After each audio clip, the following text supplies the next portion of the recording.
one. No politics here. Why you no love Israel?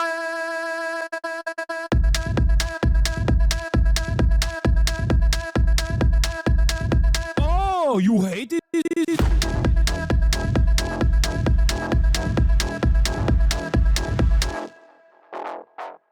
I'm Israel high. I'm Israel high. I'm Israel high. I'm Israel high. I'm Israel high. I'm Israel high. I'm Israel high. I'm Israel high.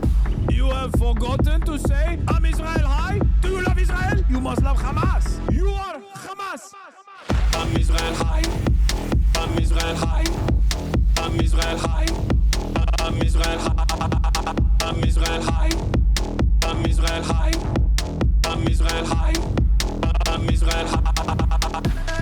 Oh, Israel not number one for you. Oh, anti-Semitism.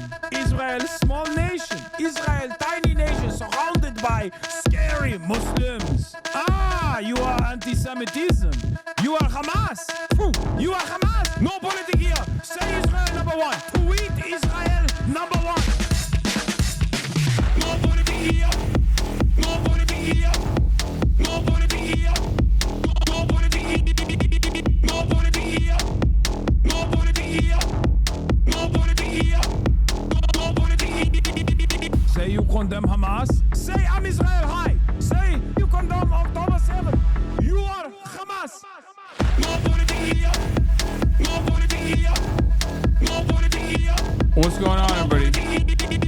I hope everyone's having a fantastic evening, afternoon, pre-noon, no matter where you are in the world. I'm Hasan Piker. This is the HasanAbi Broadcast coming to you live from cold but somewhat sunny, maybe a little gloomy, 66 degrees but chilly, California, Los Angeles, and Stolen Land. We're live and alive, and I hope all the boys, girls, and MBs are having a fantastic one because today's a beautiful day. Today's a wonderful day.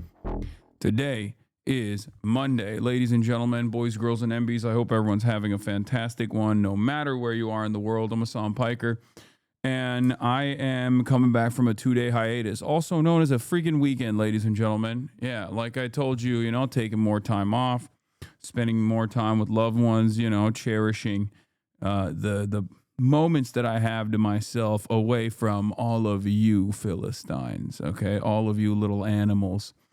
But of course, I missed all of you, and I'm back.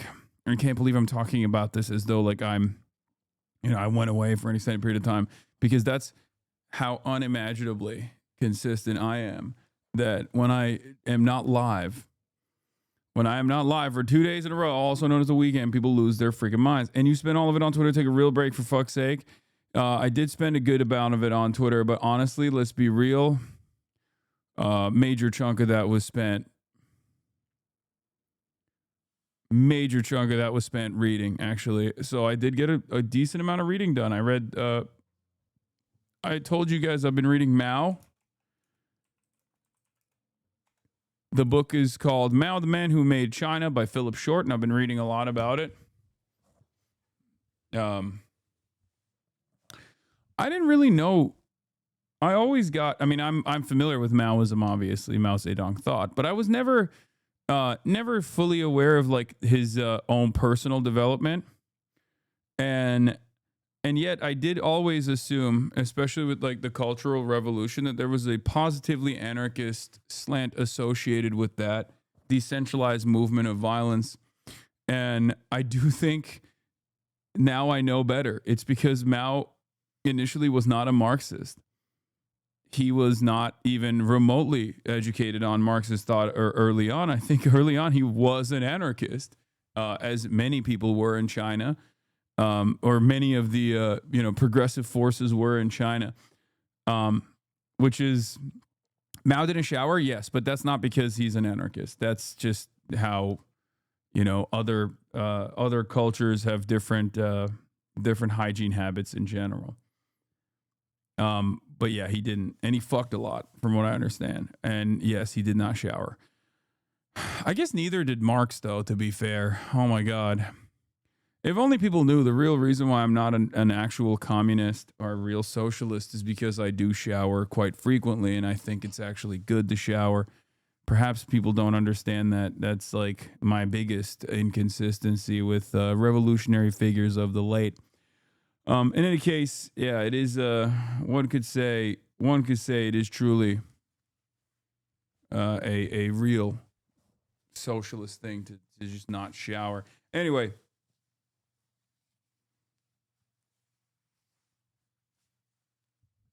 there's a quote attributed to Mao that because he was fucking so much that he once said, because he liked to fuck with his doctor, he once said he washes his prick inside of women from one woman to the next.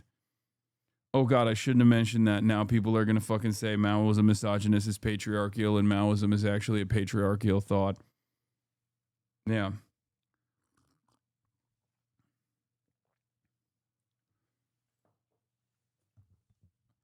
Yeah, it's kind of gross, I know. Anyway, in any case, folks, this is not even I'm not even hating on. I'm not even hating on that. How dare you take the weekend off? Well, I took the weekend off so I could read books. So, that's me. The new year, new me, taking more time off and reading more books. All right. In any case, ladies and gentlemen, let's continue. Don't get too caught up in the in the mindset of a guy who was born in like 1876 or something. I forget exactly when he was born, but it is what it is.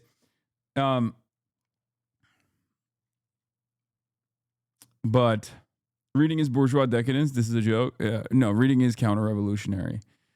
But Fear End episode with cinema. Oh yeah, the Fear End episode with Brendan Lee Mulligan came out. Hope you guys enjoyed that. I'm sure we'll get some good marks off of that. But did you miss chat over the weekend? Yes, of course, as always. Let's be real. I did miss chat, as I always do. And I missed did I miss streaming that much? I mean, I guess I did, yeah. But I feel refreshed, revitalized, and ready to go, especially considering that the world is horrifying. The world is experiencing a sequence of horrifying realities all around the globe. Whether you have mass mobilization and protests taking place in Iran that have been very violently suppressed, and we're going to talk about that, and who gets to benefit from this situation. And newsflash, it most likely will not be the Iranian population, as always, or whether it be, whether it be discontent and potential, not even potential, but just like naked imperialism taking place in Venezuela, or all of the other countries that we are going to potentially bomb and also dominate, like Greenland. Open presents. Thank you. Open presents. With the 25, get the subs. So yeah, of course, new fresh hells are unlocked on a daily basis. The murderous ICE agent Jonathan Ross has a GoFundMe. Bill Ackman donated $10,000 to it. We'll be getting to all of that and more. But I just wanted to give you guys a very brief parasocialist update, which in spite of my absence, there isn't really much that I did. Watching some Jujutsu Kaisen, and also reading a bunch of books. Well, one book in particular. So, we're going to talk about Jerome Powell, obviously, the real chairman, the only chairman in the United States of America that we in the left could actually call a chairman, really. A true central planner, if you will, centrally planning the flows of capital, of course. Ironically enough, not at the behest of the interests of the working class, but at the behest of capital. And now Donald Trump, the madman, he's doing it. It's money molestation. So we got to talk about all that, of course. Trump talks next steps in Iran after deadly protests. Minneapolis, right, hogs celebrate ICE killing Americans.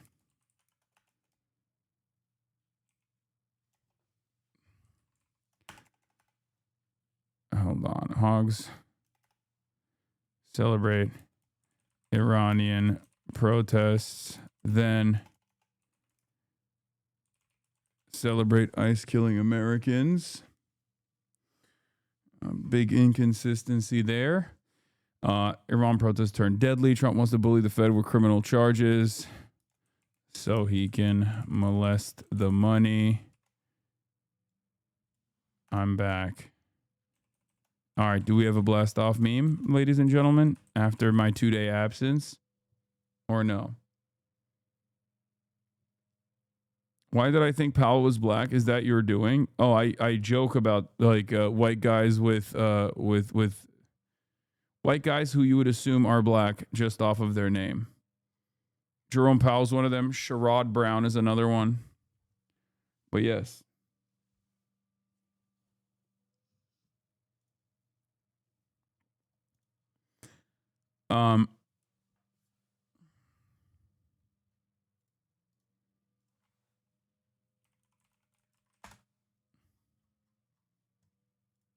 Anyway, I like this one. Thank you. Shouts out to Auntie Piker for this absolute banger. Okay, that was very nice. Okay.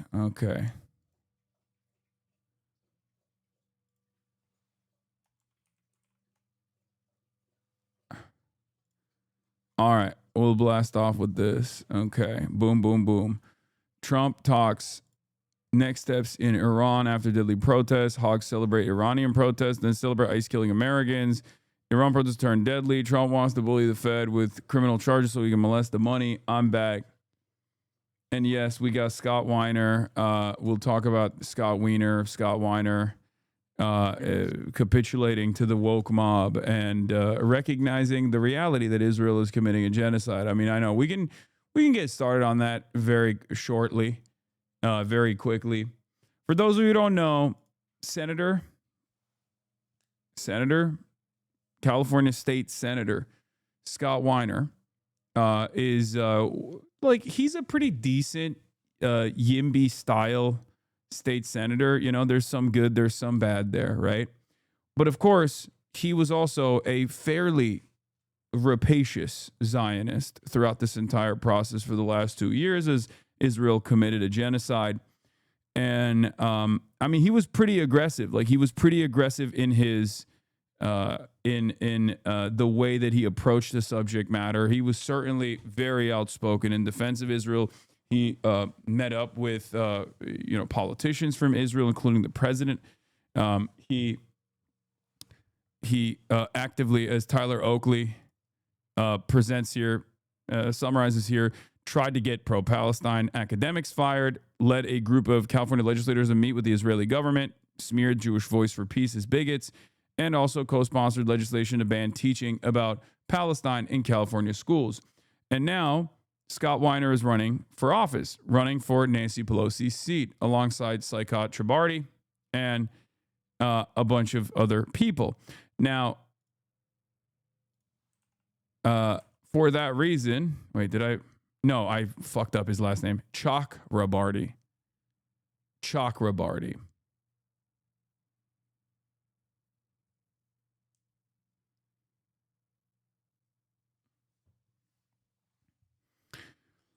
And Saikat has some good and some suspicious aspects to his run as well, but I can't tell if you're doing a bit, but it's Wiener, by the way. Oh, sorry, I wasn't. In any case, it's Shoikat. He's Bengali. Okay, Hasan, you're a clown. Wow.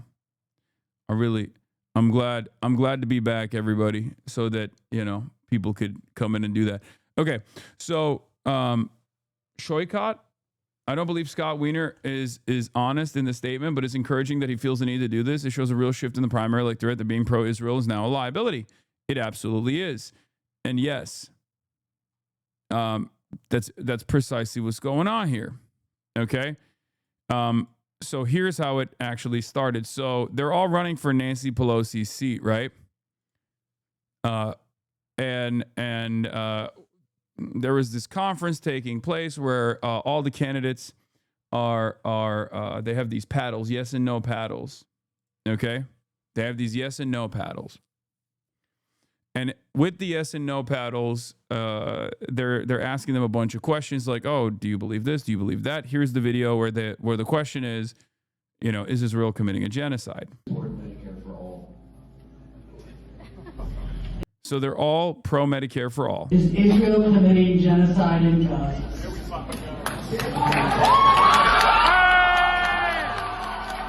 You don't want to look like that, man. You don't want to be out there looking like that. California State Senator Scott Wiener. You don't want that. Okay? Sitting there looking like that. Rough. No answer is the worst answer? Yeah. In any case, I mean, he has done a lot of stuff. Yesterday, the president of Sonoma State University aligned with the campus with BDS, a movement whose goal is the destruction of Israel, home to 7 million Jews, all this stuff. Like, he has been a pretty active supporter of Israel throughout this entire process. Like, pretty vicious. Yeah. AB 715 threatens to censor Palestine in schools. AB 715 is a dangerous bill that threatens free speech and curriculum in California classrooms, championed by Jewish Legislative Caucus member Senator Scott Wiener, and Assembly Jesse Gabrielle and Rick Spoor. This bill is a coordinated effort to stifle any criticism of Israel and censor Palestine within California public education under the guise of combating anti-Semitism. Last week, I co-led a legislative delegation to Israel with both Jewish and non-Jewish legislators and several community organizations. This was in 2014. Okay, this was in the month of February in 2014. So make no mistake, this was very deliberate. This was on purpose. He did this after Israel had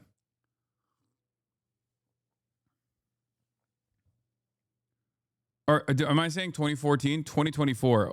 God damn it. Not 2014. I apologize. 2024. This is after October 7th. And during this devastating time of war and violence, we met with a variety of leaders, he says. And, the variety of leaders includes the president of Israel. So he gets yelled at, understandably. Cries of free Palestine can be heard. People wearing keffiyehs.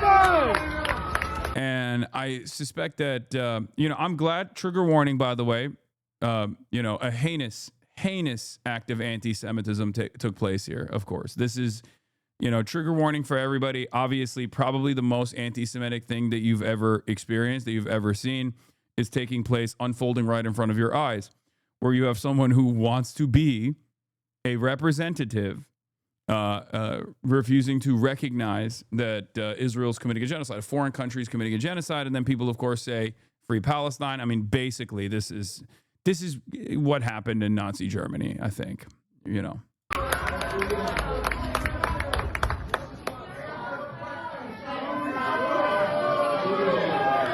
say, answer the question, Scott.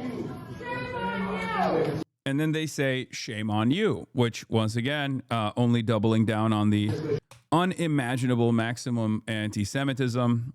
Sorry that I had to put you guys through that. Obviously, this is a heinous act. An act so heinous that the entirety of the New York Democratic Party should probably come out in unison and speak out against this heinous act of anti-Semitism, even though it's happening across the nation. I mean, I suspect that there will be a coordinated statement coming any moment now, because I can't. This is traumatic. Okay, so, but one thing that I think is good. Okay, one thing that I think is good here is that after that experience, Scott Wiener literally turned around and was like, "Hey guys, just wanted to say, actually, genocide is happening. I'm now officially recognizing the genocide. I've had an epiphany." Now, do I believe this? Not even a little bit. Okay, not even a little bit. Okay, but bro switched up on Israel. No new friends. If I am the president of Israel, right, I'm thinking to myself, wow, I never believed in magic until all my dogs turn into snakes. Okay, I'm just saying, Scott, I thought you were a real one. I thought you were a real combater of anti-Semitism, and now you are disseminating anti-Semitism. It's really messed up. Okay. I love Israel, bruh.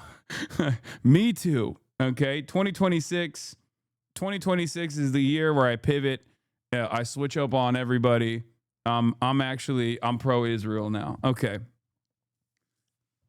So AB 715 wasn't just bad because of his content, but it was rammed through the last day of the session where they gave notice of the Senate committee hearing at like 3 a.m., 6 hours before, giving no time for the opposition to organize against it. Talking to people at the Capitol, they said they'd never seen anything so flagrant. Yeah. So, I mean, the way I'm like, I can't even think of anything more anti-Semitic. I guess like sometimes when I think of Miss Rachel, that's like, ah, it makes me so mad. I think children learning. Okay. So Scott has this take. Let's take a look. For those of you who saw the debate clip from last week, I want to clarify that I do believe Israel has committed genocide in Gaza, and I want to explain why I hesitated at the debate. This motherfucker is 6'7", by the way. Don't even meme about that. It's not even on some meme shit. Literally 6'7". What the fuck are we doing?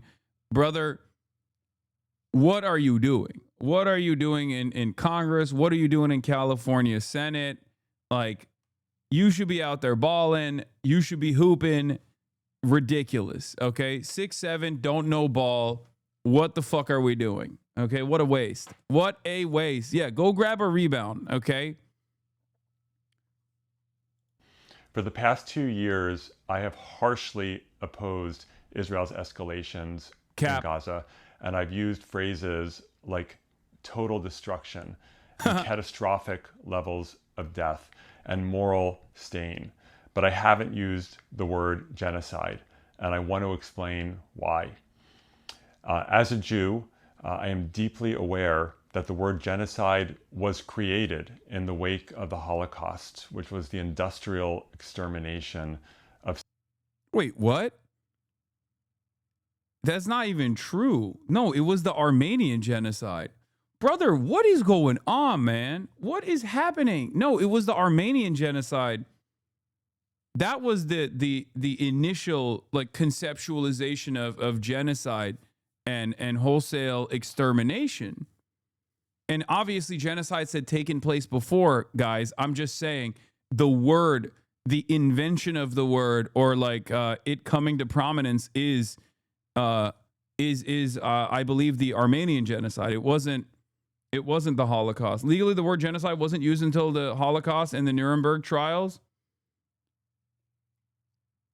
Yeah, but even then, it's not. This is not correct.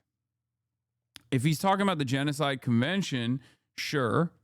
Which is ironic because the guys who wrote the Genocide Convention very quickly, years before, admit you're wrong. Hasan, I've been shaking my head. Yeah, the term genocide was coined by Polish Jewish lawyer Raphael Lemkin in the early 1940s. Again, shouts out to the Lemkin Institute. Guess who fucking recognized Israel doing a genocide maybe 2 years prior to Scott Wiener? The Lemkin Institute. So what are we even talking about? Not only, like, there is nothing salvageable here, okay? Not only is it incorrect and it's wrong, but it's ridiculous. Yeah. There it is. Polish Jewish lawyer Raphael Lemkin coined the term genocide between 1941 and 1943. Lemkin's coinage combined the Greek word genos, race, people, with the Latin suffix sado, act of killing. As a law student, his interest in the subject was initially sparked by the Armenian genocide. Okay? In any case, this is not even an adequate argument to deny the current, ongoing genocide that Israel is doing. But Lemkin came up with the word in the 40s, citing the Armenian genocide, but the word itself was in his book, Axis Rule in Occupied Europe, about the Holocaust. Okay. In any case,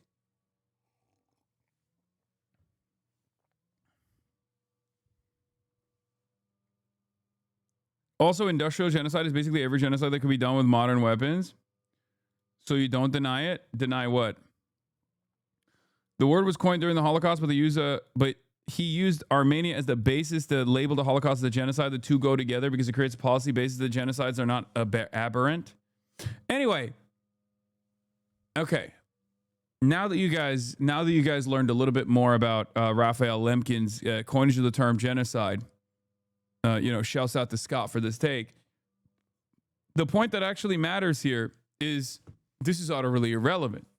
Okay, the Holocaust is not like a special form of genocide. It is industrialized massacre, and it was heavily documented and studied extensively, but it's certainly not the only version of genocide that has taken place.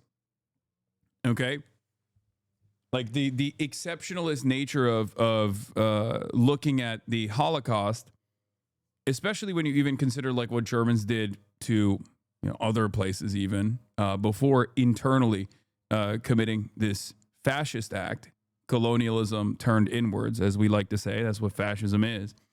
There have been industrialized massacres, never to the same extent and never to the same, I guess, rapid acceleration, severity. But the reason why I'm bringing this up is not simply over semantics. The reason why I'm bringing this up is because this sort of exceptionalization of the Holocaust, especially in the direction of defending the current ongoing Israeli genocide, is disgusting. That's the reason why I'm like, this is not just like a misunderstanding or a simple disagreement. I think this is very deliberate. And it's probably not even being conducted intentionally. Like, I don't think that Scott knows what he's saying. I think this is so baked in to the consciousness of people who get a lot of Zionist indoctrination early on that he's having even when he is having a conversation about like recognizing the Israeli genocide, he just automatically drops a couple lines in there that the trained ear can pick up on. And this is one of those things. Okay? I am deeply aware that the word genocide was created in the wake of the Holocaust, which was the industrial extermination of 6 million Jews. For many Jews, associating the word genocide with the Jewish state of Israel is deeply painful and frankly traumatic. But despite that pain, like the gall, the audacity, you know what I mean? Like think about the like even this assessment, even this statement in and of itself betrays the severity, betrays the real death toll that Scott is supposed to recognize here, or rather the real violence that he is supposed to be taking ownership over in terms of his recognition, right? And in terms of his own actions that he is supposed to be saying, my bad, over, right? Like, there is no other world where you can say, oh, well, like, this would be akin to a German person saying, like, well, Germany suffered tremendous hardships in the wake of World War I, so I felt some type of way about taking ownership over the Holocaust because, like, we had been wronged, Like, so it's just it's very difficult for me to take ownership over this in some way, shape, or form. Like, not even a German in Germany, by the way. I'm talking about like a German in America, right? If you were to say something like that, because of the severity of the crime itself, the Holocaust, people would look at you and go, what the fuck are you saying? But here in the United States of America in 2026, because of our mutual understanding that like genocide is just a word, basically, okay, that genocide is simply just a word, right? You can kind of get away with saying something like this where you're like, yeah, my personal feelings on this issue are far more important as a Jewish person. Like, the importance of the word genocide for me and the severity of that word overrode my clear and calm assessment of what Israel was doing. Like, this is not a very good way to make up for all of the advocacy that you did for the last 2 years against those who had arrived at this position far before you did, right? Do you guys understand what I'm trying to say here? Like, I think this is the reason why I think this is already insincere. The good and the bad is this. It's bad because it's obviously fucking insincere. He has a lot more to do in terms of making up for it, and I don't even know if he would be able to make up for it in time for the actual election. But the good thing here, the silver lining here, is that he even feels the need to come out and say that this is, a real recognition of genocide, because he understands that now, if you want to win an election, you have to say that. You have to say the truth. He has to do this. And to me, that actually is another clear indication of this massive sea change, this massive tide shift. And that trauma, we all have eyes, and we see the absolute devastation and catastrophic death toll in Gaza inflicted by the Israeli government. And we all have ears, and we hear the genocidal statements by certain senior members of the Israeli government. And to me, the Israeli government has tried to destroy Gaza and to push Palestinians out, and that qualifies as genocide. Performative male behavior. That's funny. True. So, yeah, I mean, there's still obviously like the whole, it's just like some members of the Israeli government are doing this, and it's not like being loudly fucking cheered on or anything like that. And this is the worst of both worlds for someone like Scott, because when he comes out and says this, he's not going to get any grace from the anti-Zionists, obviously, because we all know what he was up to for the last 2 years. He's also not going to get any grace from the Zionists, because they're going to be like, how dare you betray your own people? Like, this is what the fuck? How dare you recognize that there is a genocide at all? There is no genocide. That's blood libel.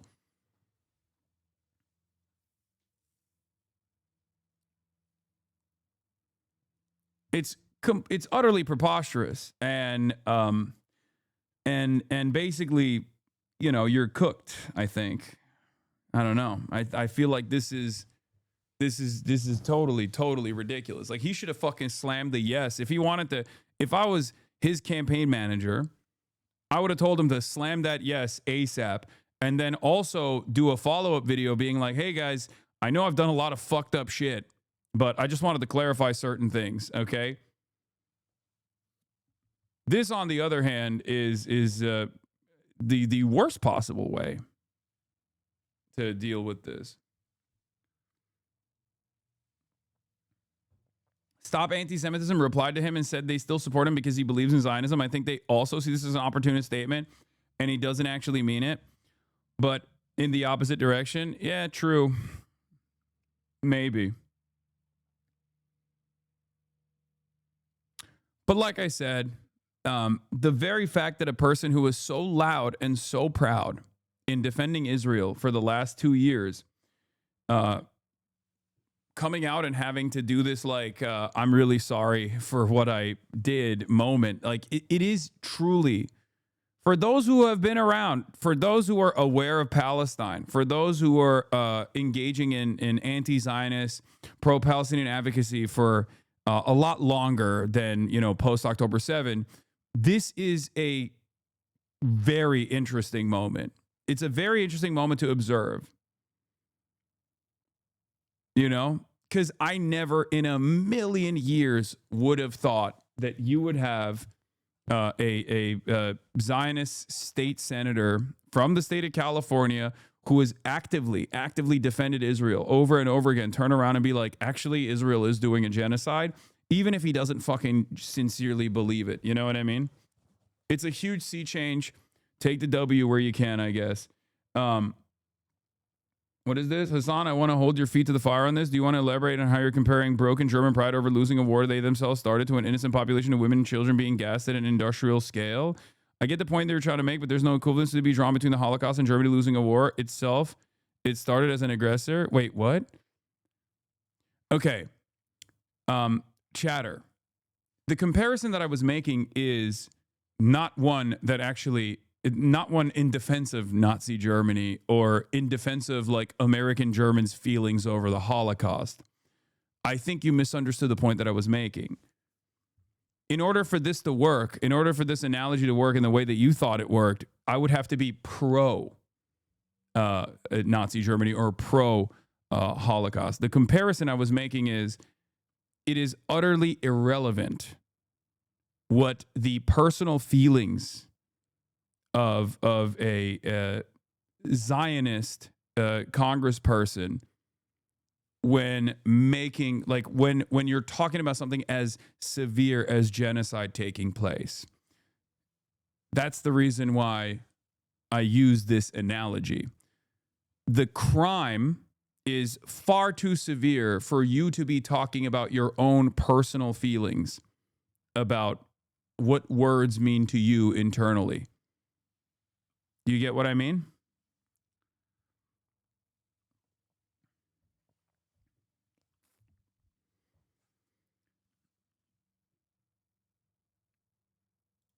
That's the reason why I used that analogy. I used an analogy from something that everybody understands. At least, hopefully, I think people still understand that there is like shared consensus over that the Holocaust was a horrifying crime against humanity. I'm not so certain anymore because I feel like there have been real initiatives to undermine the depravity there as well. To some success, unfortunately.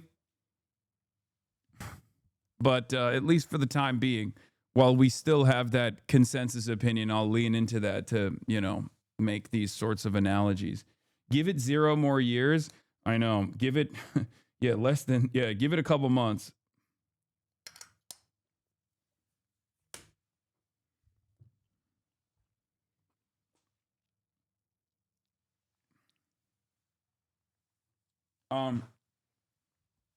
What do people even get from lessening Holocaust? Fascism. If you can soften the blow of the Holocaust, or if you can like undermine the history, if you can undermine the historically relevant facts that led to the Holocaust, you can make an argument for fascism without people looking at you funny. Because right now, one of the major hurdles that this administration is trying to clear very aggressively is openly taking ownership over, white nationalism and fascism. And they're trying to launder fascism, but in a more American way for American sensibilities. And it's happening every day. It's happening all around us. It's something that I think many people are aware of, right? So if they were to chip off the historical consensus on built around accurate reporting of the death toll in the Holocaust, they can turn around and say that fascism wasn't all that bad. It was actually a totally appropriate defense mechanism against Jews who have historically lied about the Holocaust and the death toll, things like that. So that's the goal of fascists, is to normalize and expand on the permission structure so that other people can self-identify as overt fascists.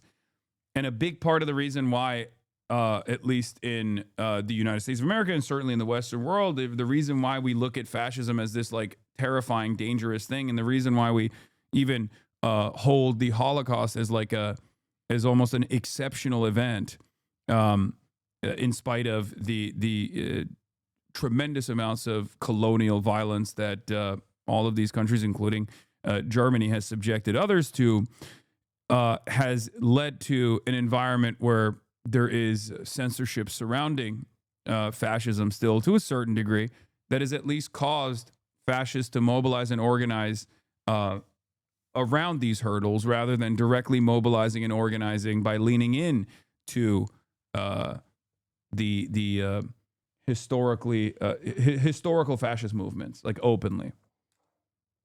They're bad guys. It's a bad ideology, and even the most racist person also agrees with it. So that's where this stems from.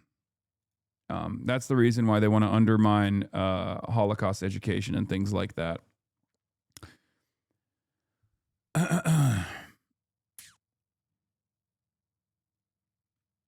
Yeah.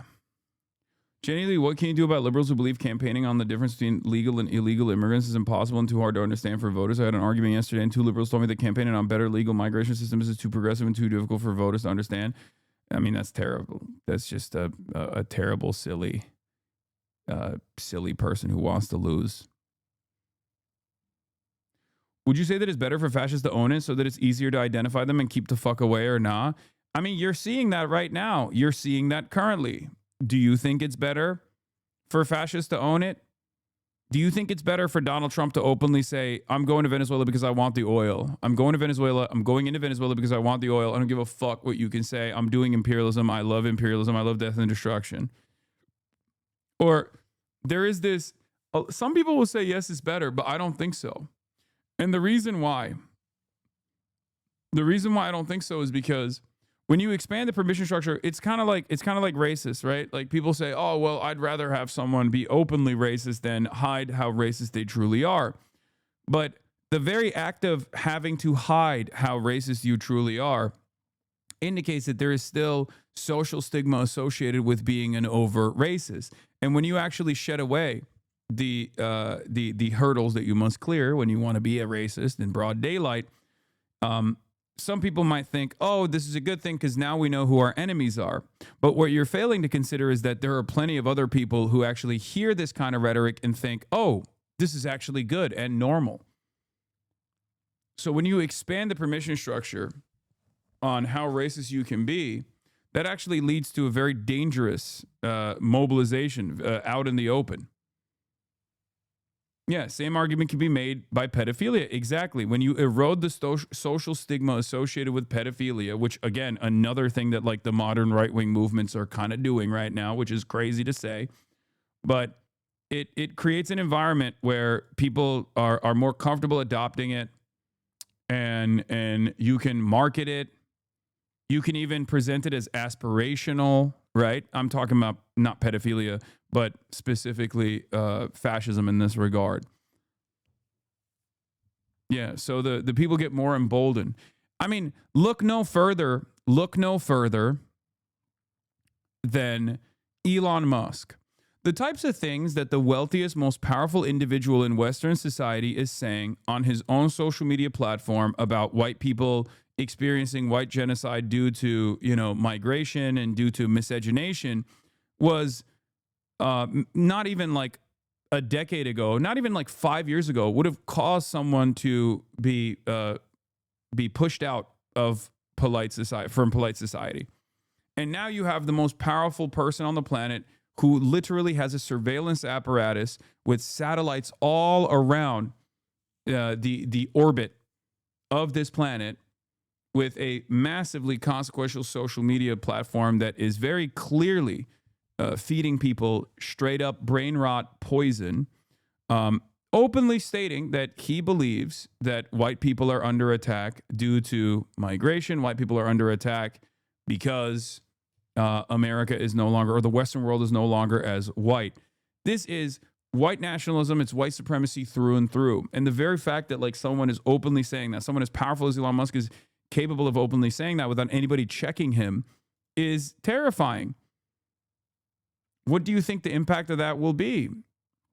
This is a person that has a lot of influence over a lot of random people, a lot of random normies. This is a person who commands a social media platform. He can literally fucking slowly but surely get people to agree with him by doing unlimited propaganda. And he is doing that, for the record.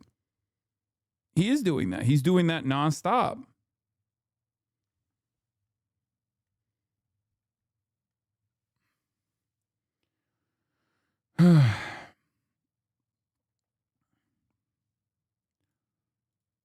Anyway, we are going to talk about, first story of the day, we're diving into Department of Homeland Security Secretary Kristi Noem saying more federal agents are heading to Minneapolis, which is, again, very strange, right? Because remember, the Department of Homeland Security is supposed to be tasked with dealing with migrants, right? Undocumented migrants, or at least that's on paper what they're supposed to be doing. Okay?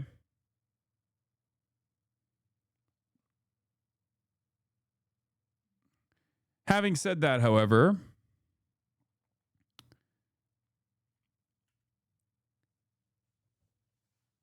it's very strange to me that they're utilizing the Department of Homeland Security in what seems to me is objectively not an immigration operation at all.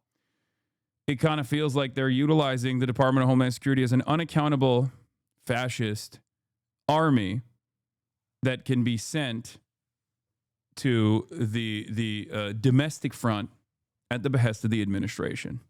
And that's precisely what it is. That's why we say it is the Gestapo. Okay? And I want to clear some stuff up for people that are maybe unfamiliar. I did tweet about this. I tweeted quite a bit this past weekend. But for those of you who don't know, the Department of Homeland Security was actually created in 2003. Okay? The Department of Homeland Security the Department of Homeland Security has not been around since like the inception of the nation state or whatever, right? We've had Border Patrol and we've had Customs, okay, as separate entities, and we've had the INS, okay?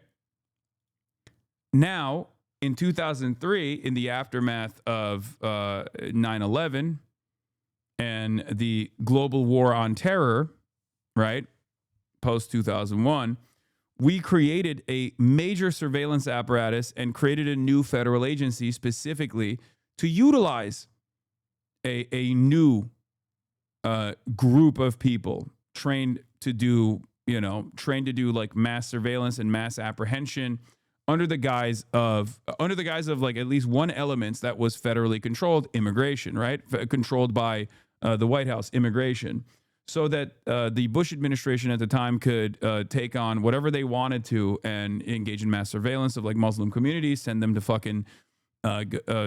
to Guantanamo Bay, things like that, right?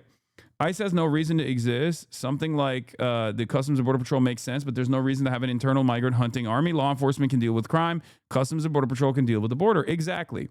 And that's what it was. That's how it used to be. That's how it used to be until 2003. Okay? So when people say, oh, dude, what do you mean? Can we not have any fucking borders? You can't have a nation without borders. It's like that's not the function of the Department of Homeland Security. You've just believed this lie. As I said, I love when people act like ICE has always been around, like we didn't have any border control before Department of Homeland Security was created in 2003. We had the INS, Customs Service, and Border Patrol before it all merged into an insane surveillance behemoth that is now Trump's personal Gestapo. Idiots. Okay? Because that's what it was. It wasn't like open presence, thank you for the 100 gifted subs. It wasn't. The Department of Homeland Security's function was not to actually, protect American borders or anything. That was the reasoning and the justification that they used to develop this like mass surveillance and unaccountable military force that they can use in the domestic home front. That is the real reason why they did that. This is the Patriot Act. This is the aftermath of the Patriot Act. Okay. So when people say like abolish ICE or abolish the Department of Homeland Security, this is what they're referencing. So I hope people understand. What is this? Well, since my post clearly inspired you. Yeah, I love these bot accounts. Yes, I learned about this from you, Gator Gar, Yala Gator Gar.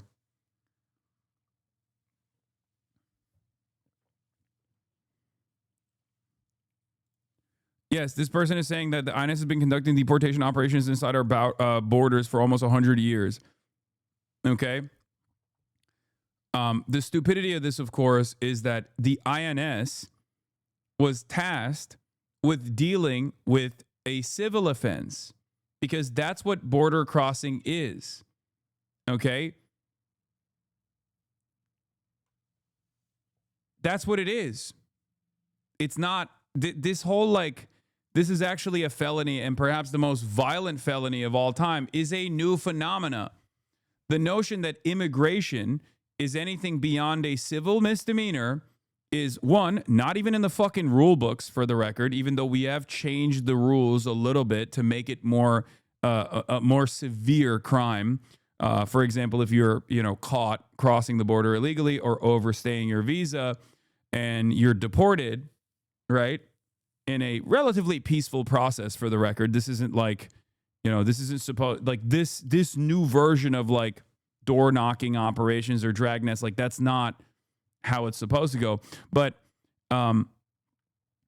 normally it's a process that you can deal with paperwork, right? Because that's all this is. And it's been treated like that for a very long time. The notion that this is actually a severe felony, or all of these people are actually criminals and they're coming here to do rapes and drug trafficking and whatnot, that is a new attitude, or at least that's the old attitude that the Klan held, right? But it's a new attitude that has become, it's new in the sense that it's become normalized and mass adopted. Okay? That's the problem here. And that's the reason why I've also criticized the Democrats quite extensively for not doing enough to push back and counter message against this fucking ridiculous racialized lies. These ridiculous racialized lies that undocumented migrants actually present an ever-present danger to the United States of America, or they're stealing the welfare, but they're also stealing the jobs. All of it is inconsistent and none of it is true, right? And yet, here we are. This morning, furious protesters bracing for hundreds more federal agents to descend on Minnesota as outrage grows nationwide over the deadly ICE shooting in Minneapolis. Thousands taking to the streets in New York, Philadelphia, and Los Angeles. Protesters were demanding an independent investigation after disturbing cell phone videos showing ICE agent Jonathan Ross fatally shooting 37-year-old mother Renee Good last week. Over the weekend, Homeland Security Secretary Kristi Noem doubling down on her position. Democrats were behind many of the anti-immigrant movements in the 1900s, as early as back as the Reconstruction. Yes. Yeah. This is also true. Even in the not even the 1900s, in the early 1990s, up until the early 1990s, Republicans were pro. I mean, Ronald Reagan did mass amnesty, guys. Republicans were way more open to migration into the United States of America. And it was actually the Democrats that did not want to do this, but only on the boundaries of protection of labor, okay? And the argument there is the argument that I always tell you, which is that if there is a two-tier migration system into this country and you have undocumented migrants, okay, and you have documented migrants and you have the domestic labor force that already exists, this two-tier structure actually does depress wages. It's true. But the solution to that is not to engage in, it was Strong Thurmond. I can't tell if you...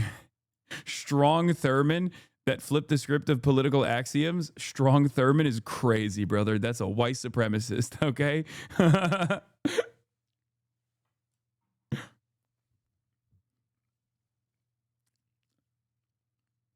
Another white supremacist who also had a secret black child. Straight up KKK Klansman. God, American politics is a tapestry of some of the craziest, inconsistent freaks. Anyway, many such cases, classic white men behavior. That's why it's like silly whenever someone goes, well, how can this person be racist? They like have a Filipino girlfriend or something. And it's like, well, because it's very common. All right.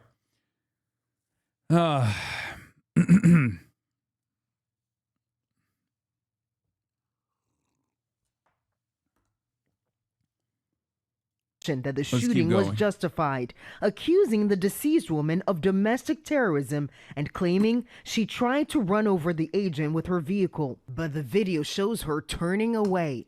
Minnesota officials say DHS has blocked them from accessing any evidence for a state-level investigation. If we're going to trust the federal government, how can we trust the federal government to do an objective, unbiased investigation without prejudice when at the beginning of that investigation they have already announced exactly what they saw, what they think happened. ICE and Border Patrol agents stepping up operations in Minneapolis. Videos showing agents deploying pepper spray. Smashing through the front door of this home and leading a man out in handcuffs. And George, the federal response to this deadly ICE shooting has been met with a lot of criticism, especially among congressional Democrats who are now threatening to hold up DHS funding if there isn't a transparent investigation. George. Faith Abubi, thanks. Now to Minnesota, where there are new confrontations between protesters and immigration agents. This one happened at a gas station in St. Paul after ICE demanded proof of citizenship from a man pumping gas. Over the weekend, demonstrators took to the streets in multiple cities to protest the deadly encounter between an ICE agent and Minneapolis resident Renee Nicole Good. The government is sending more federal officers to the Twin Cities. Nicole Skanga has our story. Immigration raids escalated across the Twin Cities Sunday, including at a St. Paul gas station where federal agents dragged a man from his car, then tackled a bystander who was filming.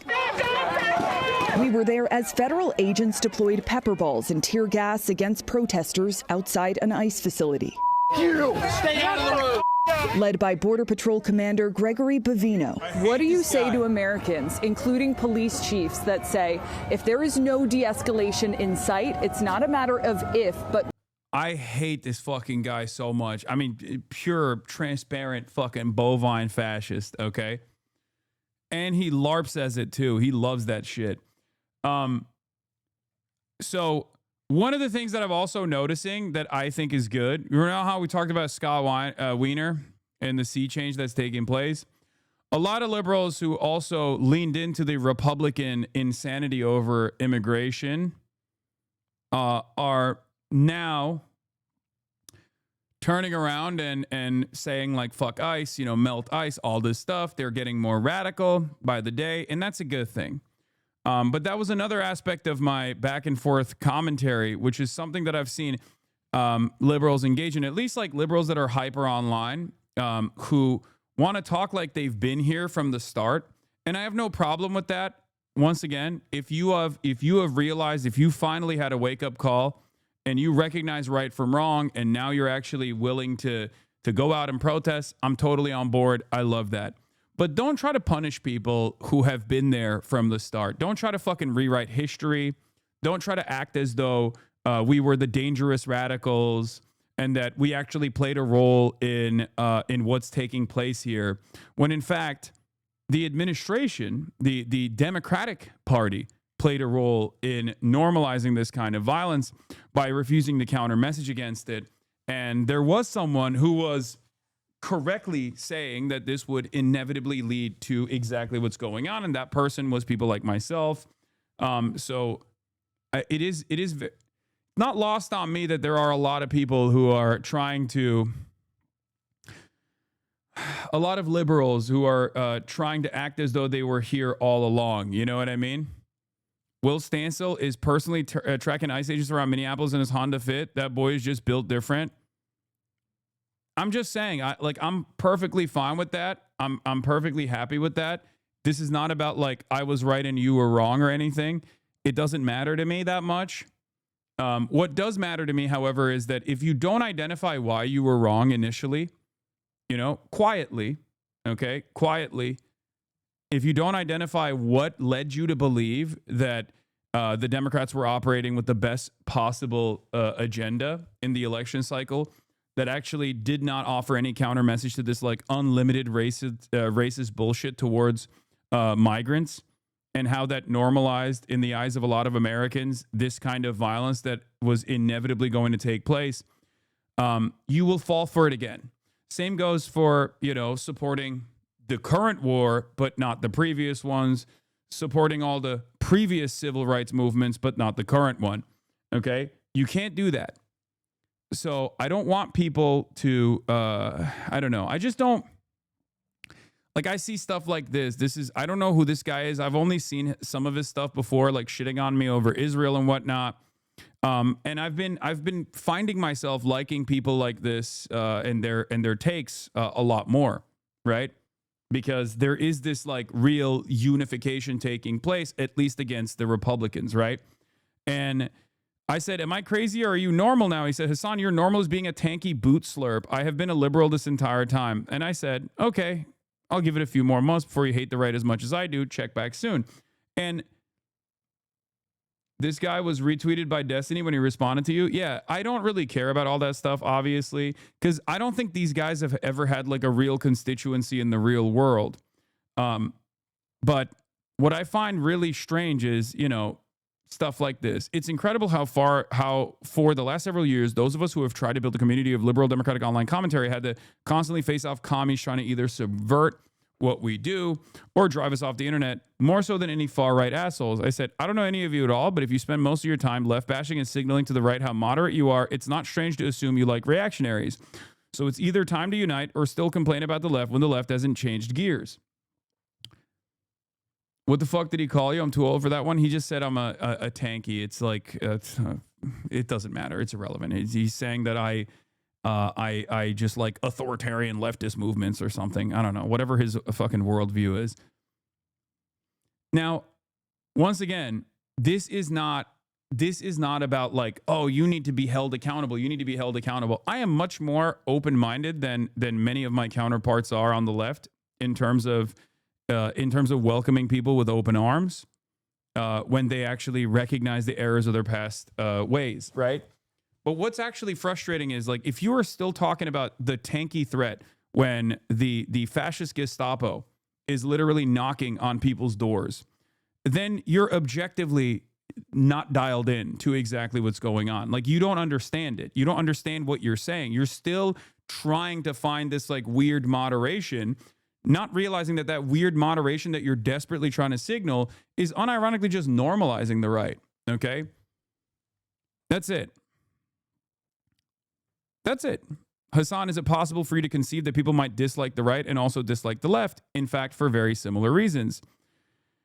Austin Ox responds, is it possible for you to conceive that conflating open fascism with the people flirting against fascism as being very similar is a dumbass opinion people should mock you for? Name the reasons and let's see. My God, is Hasan so thin-skinned that he's now sending his editors to whine at us? Yeah, I sent my editor. That's what I did. I was like, Austin Ox, please defend me. So,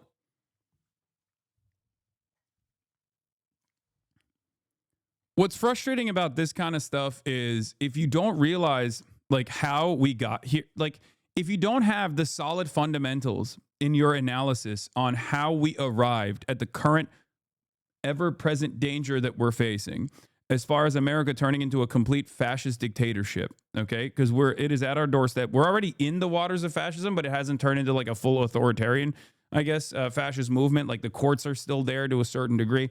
There is still like a little bit of ticker tape holding this entire thing together, right? But my assessment right now, he made fun of the genocide in Gaza, by the way, as of 5 hours ago. Yeah, my point always is like, you guys have to, at a certain point, you don't have to like say it out loud, right? Well, you have to go back and really reconsider what your first principles are and how you arrived at like the wrong conclusions initially until it was slamming you in the fucking face. Yeah, these liberals just see the tide turning, so they're trying to infiltrate these already established movements so they can control it. I know, and it's ironic because they think we are doing that.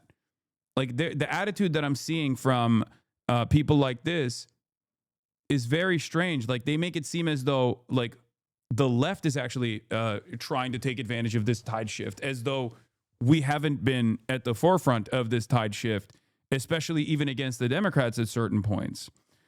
And that's what's so frustrating about this is like, this is not productive in general. This is an opportunity for you guys to go, hey, you know what? Let's let bygones be bygones. Like, I'm the one who's being nice. I'm not the one who's being vindictive here when I should be vindictive. I should openly treat you as a fucking enemy, right? Ultra leftists are just annoying while the far right is killing people and destroying democratic institutions. Exactly. This has always been my principle, and that's precisely the reason why I have maintained the position that I don't left bash in general. At most, I make jokes about it, whether it be anarchists or ultras of all different sorts and varieties. But I don't spend a good deal of time shitting on the left or shitting on the people further to my left, or at least in the way that they present themselves, because I understand that they don't necessarily have any power whatsoever. And not only do they not have any power whatsoever, they are directionally moving the conversation in the appropriate direction. So,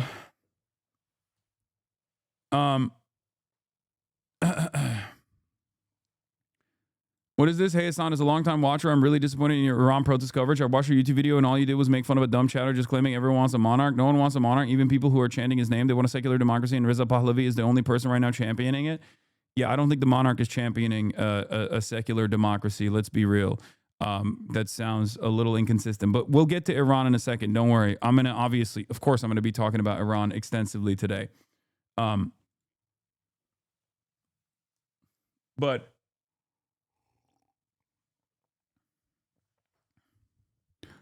there's multiple factions here. We have the Shah, we have MEK, and a lot of outside interests. And then there's also an incredibly diverse country, Iran, that is led by the repressive forces of the Islamic Republic.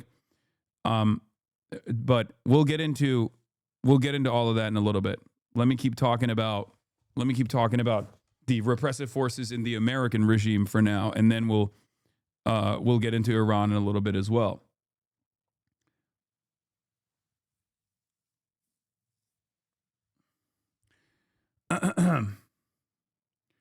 When I say I only mean not only the person, I mean one of the few who actually cares about the country and does not want to hijack it. Chatters, chill. Yeah, okay. We'll get into it. I don't think that it's again, we're going to get into it in a little bit. Okay. Liberals stop the Holocaust, you absolute moral leper. No, actually, people who stopped the Holocaust are not as bad as the people who perpetrated it.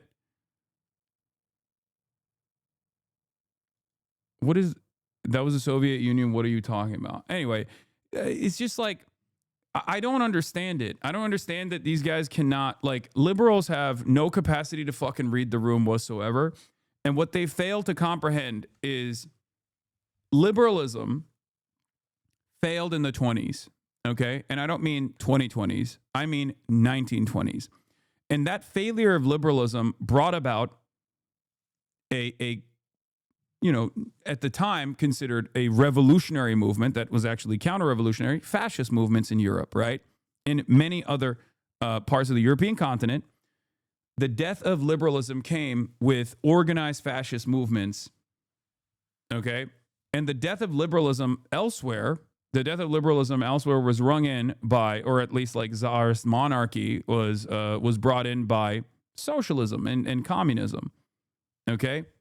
Yes, I mean the 1920s, to use Harry Emden's terminology. Okay? The problem is liberalism is dying once again.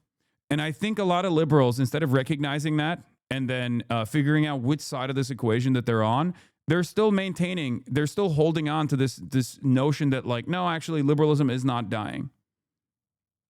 Okay? And that's very stupid.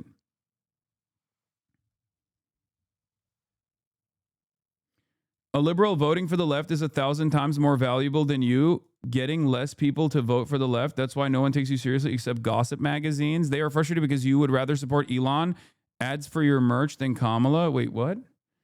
I don't know what the fuck you're talking about. But as far as this statement goes, do you think the New York Times is a fucking gossip rag? Is that what it is? Like CNN, New York Times, ABC. These are all where do you get your news from if you think that all of these mainstream media outlets they only talk about your drama, never your ideas? Really? So when the New York Times invited me to write an opinion editorial, that was drama. Do you understand how silly this looks? If you want to present yourself sincerely as this like intellectual, high-minded thinker, okay? When you actually dilute the conversation and tackle it simply from the angle of drama, and then you make it seem like all of these other mainstream media outlets that you believe are credible media outlets are simply covering drama and slop. Don't you feel like you're kind of destroying your own argument or like the way you're trying to present yourself?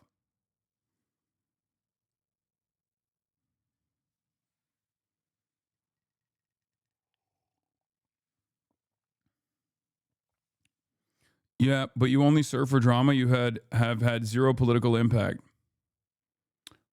Okay.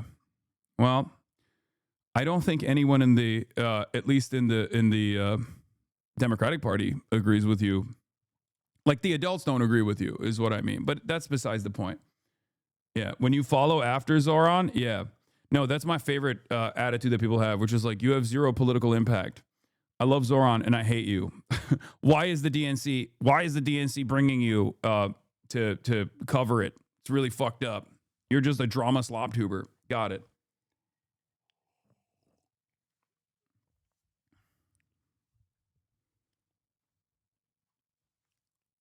Chronically online brain broken person. He exposed himself as a drama obsessed slop eater. Yeah.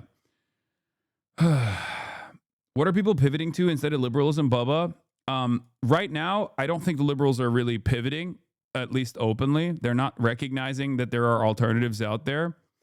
And that's one of the saddest parts about this is because like there is no further left position that is commonly held and popular.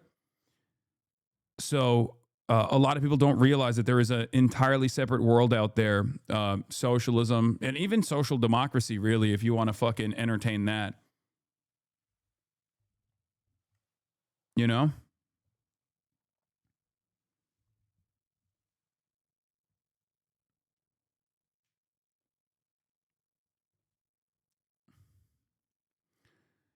These people don't exist in the real world, by the way. True. That is true. They just exist mostly on the internet. Can we talk about why everyone is so far left and right? Why is it so hard to find or hold common ground? I mean, I'll give you one example of this, right? Here. Now, this has been something that I have talked about quite extensively about hating the Republicans. Whenever I talk about how like liberals actually love the Republicans, they want to hug and kiss the Republicans, or they want to be Republicans, and that's what's really frustrating. But here, if you want to understand like where I'm coming from, here, this is a podcast called The Necessary Conversation. These two podcasters talk to their mom and dad that are Trump supporters, okay?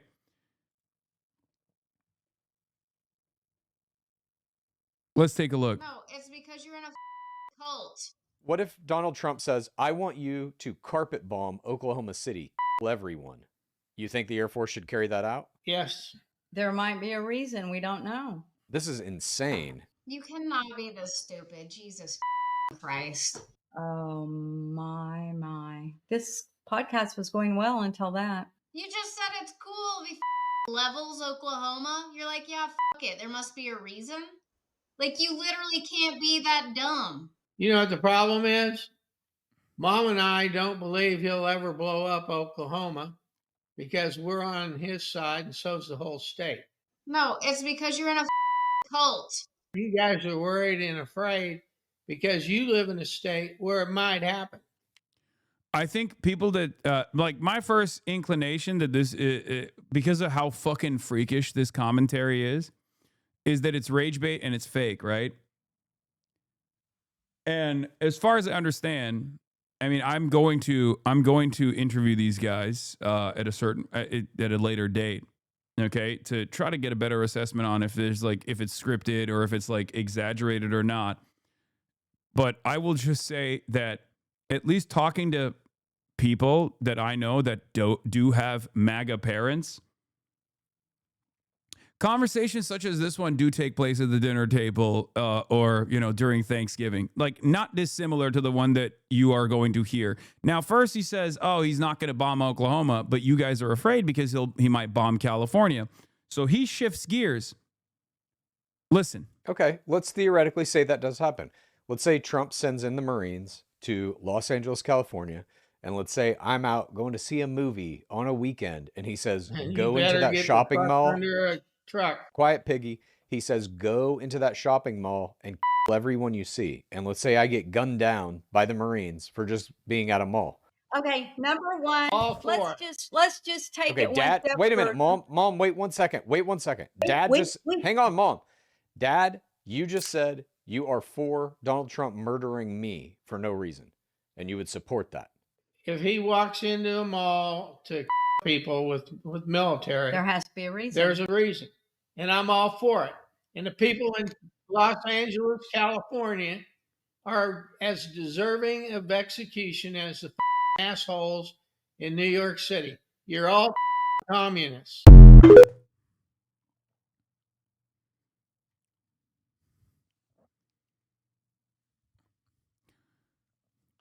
Chatters with immediate family members that are deeply invested in the MAGA cult can maybe attest to this, but more and more people are saying things like this in the countryside, in the rural areas, in places where Donald Trump has made a lasting impact. And what is really funny is, for those of you who don't know this podcast at all, they go, did he just say mom and dad? And the answer is yes. Okay.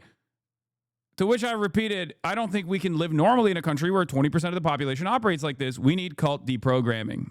Okay. And if you recall, the last time I talked about this was, once again, where liberals got so mad at me for saying that we need some kind of fucking deprogramming and education for people. They said, oh, you want re-education camps.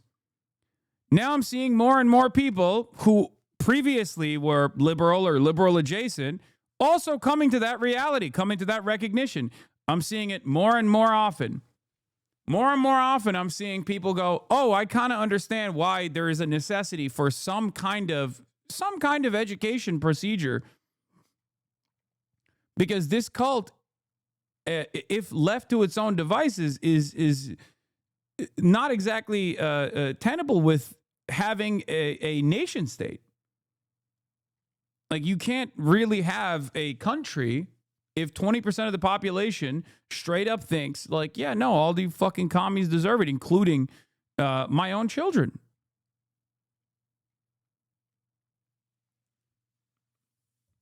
And this is not like, this is something that, this is why college isn't free law. I mean, it's part of it. Yeah, it's part of it for sure. I think a less educated population, I don't even think re-education camps would work for those kinds of people. What do you do with that kind of hog? You just really hammer it over and over again that this kind of sentiment is completely inconsistent with the shared values that we're supposed to maintain as a nation state.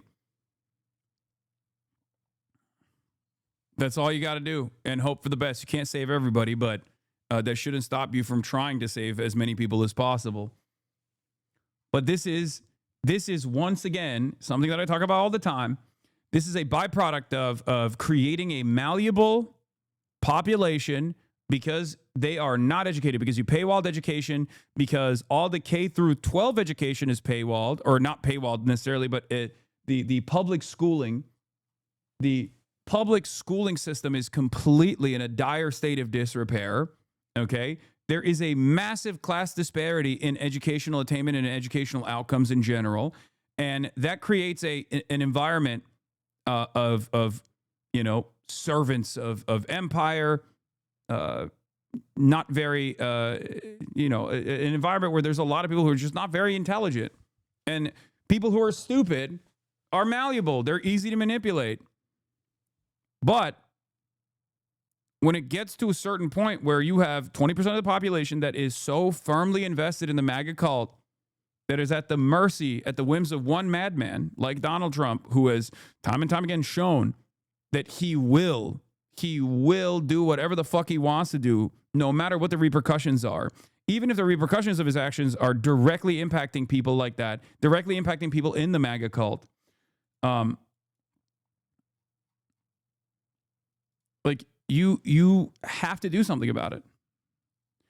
This is me asking because I genuinely don't even know how to begin this process, but assuming nothing else changes about the country other than like an establishment Dem gets elected after Trump, assuming we have elections again, what does deprogramming look like to you? Check logs, please. I can't get into it right now. That's a much longer conversation that could take place at a later date. But the reason why I brought that up is because someone asked. The reason why I brought that up is because someone asked, like, why can't we find moderation? And the question I have is, if 20% of the country, right, just 20%, I'm not saying 20% of the country thinks this way and is basically at the mercy of a complete madman, right, with cult-like zealotry that they demonstrate over and over again. And then the other 20% on top of that is basically like agnostic to it, where they're like, I don't really care as long as my taxes are, as long as I feel like the country is moving in a positive direction under the watchful eye of this Republican movement, and I don't really care that much about immigrants or whatever. How do you find moderation? How do you find the golden mean with those guys? Okay? How do you do that? I don't think it's possible. And I think a lot of liberals end up coming to the conversation with this honest naivete, with this honest assessment where they think, no, like there has to be some kind of back and forth here where we can just find a reasonable middle ground. As the middle ground shifts further and further right from under their legs every single fucking day. Someone needs to pull at least the middle ground back to the actual center. And that's never going to happen unless you have more overt, openly leftist people in positions of prominence actively speaking about this shit. Okay? That's it. It's not going to happen, which is part of the reason why I never, I as a policy refuse to actively left bash, even though many people to my left, if there is really someone to my left, let's be real, I don't personally think so, but people with like ideological differences or ideological delineations that claim to be further left than myself will yell at me, but I usually do not return the favor. And the reason why I don't do that is because I think they play an important role in pulling the broader consciousness back to a place of reason, a place of common sense. When this happens again? Well, we've already said that, Nicole. The de-escalation and a lot of those police chiefs that you mentioned don't... Breaking news, communists not more left than HasanAbi? Yes. Seem to de-escalate, they seem to escalate. Are you de-escalating? Absolutely. Every day we de-escalate. We watched as you confronted protesters right there. It didn't look like de-escalation, but are you trying to send a message? The agitators and the rioters here in Minneapolis need to understand that our operations will continue unabated despite the violence they perpetrate against law enforcement. Trump administration officials have claimed the violence of the snow and the icy roads against our big, beautiful hog army. Just the fattest Gestapo that you have ever seen.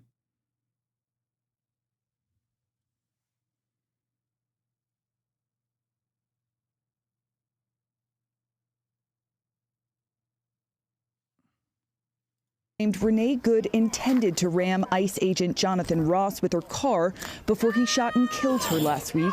That's fine, dude. I'm not mad at you. Video taken by the agent on his phone during the incident shows the moment he fired at Good's car, capturing this expletive seconds later. Appearing on CNN, Homeland Security Secretary Kristi Noem insisted the deadly use of force was appropriate. He had to take quick action based on his training to defend himself and his colleagues around him. Once he's out of harm's way. That's very clear and factual from the videos that you can see. Minnesota Senator Tina Smith questioned that claim. I mean, the guy is holding a camera, he's holding his phone with one hand taking video, while with the other hand, he is shooting this woman in the face. In a statement released last night, Renee Good's family described her as, quote, relentlessly hopeful and optimistic with a seemingly infinite capacity for love. They went on to write, we already miss her more than words can ever express. She was our best friend. Adriana. Beautiful statement, Nicole. Did you see this? It's great. Strength in numbers. A Somali mob rushed ICE agents in St. Cloud, in St. Cloud, Minnesota. These guys are way outnumbered. They need National Guard support. The terrorists cannot win.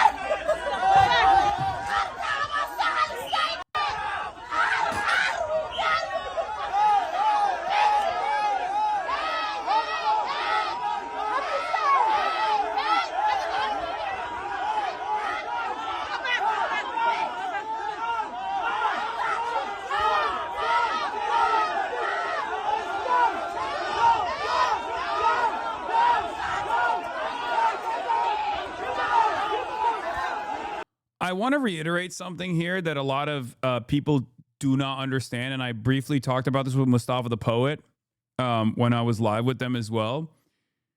People see black people from the African continent ethnically and assume that they're migrants, okay? Somali Americans, by and large, are American citizens, okay? 90% of them are American citizens. 60% of them are American-born U.S. citizens, okay? So when you see like a crowd of Somali people, if you're a racist piece of shit, or maybe even if you're not like a Republican, but I understand like why people look at the Somali population on U.S. soil and it just automatically assume that they're immigrants. Like, you're wrong. I'm just explaining this to you. They are no different. They are no different than like an Irish American or a German American. Like they've been here. Many of them second generation. Like I said, 60% of them are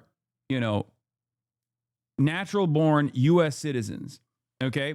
So when a lot of Republicans look at this kind of stuff, they think, oh, this is unacceptable. You look at this, a bunch of criminal immigrants like surrounding a police officer. Like, that's not the case. This is no different than a crowd of white people doing this. Okay. And the reason why I consistently stress the importance of this is because if an ethnic group of people on U.S. soil are 90% American citizens, why the fuck is ICE there? Why is ICE there? I mean, why is ICE anywhere, really? It's the same reason. But this is one of those instances where you look at a group of minorities and automatically assume, because of the way that they look, that they are not American citizens at all. And therefore, Department of Homeland Security apprehensions and ICE traffic stops are perfectly justifiable. It's not. It's ridiculous. Okay?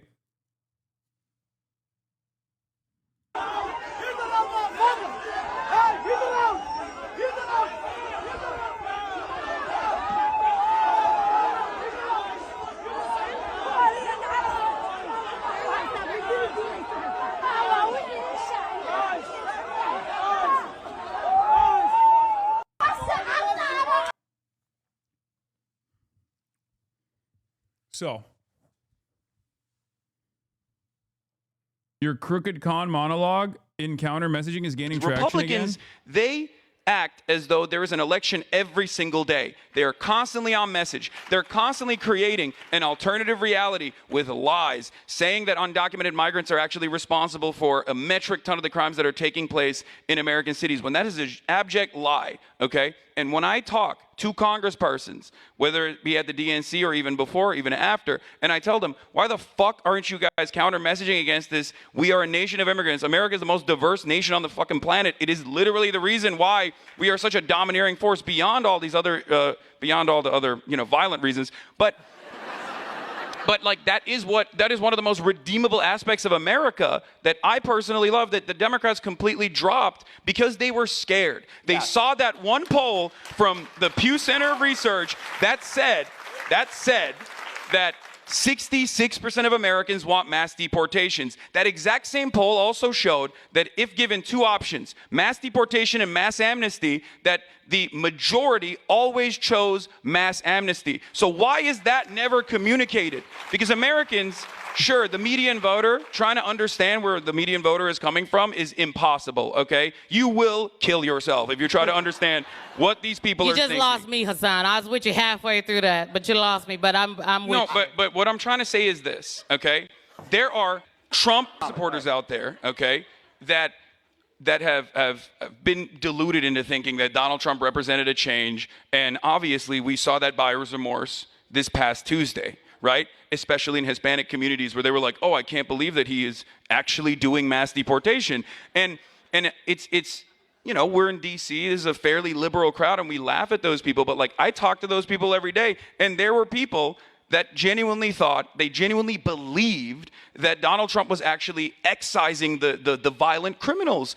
And the only reason why people are led to believe this lie, aside from the faucet of misinformation that comes from independent outlets on the right and also Fox News as well, is because there is no robust response from the Democratic Party that says that's a fucking lie.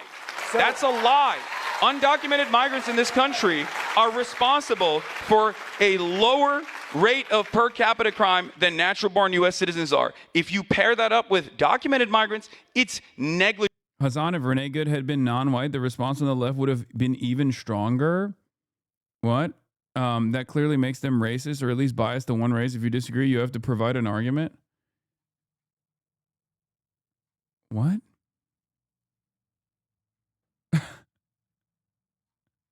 Are you all right, dude? Why do you do this every day? Confused woke of the day? No, this is a derailer. He just like comes in here and does this shit. Here, take an hour off.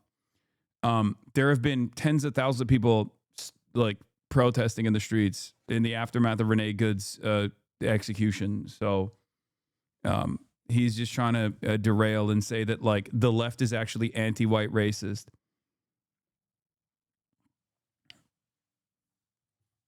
But in order to make this reactionary counter argument, you have to obviously deny the reality in front of your eyes and make it seem as though there hasn't been this like robust response and mass mobilization that has taken place in the aftermath of Renee Good's assassination.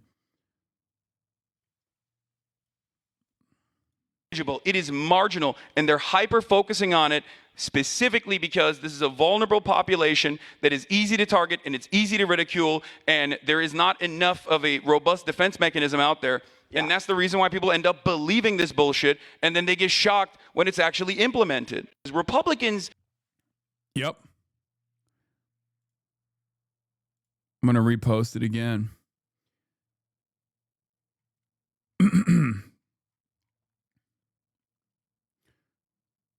So, I mean, this is not the first, nor will it be the last time I address this, and I will continue addressing it over and over again. And when people say, Hasan, why do you keep repeating yourself, or why do you keep fucking debating people over and over again on stuff like this? It's because I still believe that every single time I have this kind of conversation, there are new people that listen and new people that go, you know what, this guy is making sense, especially when attitudes change, right? Or when people start seeing the impact of things that they thought were going to be good for the country, and then they realize maybe it's not good for the country at all. Okay?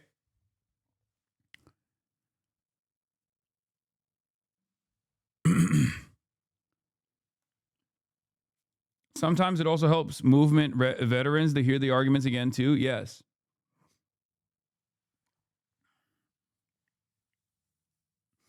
Bring the same derailers into this town hall, but ignores the vast majority of clarifying questions for folks that honestly want nuanced comparisons and explanations. Wait, what is that?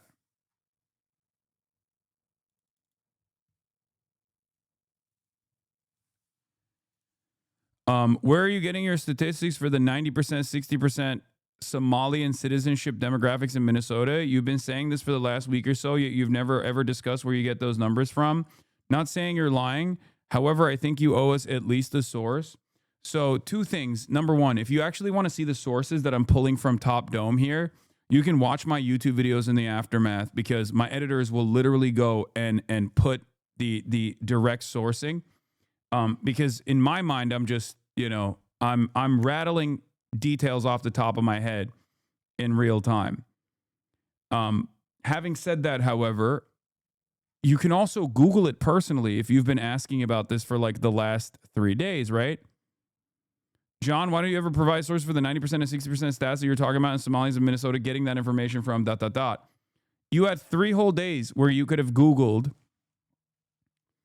what percentage of Somalis are U.S. citizens. Let's Google it. Somalis are naturalized citizens or permanent residents with figures 92 or even 83. Here's from the Minnesota Reformer. Most Somali people in America and Minnesota are citizens.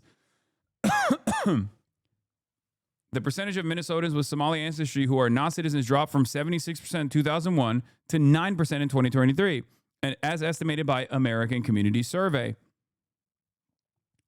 Was it that difficult for you to take 3 whole days of asking this question? Not even 3. You asked about this before.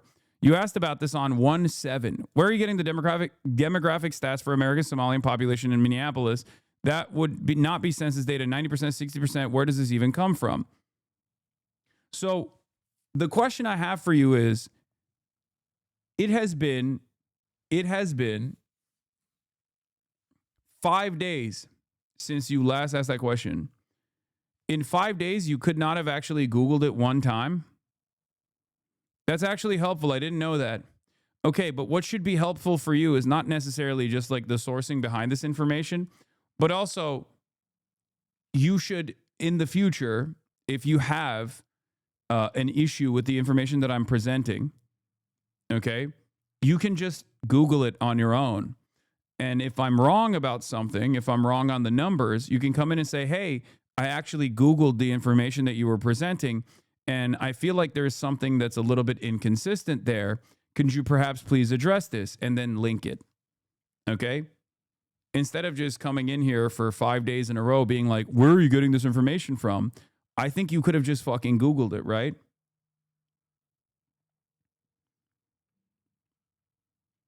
I'm not your personal ChatGPT bot.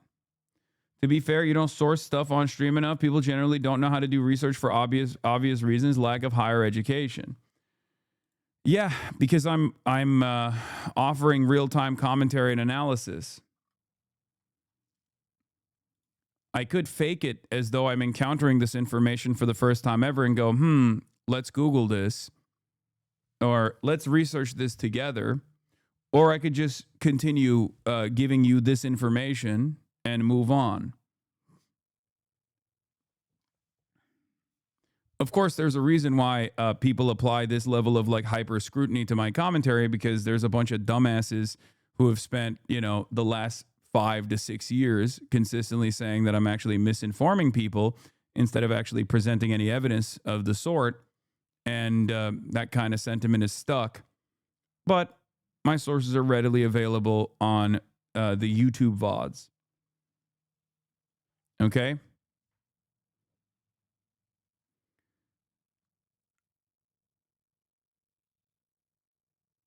I refuse to believe you need a higher education to be able to research. It should be common sense to ask about biases when Googling stuff.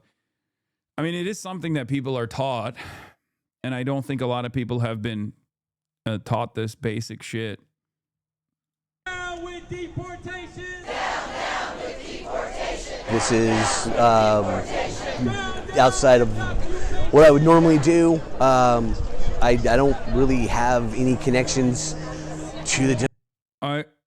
Wait, what do you mean? I've always wondered if you have sources in front of you or is it off the dome? No, it's off the dome. It's off the dome. I read quite a bit, and everything that I'm presenting to you is off the dome. Sometimes I can actually get like a percentage or a number wrong because of this reason. But because this is a, 8-hour process, yes, I'm like rattling off facts from the top of my mind when I'm presenting you with an argument.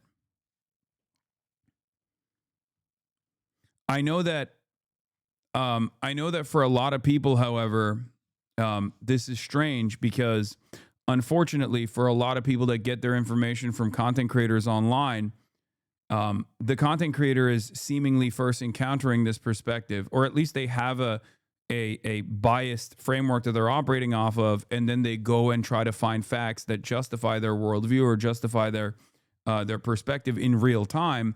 And a lot of people will look at that and go, that's brilliant. He's doing research. He's doing research in real time. But I have already arrived at these conclusions off of doing the research for many, many fucking years before I even decided to stream on Twitch. And that's precisely the reason why when I'm rattling off information off of the top of my mind, off of research that I've conducted for years at this point, okay, you can immediately go and check and see that that is credible. The argument that I'm presenting is built on facts.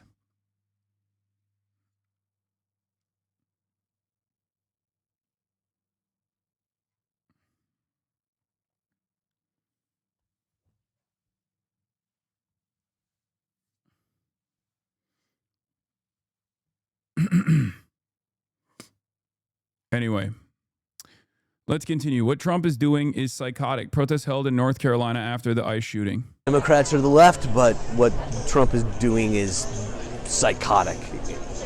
Because killing people in the streets in intimidation tactics is horrifying, and we can't allow it. We have to stand up. The assumption is that this Justice Department is going to whitewash that case. Okay, but are there no merits to reading Wikipedia during a debate? Why read beforehand? That's funny. You used to say you never read inconsistent much.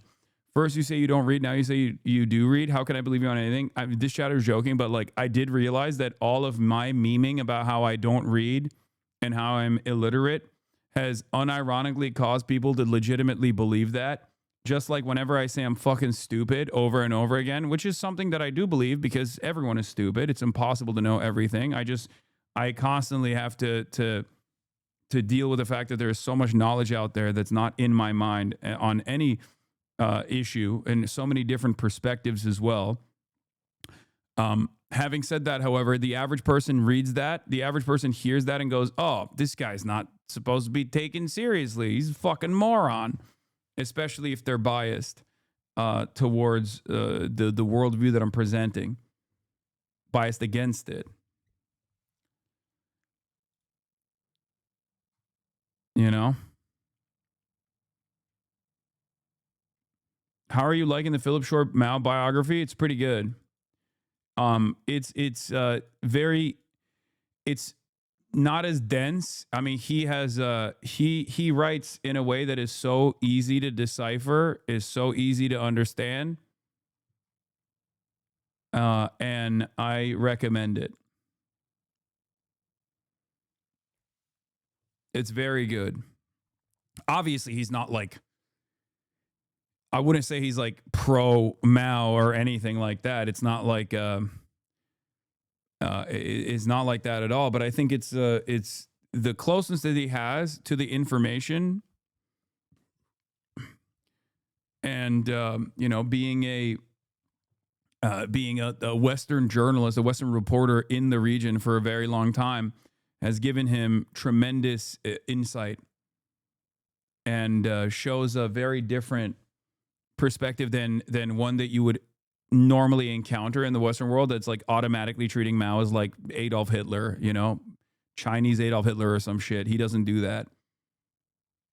And it's very good. It's on my list right now, trying to go through Ezra Vogel's 930-page behemoth that is Deng Xiaoping and the Transformation of China. Watch Cover Up on Netflix about Seymour Hersh. I already did. It's fucking awesome. I love Cy Hersh. Obviously, that's my goat. Absolve an officer. Please briefly talk about Pol Pot. I need good counterpoints. The fuck do you mean? Are you asking me to give you talking points to defend Pol Pot? What are you, fucking insane?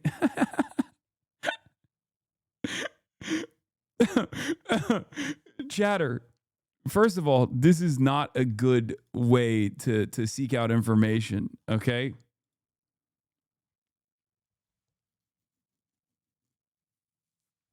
Yeah.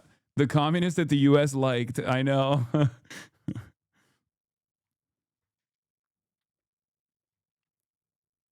Well, not just the U.S., let's be real. The communists that China liked as well. Sort of poor conduct at worst, at best. What can protests like this do to... I hope get people concerned. I hope get our legislators to grow what are called cojones, some guts, to assert their legitimate power under the Constitution. If you look at their policy against both Americans and their international policies, they follow the exact tenets and playbook of all fascist governments that we have seen in the 20th century. It's just like it is truly remarkable to have like such dedicated anti-fascists who also happen to be liberal. It is genuinely contradictory. I'm serious. Because, like, historically speaking, liberals have capitulated to fascist movements both in Europe and in general. But, like, America is the one place where you can both be an anti-fascist and also an anti-communist at the same time. I guess America and Poland, maybe. But they don't even recognize, like, the contradictions there at all. And I think part of that is because they are the most propagandized people. We are, as Americans, the most propagandized people on the fucking planet. So propagandized that we don't even understand. We don't even understand that we are being propagandized against. Like, we just don't even recognize it. What is the contradiction? If you are anti-fascist, being anti-communist is idiotic. Presenting Donald Trump as though he is like some sort of communist is the most insane thing you can say, because communists have historically, if you have any understanding of history whatsoever, communists are the first fucking group that fascists will seek to eliminate. Organized communists, organized socialists, trade unionists, and the like are the first group that will always be eradicated by organized fascist movements. And that is because communists are always anarchists, socialists, anti-capitalists alike have always been the vanguard against fascism. They are the most militant against fascist movements. So when liberals actually present this utterly ahistoric assessment because of their understanding of Stalin or their understanding of communism, which is, again, chock full of propaganda, and totally inconsistent, because they just go, well, these are all authoritarian. We're just against authoritarianism of every sort or whatever, except if it's authoritarianism that, we have we have installed, an authoritarian dictatorship that we have installed, in which case we just won't really think about it. These are boomers, so I suspect they're using the symbol to mean Russia, not communism. You see a lot of hammer and sickle Trump stuff among lib boomers. They just see it as Russia. No, I know. Iran proves you wrong? What do you mean, bro? You're so delusional. Iran proves you wrong? What?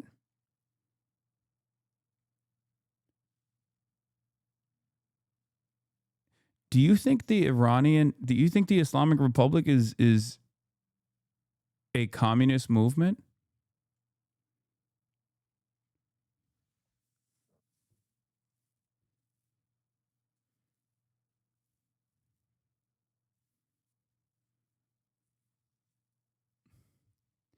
Iran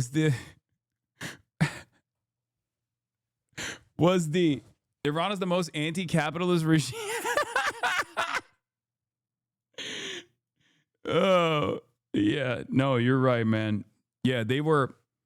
You know what it was actually? When the Ayatollah was ripping every like revolutionary, socialist, communist in the country throwing them en masse in jail, in prison. As a matter of fact, using them as like the number one ops, far more consistently, far more like a far larger threat to the established order in Iran. He was actually doing that as leftist infighting. when Iran was purging the left mobilization that played a formative role in the Iranian revolution, okay, what they were actually doing was leftist infighting, where they were like, we're trying to do Islamo-communism. We're trying to do Islamo-communism the right way. And all these other Soviet-aligned movements in the country are actually doing it the wrong way. And that's why they were throwing them in fucking prison and purging them. Guy who doesn't understand anything. And unfortunately, this is like the overwhelming majority of people whenever we talk about fucking Iran. Bro, he doesn't realize you're making fun of him. Yes, because he thinks being anti-imperialist or being anti-West as a understandable position for sovereignty in a country that is designed as an adversary towards the West is automatically that you're a leftist. Like you are a leftist across the board. You're ideologically a leftist. No, man, that's just for survival, okay? And as I've reiterated over and over again, especially in terms of Iran or even with Hamas, from my perspective, when a country is being utterly dominated by Western forces, okay, and is in the death throes, actively trying to keep everything together in a very diverse country that is a powder keg, okay, it does not matter what their ideological predisposition is. Like that's the reason why leftists used to say critical support to insert whatever country you're talking about.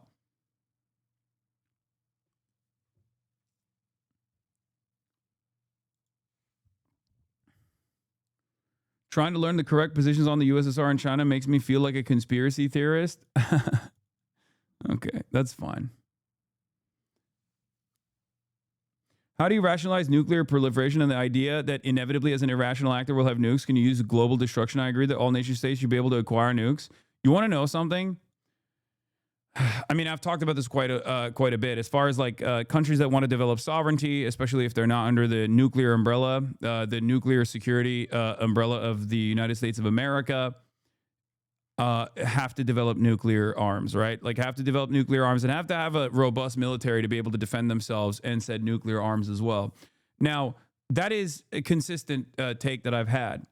I also will say that like, obviously, I mean, I guess we're going to get into Iran in a little bit. Hold on. Let me see how many more videos there are. Because I want to watch the Kristi Noem thing first and then get into the Iran situation.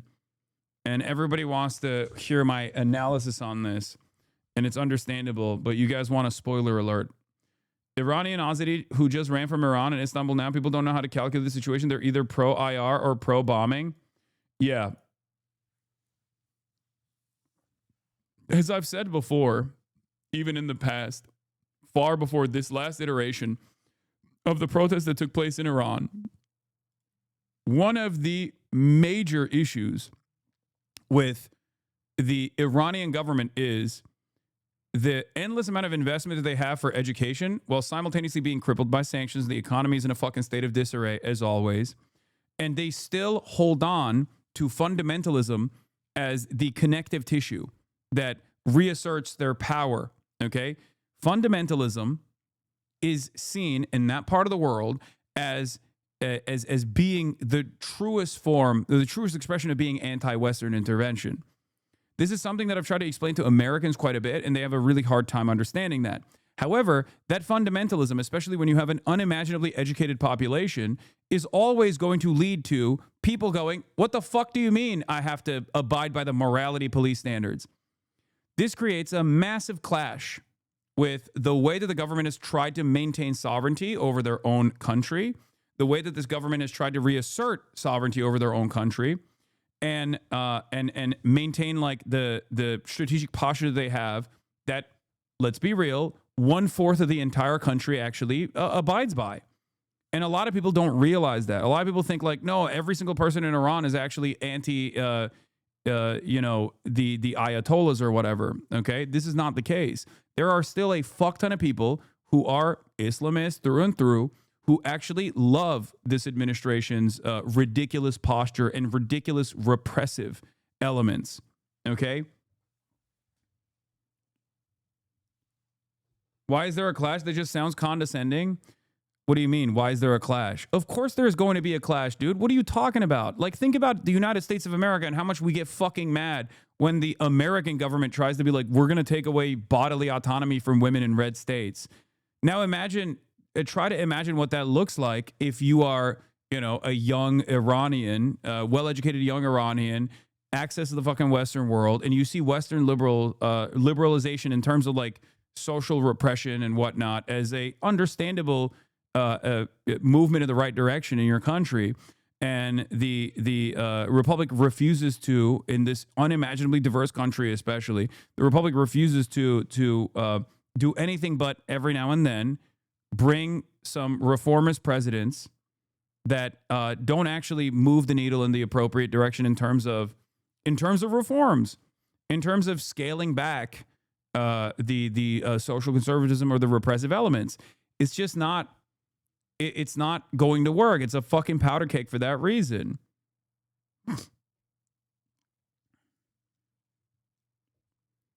I think you're talking about the concept of a relative deprivation that is a highly educated populace whose economic and social reality does not meet the standards they have been raised to expect via education and social mobility. It's the same thing that happened in Egypt during the Arab Spring.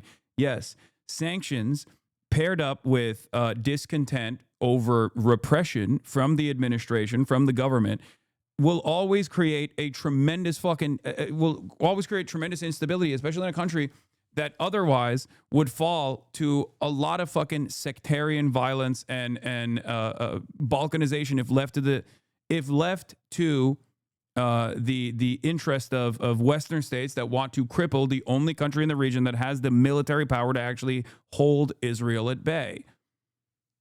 That's it. And let's be real.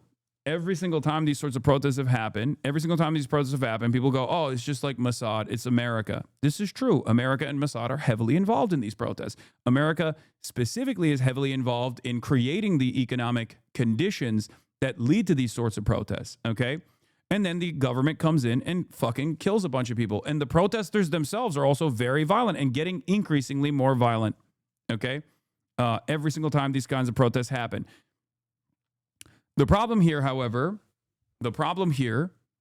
is that in the aftermath of these sorts of skirmishes, let's say, if you want to call it that, okay, you have to let up. You have to give in to the demands being made. You have to, because if you don't, then the protests are only going to grow. And it's getting to a point, especially in this last iteration, where while there is, of course, always going to be Western involvement, there are plenty of young people in Iran who have developed, understandably, a reactionary attitude towards Islam in general and are very clearly, not at the direction of Israel or America, very clearly expressing their fucking anger. Okay? You are very wrong. It's not 2019 anymore. It's way less than 25%. Do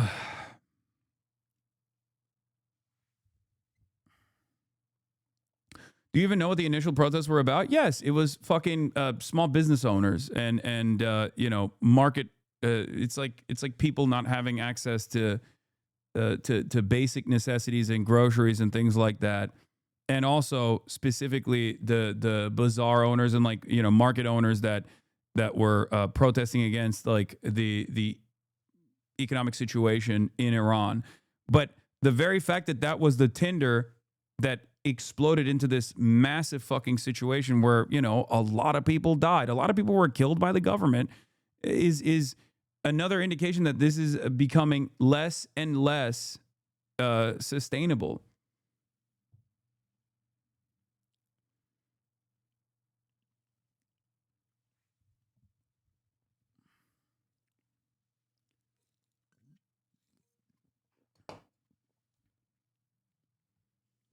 Yeah, shops are closing because there's limited cash flow, so they can't even pay rent to keep shops open.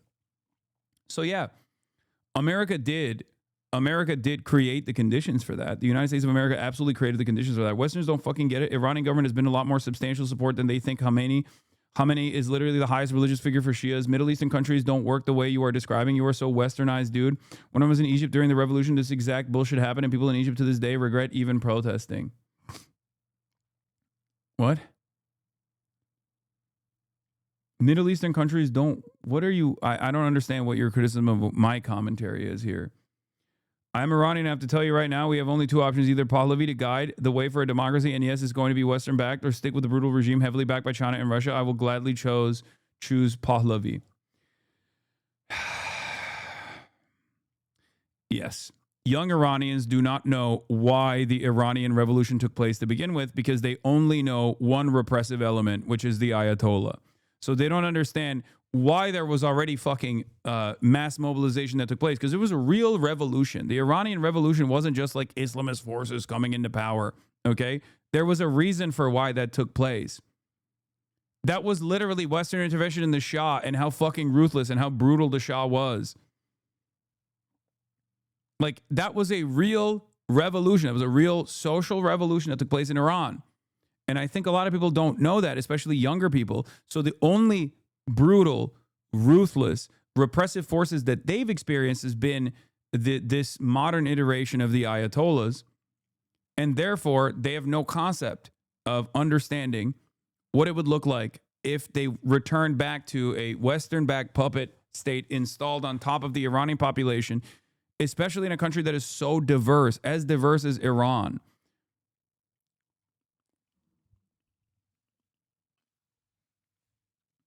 Does it seem like anything is coming out of all these protests? I mean, I think they've very clearly, ruthlessly suppressed the protests, and the Iranian government's assessment here is going to be, it was all Mossad, it was all Westerners, and the protesters themselves were the reason for why there was so much violence. They killed, firefighters, they killed cops, all this stuff, and there's truth to that as well, but like ultimately it was the state that is the most ruthless force here, the ruthless force of suppression. And yes, remember, guys, I know that there's always going to be Western intervention. I know that there's always going to be Western intervention. You guys are being ridiculous if you think that that's not the case. Okay?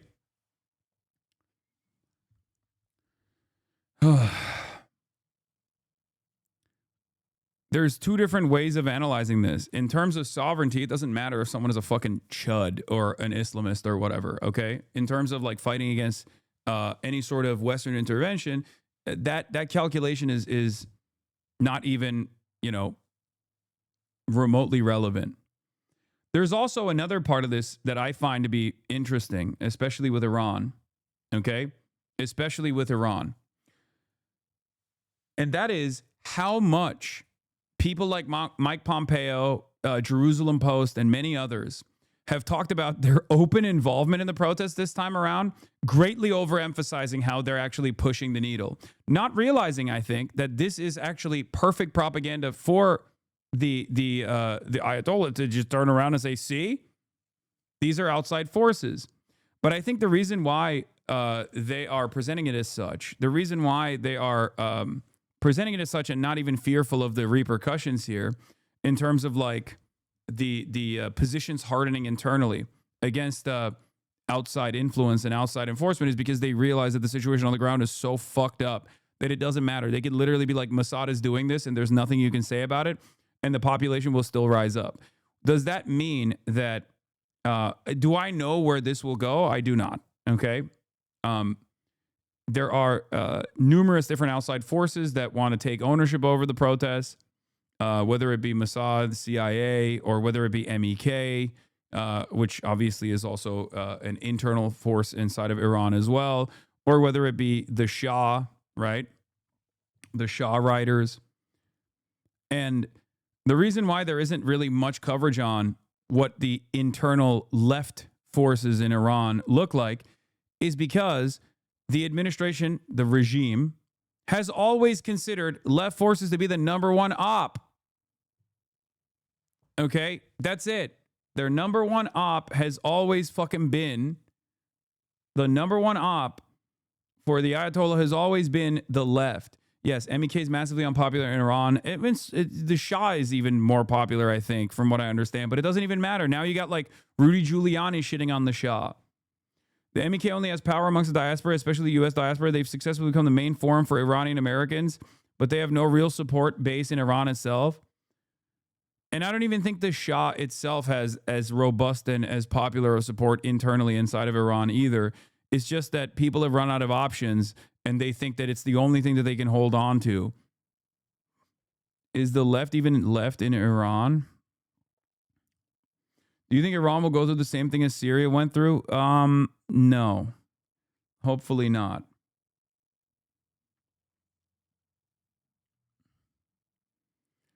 It's crazy though that the goal, I think, broadly, the goal from the West is to balkanize Iran, which would be devastating. Fucking bomb. And I don't even think, if you were to poll every single fucking Iranian person that's in the streets right now, if you were to ask them sincerely, do you want to balkanize Iran? They would say no. Iranians are very proud people. Okay, they're very proud people. They've literally have revolted against Western intervention over and over again. So, like, I don't think that they would be on board with like the complete destruction of this, 1,000-year empire with like thousands of years of history in general. I don't think they would be on board with that at all. So it's a complicated situation for that reason. But the discontent is very real. It's not just Western-backed intervention. Western-backed intervention, especially in the form of sanctions, has absolutely created an environment of economic instability and volatility that has led to people freaking the fuck out, understandably, on top of the internal repression that exists in the state. Anyway, let's get back to our regime and what we are doing here in the United States of America before I get back to Iran. Fucking bum you, you're a bitch. And if your wife is, I'll probably fuck her too. You guys are all bitches. You can't do shit to me. You can't do a thing to me. Get the fuck out of here. Get the fuck out. Nobody fucking wants you here. Right, get the fuck out. Walk the fuck out, you stupid bitches. Get the fuck out of here. You dumb. Get the fuck out of here. You fucking coward. You're a fucking coward, bitch. You're a fucking bitch. Hold on, baby. I'm on the phone with you bitch ass niggas. Get the fuck out of here. Get the fuck out of here, you stupid bitches. You're a fucking coward piece of shit. Fuck you. And if you didn't have a gun or a badge, I would beat the shit out of you. Take that fucking badge off and that fucking gun and see what happens to you. You shut the fuck up. You're that fucking tongue. You're a bitch. Get the fuck out, you fucking pussy. You fucking bitch ass white boy. I'll fucking spit on you. Fucking get out of here. Get the fuck out. Fuck out of here. Fuck out. Stay back. Stay back. Stay back. Fuck off. Stay back. Easy. Easy. Back up. Fuck off. Get the fuck out of here. Get the fuck out of here.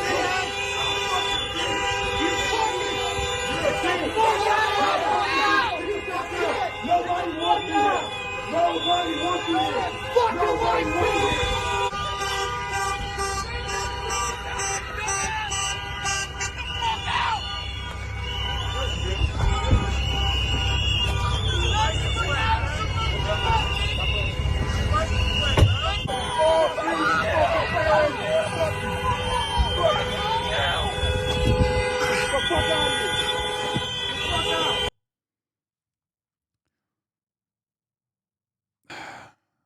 We have power in numbers, okay? You just have to remind yourself of that. We have power in numbers.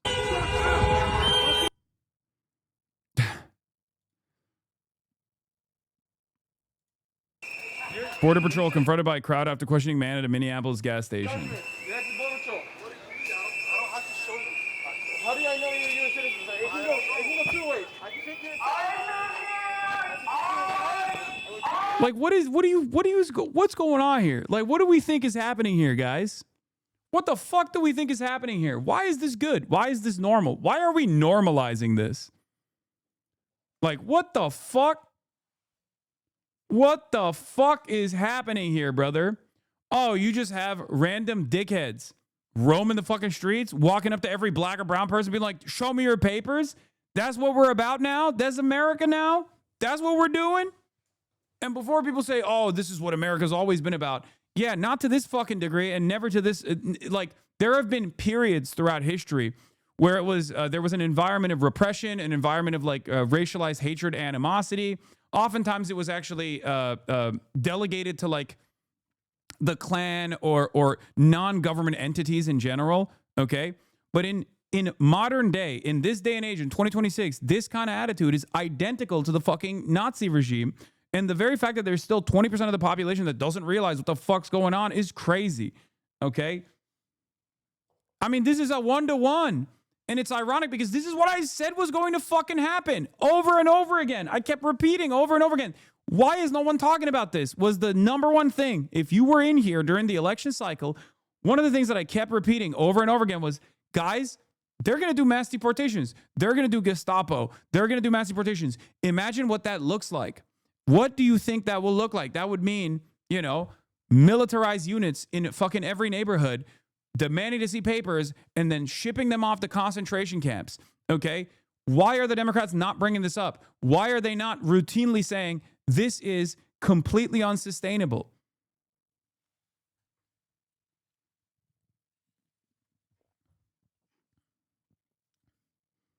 And it's going to get worse. Did people in Germany treat the Nazis like this? I mean, first, yes. And then you know what happened? Okay. Not only a failed revolution, but also what ended up happening is, and this might come as a surprise to at least, liberals who don't have any understanding of the history of Nazi Germany, they started arresting the people that were fighting back. And the people that were fighting back, at least in an organized manner, were the communists, were the socialists, were the trade unionists. Those are the people who were fucking fighting back, actively taking up arms, as a matter of fact, taking up arms against the brown shirts, right? Why are you not talking about Iran, brother? I was just talking about Iran. I'm going to continue talking about it right now in a little bit, okay?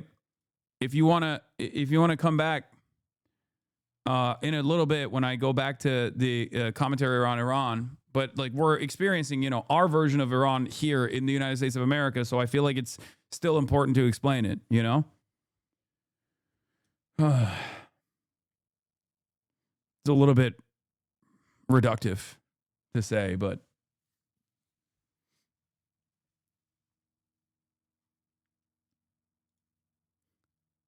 so yeah, did people in Germany treat the Nazis like this? There were people in Nazi Germany who treated the Nazis like this, or at least when the Nazis were building their movement, those people were communists. Those were socialists.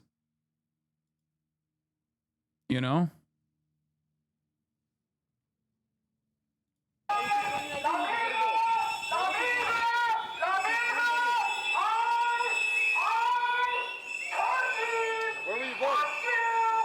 You act like police are normal and ICE are the only bad guys. Why are you acting like the police is any different? At least as a function, there is utility behind the police force. The problem with policing in this day and age, or at least throughout history, is that it has always protected the interests of capital. But in theory, there is a necessity for at least some kind of democratically organized unit of people that are actually maintaining law and order, at least the presence of law and order, or solving crimes, for example. Okay? The problem with policing in the United States of America, at least historically and certainly in contemporary society, is that they do not abide by those principles at all. They don't do their fucking jobs. They're not accountable. They don't do their fucking jobs. I demand that they do their fucking jobs. At least in this circumstance, one of their jobs would be to protect those fucking citizens from the Gestapo. Okay? In any case, both of those things can still be right, okay? But it's an idiotic argument to make in this moment. Like, please, oh my God. That's hilarious, Hasan. ACAB. I know, guys. I know. It is their job to side with the state. Wake the fuck up, man. Brother.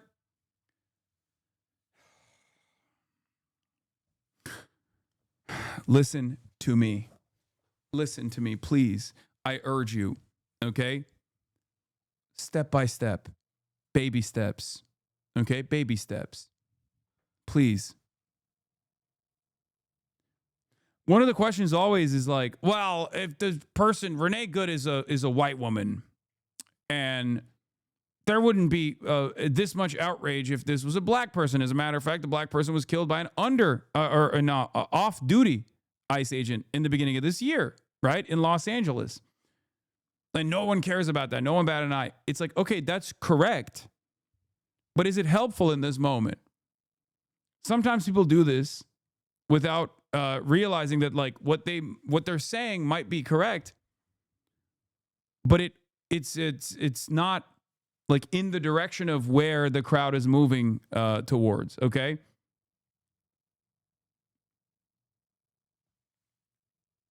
I don't know if you realize, but there's not a lot of time left for fucking baby steps right now, Hasan. No, I haven't realized it. Thank you for educating me on the situation that I've been warning against for like the last 10 years of my political commentary career. Thank you. I wasn't aware, but I'm glad that ya boy, even Steven, you have dialed in and you know what is what's happening here. We're done. We're not. There's no reason to fucking currently have internal battles, internal self-struggle sessions here. Okay, we're not doing that right now.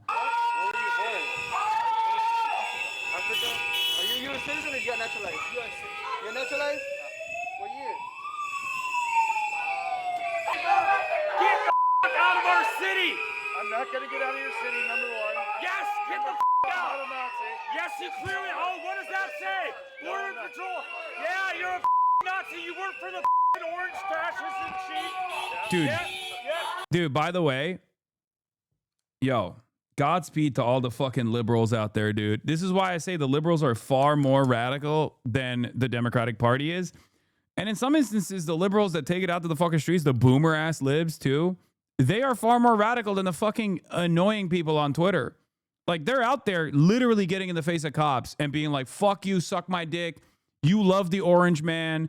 You know, things that people on the internet would like criticize and make jokes about, like, oh, orange man in chief, really? Oh, Mango Mussolini, like shit that we would cynically, from an edgy nihilist perspective, make jokes about. Well, those people are fucking out in the streets. I don't give a shit if their form is silly, okay?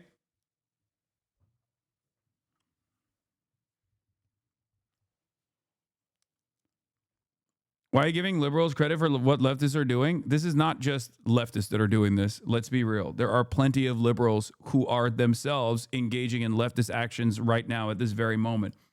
Okay? What leftist is saying you're working for the orange fascist Mango Mussolini? Yeah, they're saying there's a dang Cheeto in the White House, but this time they're saying it directly to a fucking Gestapo agent, okay? Out on the goddamn streets in an effort to protect the members of their community. So they can say whatever the fuck they want. Number one, I'm not gonna get out of your city because I live here. Oh, you want me to? You want to make? Okay, good for you. Good for you. You want to make damn shades out of people? Look at that. Look at that. Look at that little piggy. He's leaving.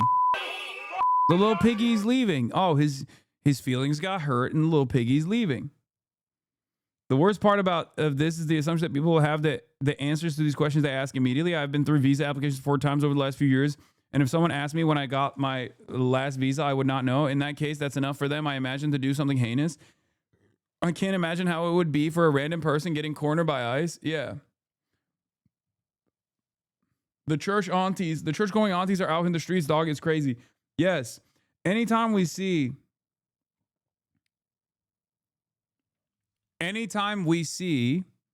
these sorts of incidents take place, anytime we see like mass protests and whatnot, I look at the crowd, okay?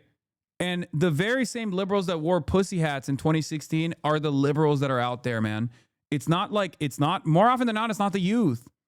It's not the youth at all. It's the fucking boomers. You have to recognize that. This is why I said the Karen Vanguard is here. This is why I said the Antifa is here. They are the people who are taking it to the fucking streets.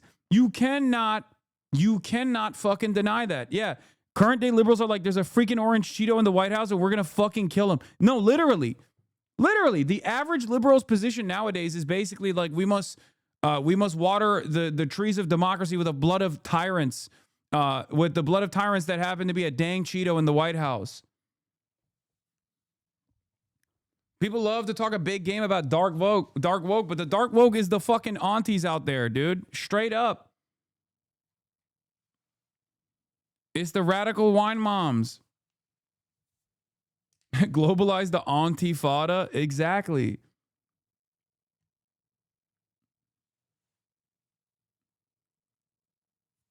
I don't think we realize like who, like where this discontent is coming from. At least like who is willing to take it to the fucking streets.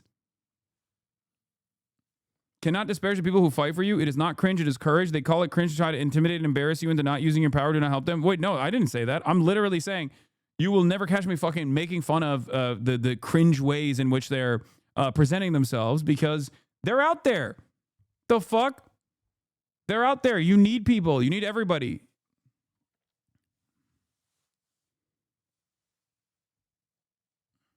And these people are out there, okay? Ban incoming for who? No, I know that person was talking to chat. I know.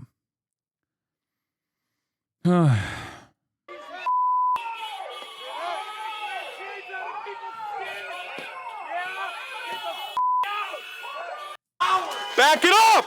Tensions reach boiling point in Minnesota as ICE immigration enforcement agents continue to patrol the streets in the face of a growing backlash. On Sunday, officers forced entry to this home, arresting a man. His wife showed journalists at the scene paperwork relating to his removal, a warrant signed by an immigration officer, a document that does not authorize agents to enter a private residence. Okay, so that was illegal. That was fucking illegal. Who's gonna stop them? Like, that was fucking illegal. We talked about the distinction between an ICE administrative warrant that is signed by an ICE agent or an ICE, manager or whatever, an ICE administrator, versus an actual judicial warrant. You cannot break the fucking door of an American or anyone really on U.S. soil like that with an ICE administrative warrant.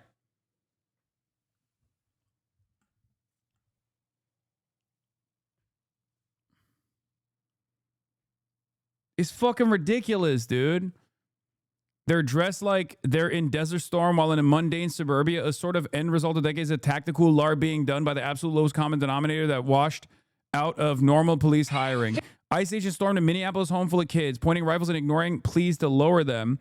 The warrant shown appeared incomplete. The man arrested had just checked in for a routine appointment. Where's the warrant? Where's the warrant?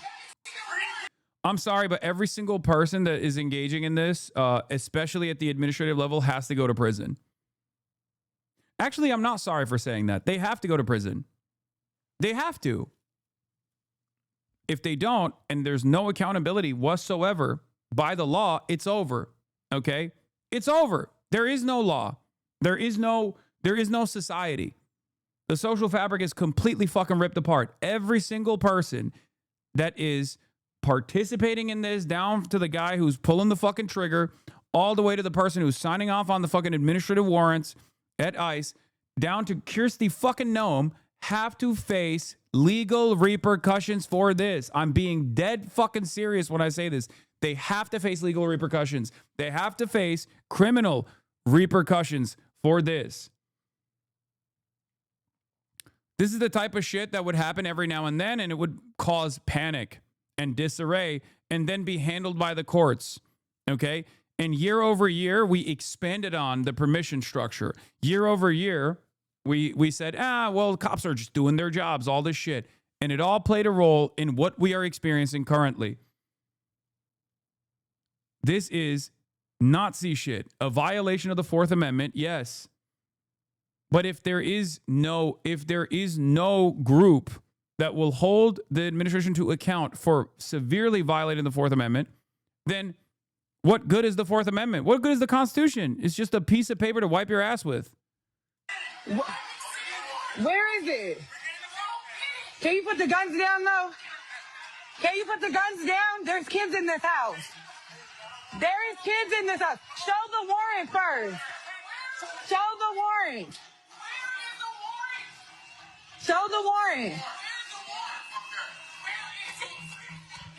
Bro, all it takes for one of these fucking Gestapo pieces of shit to as we've seen this past week, is to have a bad day or to feel like their authorities threatened or to feel like their ego is harmed for them to fucking pull the trigger too. Because like a lot of people are such badge eaters that they see guys that wear this gear, that see guys that LARP as though they're fucking cops, okay? And they assume, oh, they must be there for good reason. No, they're not. You have to literally pull yourself out of the situation and realize that these are people, some of them have been trained for 47 fucking days total, that are Proud Boys, that are fascists, that are white supremacists, that got a $50,000 signing bonus, very little training, and are not actually doing something that's appropriate at all. They're doing something that is utterly illegal, okay? They are terrorizing the masses. For what fucking purpose? Do you feel safe when you see images like this? Because I certainly don't. This does not actually give me safety and security at all. This is giving fucking chaos and panic, lawlessness and disorder. Not law and order, not safety and security, but instead mass chaos. Daughter's here. There's kids in this house. That's it. Where's the warrant? Where's the warrant? Where's the warrant? How is raiding a home with a warrant illegal? So there's two different kinds of warrants. There's an administrative warrant that is a ICE warrant. Okay, that means nothing. It has no legal basis for entering someone's home, but they use that as a lie oftentimes to say like, oh, well, we have a warrant here, right? And I've described it before. And then there's a judicial warrant signed by a judge.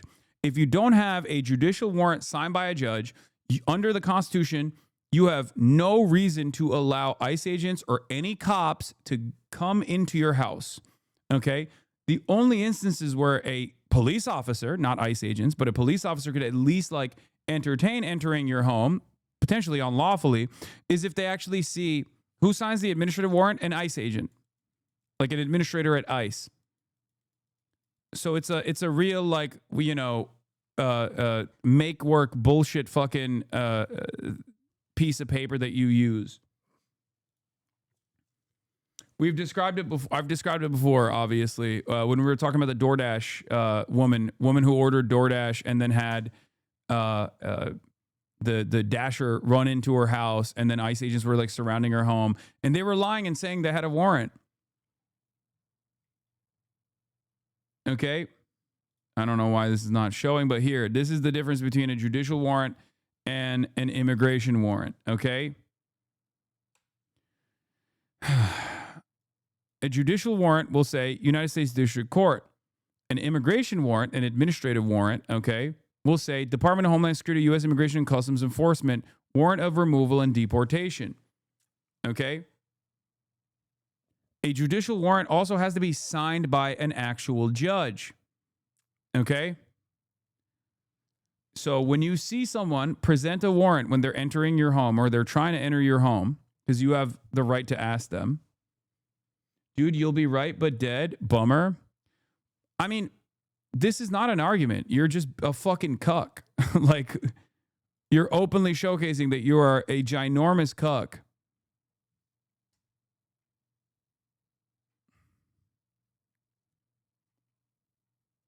The fuck do you mean, dude? You'll be right but dead. Okay.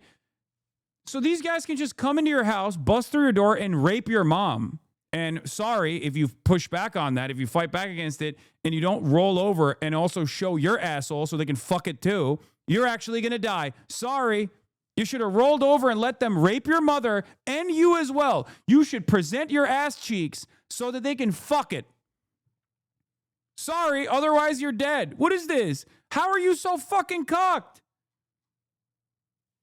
What the fuck are we doing? Excuse me, officer, I'm popping my pussy for you, sir. I love law enforcement.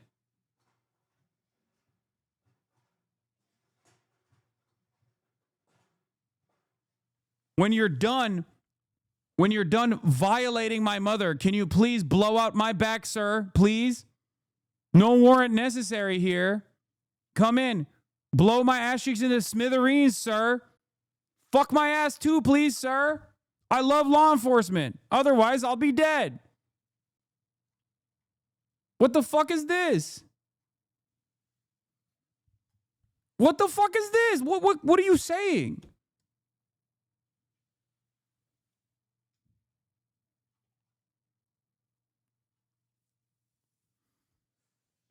I don't get it. I don't think you're a human. I think you're cattle. If this is truly the way you operate, you are not a human being. You're just fucking cattle.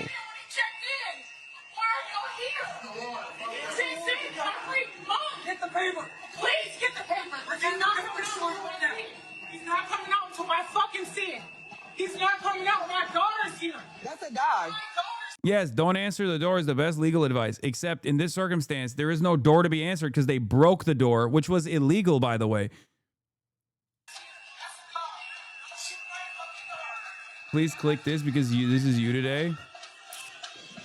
What is this? Wait, hold on. This guy's still arguing. I mean, that the whole America is right now, but the red-haired guy just does what he wants. It's not about right. It's now about life or death. Not fun to be right, but dead. What are you talking about, dude? The point that we're having, the conversation that we're having right now is not that ICE is at your doorstep, dumbass. The conversation is about pushing back against this shit. And you're the only person in this chat, at least, desperate to normalize this kind of behavior by saying, well, they'll kill you if you don't comply. What the fuck?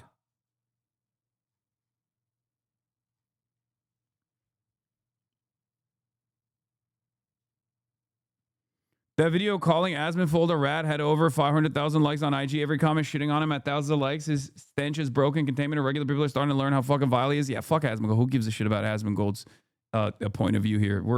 I'm already dealing with like the fucking cowardly, servile cattle in my chat right now. Please don't bring up fucking Asmonfold. You should have the paper before you hit the door. That don't matter nothing. You come with a warrant. You do have to show a warrant. You guys see this all on live. He said he doesn't have to show a warrant. There's nobody in here but my babies. Sugar, stay in your room and shut the door. Like, that's illegal. They can't do that. That's just fucking ridiculous. I'm not even touching nobody. Get your hands off of me.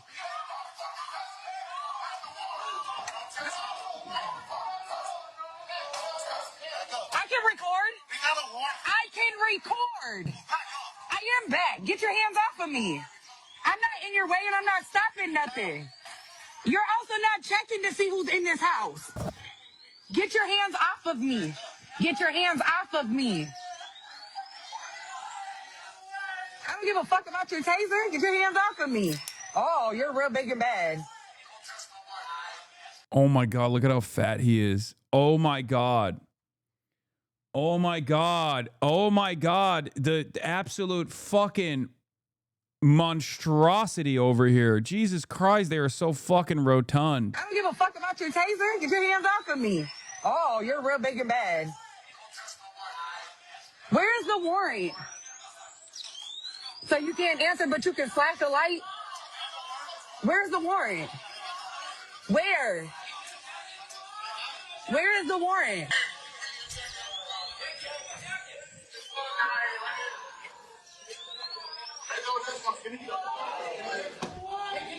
Back up. Back up, because he's asking me to do something, so now you back up.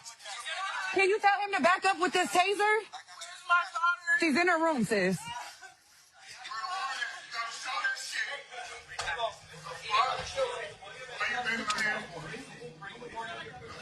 Why you bending my fucking hand like a boss? I'll put this over. Look right on it.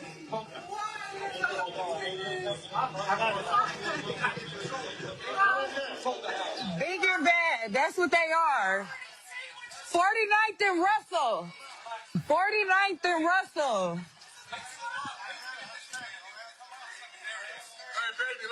This is the worst warrant execution I've ever seen because there is no warrant to be executed. It's an administrative warrant, so they're illegally entering someone else's domicile.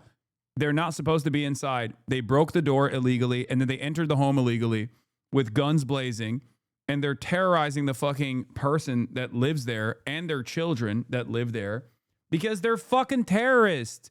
They are Nazi terrorists. This is Nazi shit. I don't know how else to explain it to you.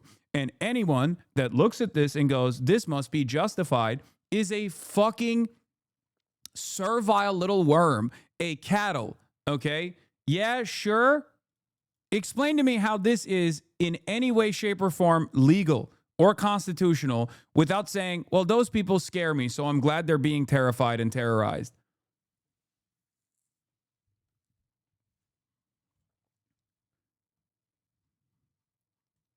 That's it.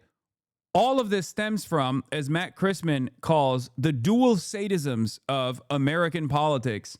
Oh, well, my enemies have harmed me. I have decided that my enemies have wronged me. They've harmed me. It's liberal women with blue hair. It's black people that have, it's black teenagers that bullied me in high school. And all of these are the real villains in society. And it's the liberal elite that prop them up and never give me my, never give me what I am supposed to get from society. So at the very least, I can vote for a guy who's not going to fucking improve my material circumstances in any way, shape, or form, but will actually destroy my enemies, will harm them, will terrorize them, will hurt them. That's it. That's it.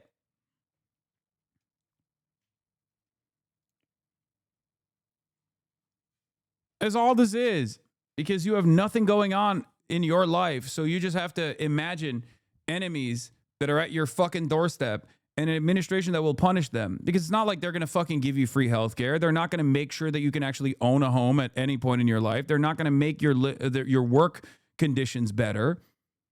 So you just have to sit there like the servile little cuck that you are and imagine that at least there's someone else in the fucking crosshairs, so that makes my life better in comparison. That's it. You're fucking cattle.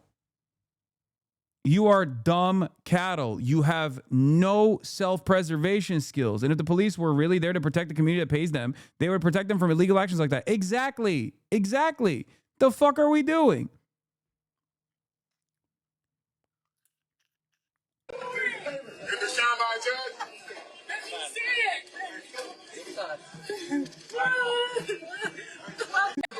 Look. Look. Do you see that?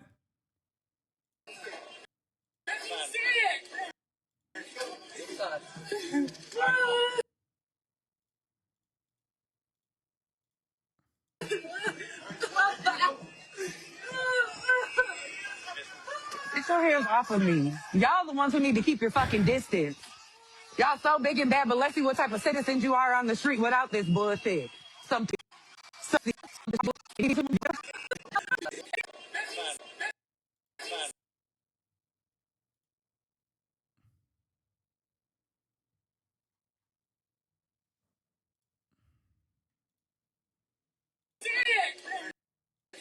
I can't see. Fuck.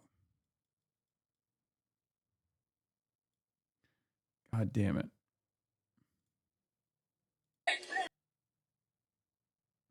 Aren't there different levels of judicial warrants even? Like an arrest warrant versus a search warrant? Yes. I don't know if this is a judicial warrant at all. And no, the key doesn't work.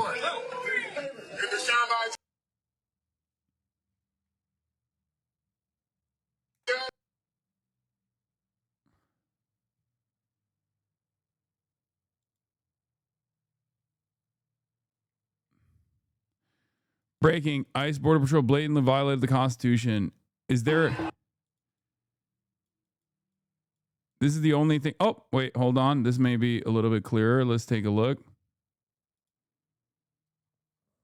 What does it say up here? Oh, it says Homeland Security. Yeah, it's an administrative warrant. Right? That's Homeland Security, right? Yeah, if it says that... if up top it says Homeland Security in any part of the fucking piece of paper, then it is actually an administrative warrant and not a judicial warrant. So it's not a real warrant at all. Yeah, this is it. Yeah. U.S. Department of Homeland Security. This is the sample. This is a U.S. Department of Homeland Security warrant. It's not a real warrant. This is bullshit. This is exactly what they're showing here. Yep. Look. It says a U.S. Department of Homeland Security warrant for arrest of alien. Any immigration officer authorized pursuant to sections 236 and 287 of the Immigration and Nationality Act as part 287 of Title 8 Code of Federal Regulations to serve warrants for the arrest of immigration violations. Okay? This is not signed by an actual fucking judge. Okay? Know your rights. This piece of paper does not give ICE the authority to enter your home. This piece of paper does not give ICE the authority to enter your car. It's nothing. It is utterly irrelevant. And the fact that they have like little holes on the top means that they just have like a bunch of these papers that they sign off in their fucking car and they just like rip it off to be like, see? See? It's irrelevant. Okay? This is fucking bullshit. You need something that says at the top, the United States District Court. You need to make sure that the address is the correct address. Okay? You need to make sure that when you look at a judicial warrant before they enter your home, you need to make sure that the address is the correct address. You need to make sure that the date is the current date to make sure that the warrant is not expired. Okay? You need to see if only the person and property in areas specified may be searched. Sometimes it could be the whole house. You need to actually see if it's signed by a judge, and you need to see what the actual, who the actual judge is. If the answer to all of these is yes, then it is likely a valid judicial warrant. Okay, how do you fight this warrant? You just tell them fuck off. You don't have the right to get into my house. That's it. Except these fucking dipshits didn't even do that. They busted through the door, which was illegal. They don't have the right to do this. They can't do this. This is unconstitutional. Now, before people go, oh, laws. If we're getting to a point where a permission slip from the fatter guy in the car is enough for you to do this, then there might not be any rules at all at that point.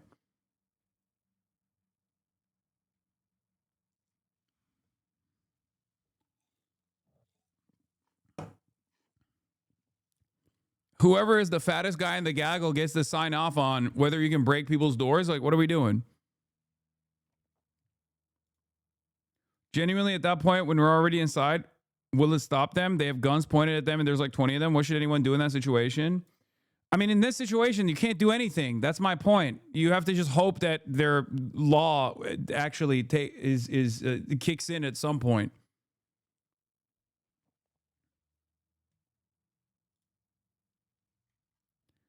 Ask yourself, if ICE is going door to door, what's next? Armed federal agents took a man away in handcuffs. A woman came out of the house and said the man was her husband. It also appears ICE used an administrative warrant, not a judicial warrant. That matters. An administrative warrant is signed by ICE, not a judge. Without a signed judicial warrant, agents do not have the right to enter your home. It's true. Anyone who thinks this is appropriate and good and just, and that person in there could be the biggest criminal of all time, and it doesn't matter. You have to abide by the laws that were created, okay? It doesn't matter. The reason why you have to abide by that standard is the same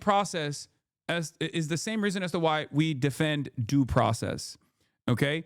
Because if we decide this is appropriate, no matter how severe the crime is, and there's no indication that this person was a severe criminal anyway, but it doesn't matter, even if they were, even if that was fucking Adolf Hitler in that goddamn house, okay? You have to abide by the rules that were set, because the next time they do this is not going to be Adolf Hitler. It's going to be you. It's going to be your parents. It's going to be your loved ones, and there will be no one that will defend you. Do you understand? That's the reason why we defend due process. That's the reason why we defend certain aspects of the Constitution around these fucking parts, including the Fourth Amendment, okay? No unlawful search and seizure. There is a reason for it, because an administration that seeks to violate the Constitution in this egregious manner, that will not be checked by the courts, that will not be held accountable by the criminal justice system at any point, will inevitably do this to you as well. That's it. And without those fundamental aspects that have been around since the fucking Magna Carta, there is nothing that remains that will protect you. At that point, it is truly might is right. And unless you have so much fucking money that you can hire your own private military contractors to defend your home at any given point, you're fucked. And even if you do have that kind of money, do you want to live in a society like that at all, where it's just complete fucking chaos? It's an anarcho-capitalist dystopia. Do you really want to live in that society? I know that people like Elon Musk live in that reality anyway. They know that they're unaccountable. They know that no one will ever fucking hold them accountable. They know that they can get away with doing whatever the fuck they want to get away with. But if you're a random guy working at fucking Jiffy Lube, okay, what makes you think that anarcho-capitalist dystopia is actually going to be beneficial when this current liberalized system that is failing right now is not helping you? You're still a fucking wage slave. So what makes you think you will be a god in the next iteration? What makes you think that you will be anything but a slave in even worse conditions? People do not have the capacity to understand this, where they go, oh, just comply or die, comply or die. It's fucking ridiculous. Yeah, you're describing Rust, but with people who have massive head starts. Oh, no. Exactly.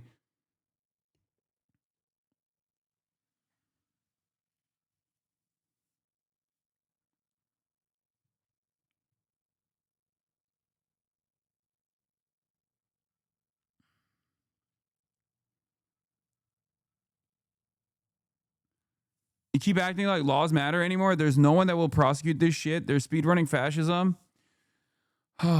The reason why I'm talking about the importance of law in this situation is because I can't believe you would mute me for simply challenging you on a certain point. I thought the channel was different because you allowed disagreement. You know what? If you want me to agree with everything you say, just say it, Hasan. I know I'm not right-wing, at least not completely. Take another hour off. Stupid.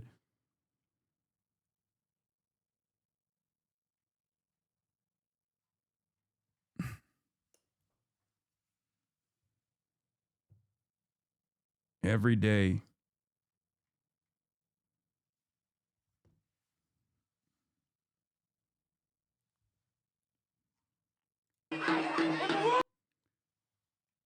Ugh. DHS was forced to respond to this because they're growing more callous. This was literally a U.S. citizen. Border Patrol attacked the U.S. citizen teenager, beat him up, drove him away, and then dumped him. I'm not doing all right. What's that? I'm not doing all right. I'm not doing all right. Back up. Yo. See that? Yo, they're recording. They're here. What y'all doing? Yo, back up. You good? What's that? You good? Oh, Greg Bovine Bovino in the streets. absolutely. Oh, back up. I'm walking here. Back up. Bro, if our governments, our local governments, and our state governments can't protect us against this kind of like federal action, it's going to be complete chaos. Okay? I urge even the likes of Mayor Frey or Tim Walz to wake the fuck up. Okay? Deploy the National Guard to protect the citizens. Order local law enforcement to protect Minnesotans. Okay? Because if you don't do that and people realize that even local law enforcement and state and the state and the government is not on their side, it's bedlam from that point on. People are going to start taking matters into their own hands in an act of self-defense. This is where we are barreling towards. Okay? What the fuck? Would it be better to wait strategically until after we win the midterms? What midterms, man? What fucking midterms? What are you talking about? What do you mean? What are you talking about? What are you? I'm here to learn. Okay, brother. They're doming people on the fucking streets. They're busting through their doors. It's Gestapo time, and you're talking about the midterms.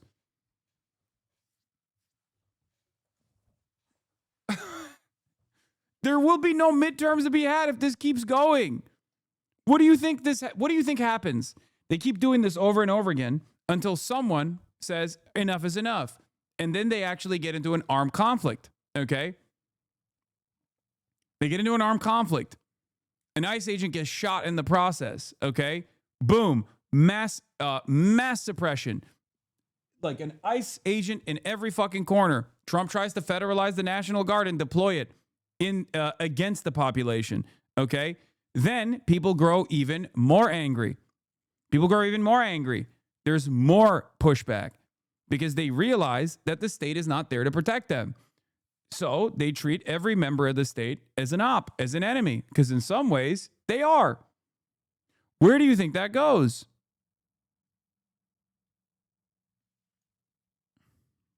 Where do you think that goes? More suppression, more repression. There's no more midterms at that point. It's martial law, which is what the administration wants. They want martial law. The American government wants to implement martial law.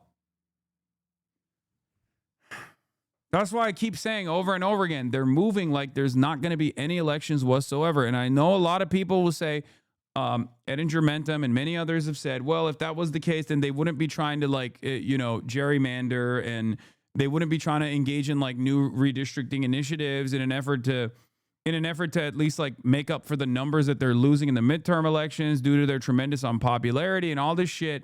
I think both can work at the same time. I genuinely think it's both. They're trying to at least like create some kind of fake democratic process by engaging in these acts of like redistricting over and over again in an effort to be like, well, see, we still have control. But I think that's just hedging their bets. I don't think that is their game plan. I think their game plan is this. Keep fucking pressuring. There will be no legal pushback. There will be no like local government pushback whatsoever that will entertain some kind of like constitutional crisis, okay? Because Democrats always are too fearful to actively defend their own constituents. And eventually, people recognize that reality. People recognize that there is no more defense. There is no local government that's coming to save you, and they take matters into their own hands. And in that process, when people take matters in their own hands, there's bedlam, there's chaos, there's violence. And there's even more violence in an effort to suppress said chaos and the violence for people who are engaging in an oftentimes legal act of self-defense.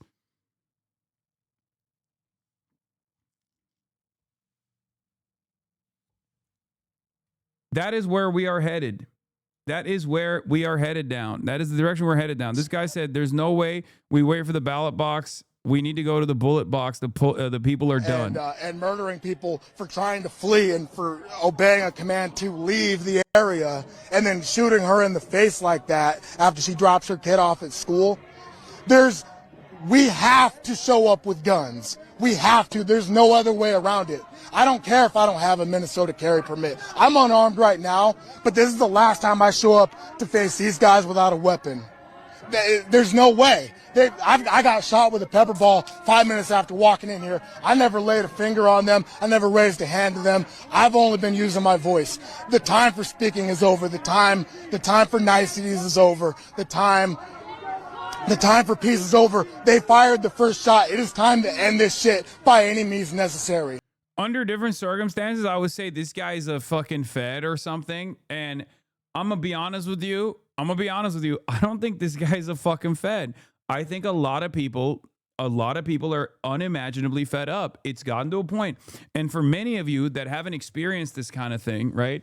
You can't imagine what it feels like when you have, when as an American citizen, your whole life you have been taught that this is a nation of laws, okay? There's rules in play that actually are supposed to keep these kinds of repressive forces at bay, okay?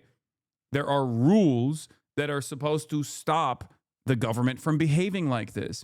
And it turns out those rules only matter if both parties in the duopoly that we have are playing by said rules. And if one party decides, yeah, there's nothing you can do about it, I have unchecked power, okay? I can do whatever the fuck I want, and the other party just fucking keels over and says, go ahead, there's nothing we can do about it, then people inevitably come to terms with this new reality. The reality that is very different than what they've learned about American existence, okay? And I think that's where a lot of people are right now, especially a lot of people who experience this kind of violence, experience this kind of suppression. People that actually see it in their fucking neighborhoods eventually say, I'm fed up. It's fucking bullshit. Philly police brutalized a minor on camera. The community called a modern Black Panther group led by Paul Birdsong, inspired by the original party to demand accountability when systems fail, communities organize.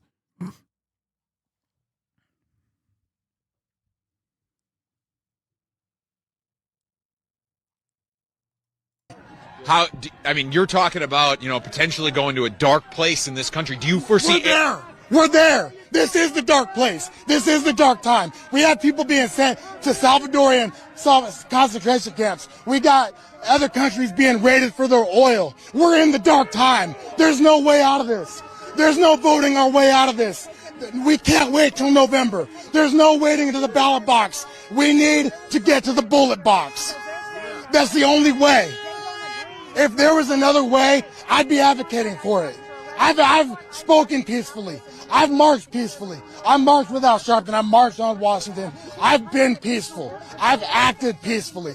The time for peace is over. The time for any means necessary is right now.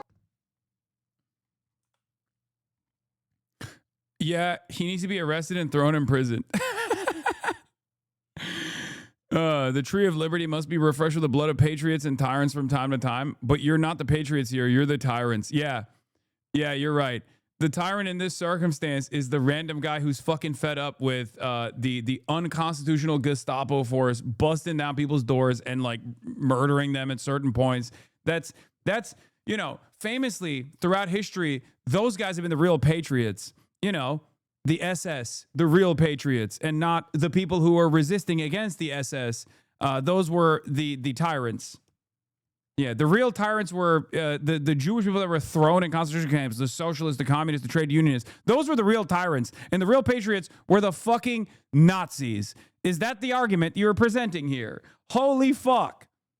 Anyway, let's watch Greg Bovine Bovino pull off this fucking nonsensical bullshit again. Like that. Good show. Hey, that's not a nice guy. I don't give a fuck.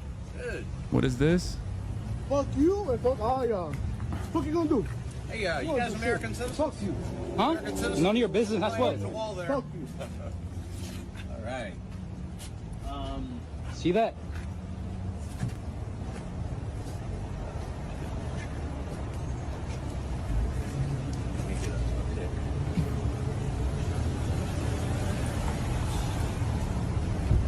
You're blocking traffic.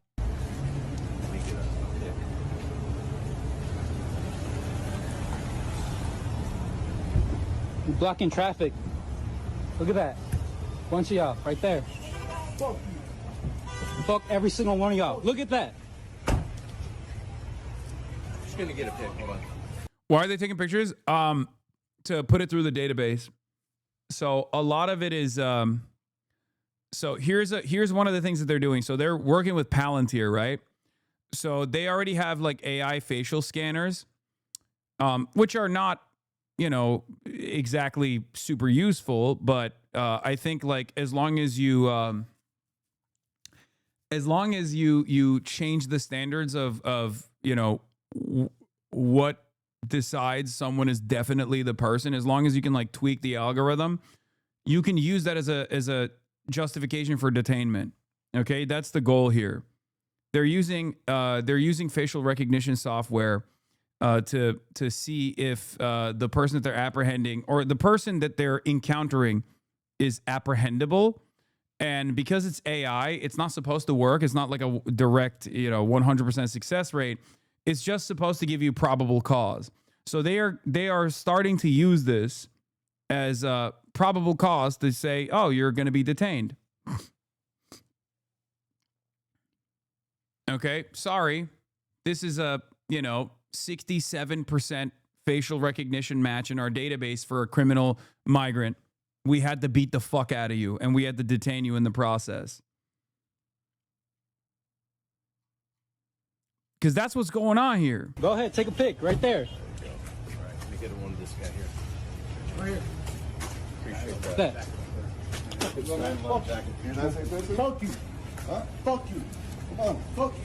Don't touch me. Fuck you. Fuck you. Fuck you. Hey, don't touch him. Don't touch him. What are you doing? Come on. Yo. Fuck you. I work here, bro. Yeah, he works. Touch me. I dare you. Fuck you. Look at that. Fuck you. Yeah, he's got like the fucking Target shit on him too. Or what? Fuck you. Look at that. Look, they're grabbing him. Look, they're grabbing him. Yo, let him go. Border Patrol attacked the U.S. citizen teenager, beat him up, drove him away, and then dumped him. Why do they not care about getting caught in their lies? If he was arrested for assaulting law enforcement, why was he released and found battered in a Walmart parking lot? This guy right here, they let him out of the vehicle, they tortured him. This guy right here, yeah. Tortured. You okay, man? No, I'm not okay. Bro, it's...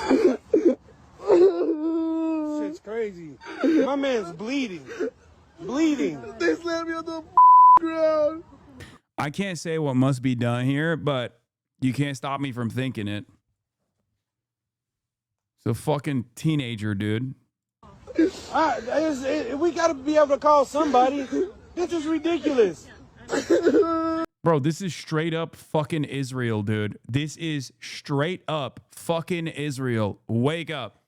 For people who like think this is just like, you know, oh, this only happens in foreign countries or whatever. This is happening right now. Wake the fuck up.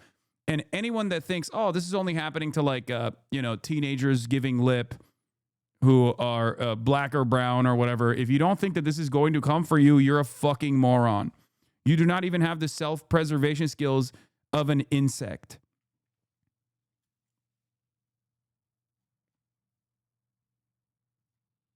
Oh my God. You got family around? You got somebody here, man? Come on, we in here. Come on, man. You work here, don't you? No, I work at Target. You work, bro. Come on, bro. It's okay. That is so crazy. Man, slam this man up in the parking lot. Torture this guy.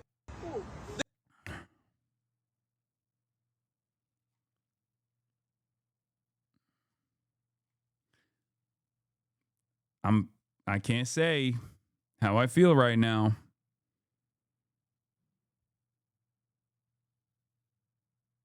But goddamn, I'm thinking it. 1 hour ago, Neon Neck. ICE agents detained a U.S. citizen legal observer in Minneapolis, smashing his car window, dragging him out, and placing a knee on his neck. Conduct banned under Minnesota law after George Floyd. It's getting crazier and crazier. It's very obvious to me that the mandate from the Department of Homeland Security, specifically from the federal government, is to just increase the intensity.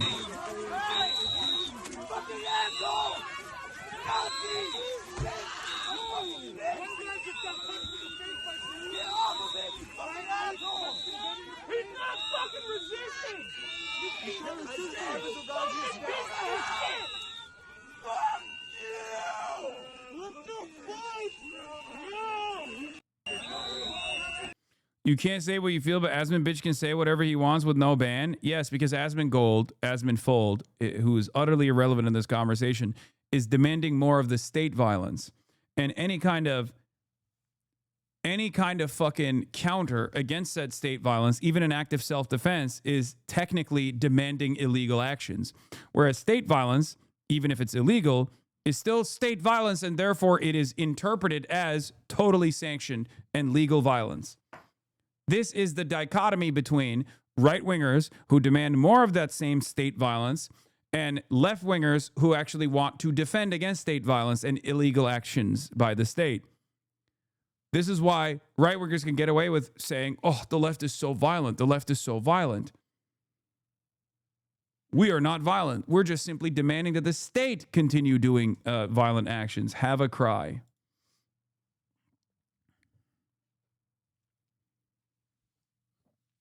This is it.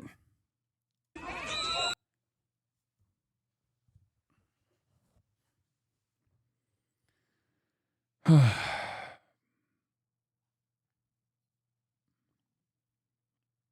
mean, what do we think was going to happen?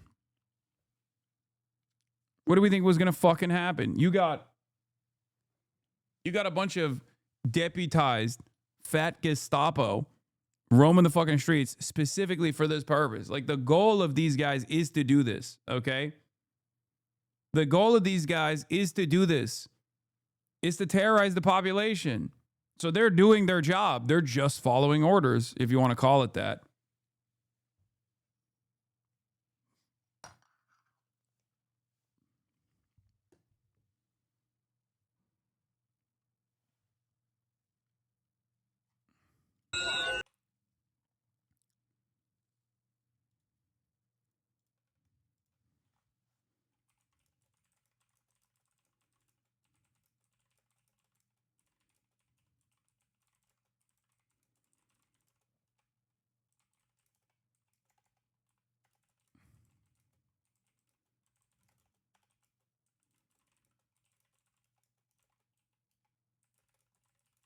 means to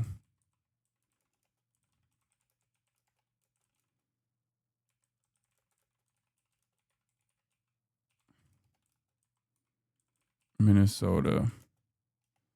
Hold on, I'm tweeting, sorry.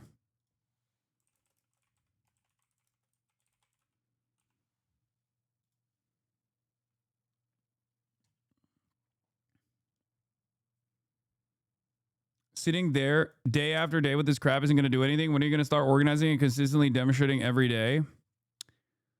I mean, there are people consistently organizing and demonstrating every day, unless you mean like just me, right?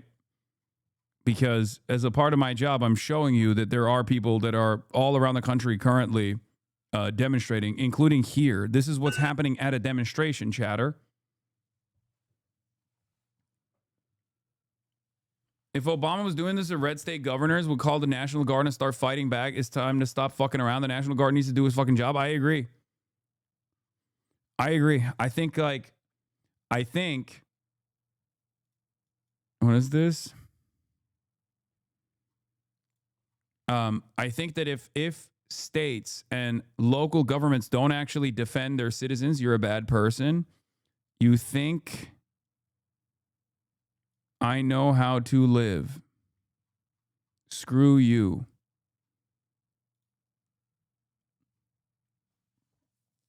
I would expect that this would be a moment of unity, I think, but I guess you somehow think you're magically above this kind of state repression, right? Is that what it is? In your mind, do you feel like this won't happen to you or a loved one? Or are you a member of ICE? Because either you're deluded, you're delusional, and you think that this won't happen to someone that you know, someone that you love, or yourself, or you think you're just going to join ICE at some point, I guess, and be a part of the fucking cruelty. Because it's getting to a point where you're either wearing the boot or you're under the boot.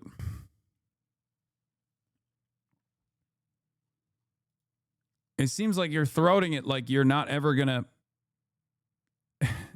like you're ever gonna find yourself underneath it. I think the lines have been drawn in the sand. People watch one video and see two different things. That's how wars start. I mean, that's part of it. But, I mean, if they universalize the pain, enough, I don't think they'll have a robust popular mobilization to justify this kind of thing. And everywhere that they go, they will experience people pushing back.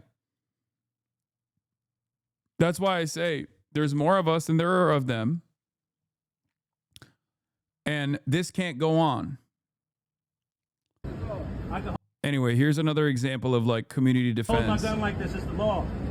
Philadelphia Crime Code 6108 says I can hold my long arm in my hand, just can't hit my finger on the trigger, which is not. So don't ask me to do nothing that's against the law. Can I help you? I'm out here minding my business. I'm out here to control and watch you. Anything else? Because you guys like beating up our team. ICER.com to find your local rapid response number. Call and report if you see ICE chat. Get trained and respond and defend your neighbors. Yes. Somebody sent us a video of y'all beating up a teenager. Y'all, it wasn't me. Huh? It was y'all. You're a police officer. You part of that. You part of that. It was y'all. It was y'all. If you don't like to be labeled in with the slave catchers, you shouldn't have touched their hope, sellout. You are a sellout. You wearing their shit. You are a sellout. You ain't protecting shit. You got to do whatever they tell you to, including hurt your people. Because you're walking up to me and I don't like you and I don't trust you and I don't got no conversation with you. So unless you're investigating the crime, leave me the fuck alone. When I'm here, I don't care. I got a gun license right here. This is legal. Philadelphia Crime Code 6108. Move your car out of people's way and get the fuck out of my face. Thank you, officer. Have a good day. You have a bad one. Sell out. Fuck out of here. What you smiling for? Sell out. Do you know where you came from? Slave catchers hired you to help catch their property, which was us. Slave catcher controls the origin of that cash. You bitch ass nigga. The fuck out of here. Go where you're needed. We don't need your help. Get out the fucking street. Like your supervisor said, get out the fucking street. Get out the fucking street. Go with him. Go with him. Get out the fucking street. America is such an insane country, but I mean, I guess this is what you get, you know? This is the well-trained militia, I guess, you know? That's the Second Amendment for you. I don't know what to tell you.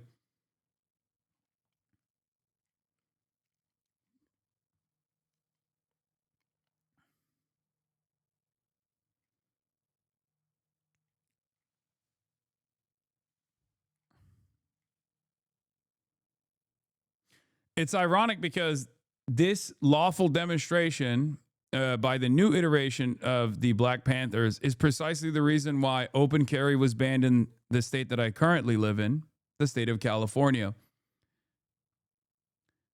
by Ronald Reagan. That's right. Ronald Reagan banned open carry in the state of California when the Black Panthers organized and did a demonstration at the Capitol with their guns, which they legally acquired and were legally carrying openly. So they made it illegal. One of the few instances where, you know, a Republican was against the Second Amendment.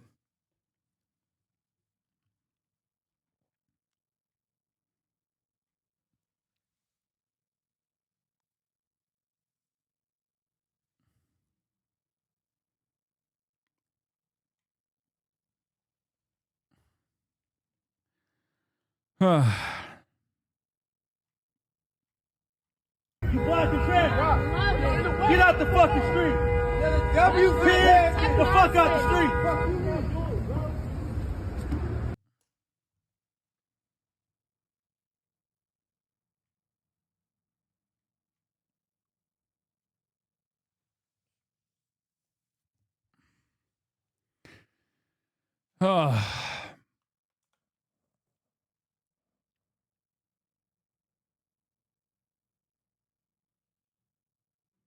Anyway,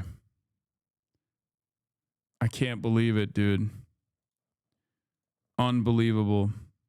Garrison Gibson Brown. He has some charges. They say he has a order of removal. And they didn't even show us this stupid ass. Deploying the National Guard would mean civil war now? Okay. I need to explain something to people, okay? The state always maintains the standard of violence, okay? Whether it be Israel against the Palestinians or whether it be the American government against the American people, okay? And those who make peaceful rebellion impossible make violent retribution or violent revolution inevitable, okay? When you shut off people's capacity to push back, when you make them believe that the state will never be on their side, when you make them recognize that the state is not on their side at all, eventually something's going to give. Okay? So yes, deploying the National Guard in this situation, and I don't even know how that this would work, but deploying the National Guard in this situation to protect civilians, the citizens of the state, would create potentially a constitutional crisis if the federal government at that point doesn't back away. But if the federal government at that point backs away, then this gives more confidence to other blue states, because it's very clear that Trump is just weaponizing federal law enforcement against blue states. That's it. Against minority groups that he wants to put in the crosshairs because he doesn't want people talking about Jeffrey Epstein. Only 0.6% of the Epstein documents that were supposed to be released in its entirety a month ago have been released thus far. 0.6%. Okay? So it worked. Trump immediately started talking about Somalians. They're animals. They're parasitic. We got to fucking crack the whip. All this shit. And then sent the goddamn Department of Homeland Security after that Nick Shitley video to Minneapolis. And then one of those psychopathic Gestapo agents ended up killing an American woman, age 37, Renee Good. And now it's fucking bedlam. But guess what? Ain't nobody's talking about the Epstein files no more. No one is talking about the pedophilic elite any longer and Trump's, personal involvement with the pedophilic elite. That's where we're at.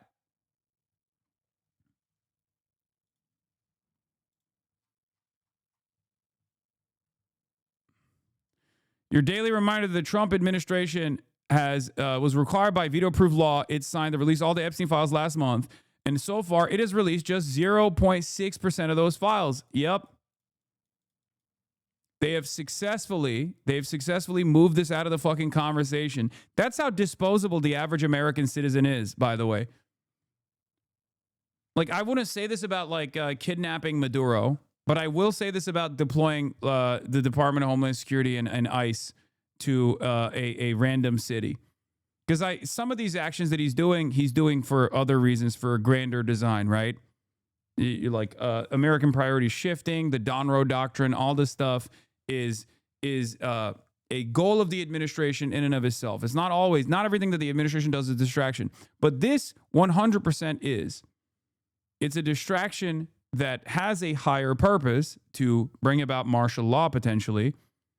Okay? And the only way to push back against this is if state governments and local governments realize what the fuck is going on and take the measures necessary to defend their citizens, to defend and protect their citizens. If that does not happen, eventually people are going to take matters in their own hands. And when that happens, and an ICE agent gets shot or something, okay, then they're going to use that as an opportunity to bring about martial law. Tremendous discontent that needs to be suppressed violently, militarily. So the National Guard will be deployed at some point. So it's up to Tim Walz to figure out whether he gets to deploy the National Guard to defend his own citizens, or if it's the fucking president that federalizes the National Guard and deploys it in Tim Walz's stead. Okay? So the National Guard is getting deployed. Who gets to deploy it for what purpose is the real question here.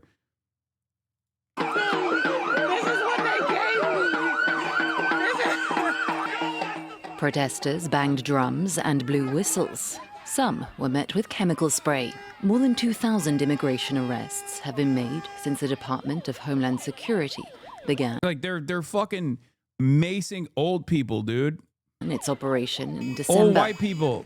These latest raids come in the wake of the fatal shooting of Renee Good in Minneapolis by an ICE officer last Wednesday. Many residents are anxious about the situation. Public schools in their area are offering remote learning. I'm a teacher, and I think that the fact that ICE has been targeting schools around here, making it difficult for children to just like get a public education, terrorizing parents, the fact that I have to worry about my kids being outside because of this sort of terrorism happening out front is ridiculous. Minnesota is the latest focus of Donald Trump's campaign to remove undocumented migrants from the U.S. The state has a large population with Somali heritage, although the majority are U.S.-born and more than 92% are citizens. On Sunday, Homeland Security Secretary Kristi Noem pledged. The reason why they're bringing up the 90% are citizens number is because it renders the entire deployment argument ridiculous, right? Like, you're talking about targeting Somalis and 90% of them are American citizens. Like, you're targeting them on immigration grounds and they're all fucking citizens. What are you talking about? What immigration grounds do you have at that point? That's the reason why it's important to bring that up, especially because a lot of people don't realize that Somali Americans are Somali Americans. They think they're just undocumented migrants or migrants in general. To send hundreds more agents to the area. He's a citizen! He's a citizen! He's a citizen! Stop! While I was on the ground, I was in shock. I just knew I was getting handcuffed. It was all happening very fast. I'm like, I just don't get, like, I truly don't understand how people can't comprehend what's happening in front of their own fucking eyes. Like, do you have friends that look at this shit, chat, and go, it is what it is? Like, I don't know. How do we sleepwalk through this process? Really? Like, are we just not looking at the same shit? Like, do you not see that these images are identical to what took place less than 100 years ago? How can you look at this and engage in denial What will it take for you to recognize what the fuck is up? What will it take for you to realize, like, this is some Nazi shit? This is straight up Nazi shit. Like, I don't know. Because I'm seeing a lot of people in the streets, but they're mostly older people. It's mostly like older, elderly white people, right? Like, there's not a lot of young people out there in the streets. There's not a lot of organizing. There's not a lot of youth organizing in general around this sort of thing. And at least historically speaking, in moments of discontent such as this one, in moments of disarray such as this one, youth has always been the vanguard. And in America, the youth is nowhere to be seen. And I guess like part of it is because they're afraid. Part of it is because they don't realize it. Part of it is because they're just like too busy with their day-to-day, right? With their jobs, trying to fucking make rent. But I don't know. I don't get it. I don't understand. Maybe they're all just watching Aiden Ross and Asmongold and XQC and don't realize that this is just like an unsustainable situation. It's like totally fucked. We're too jaded, man. I can't even fucking hate too much because, I mean, when people were stuck at home during COVID because of the lockdowns and there was a lot of anger that was brewing, and in the aftermath of the George Floyd assassination, only a couple blocks away from where Renee Good was shot and killed, a lot of people did take to the streets. And they did everything right. They did everything by the book. They protested. They showed their discontent. They then turned around, plugged their noses, and voted for Joe Biden. Because that was the only guy that could beat Donald Trump, they said. Right? So they went and they voted. And Joe Biden won. And what came? What came after that? Nothing. None of the demands were met. Nothing actually changed at all. Okay?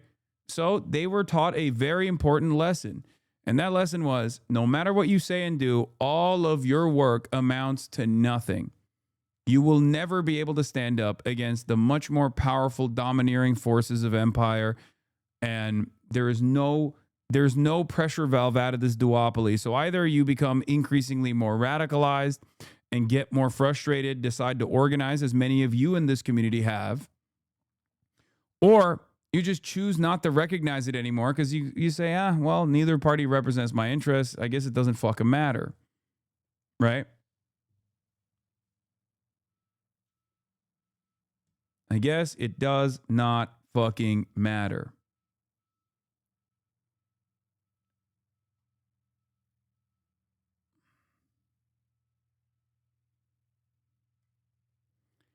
How did I get here?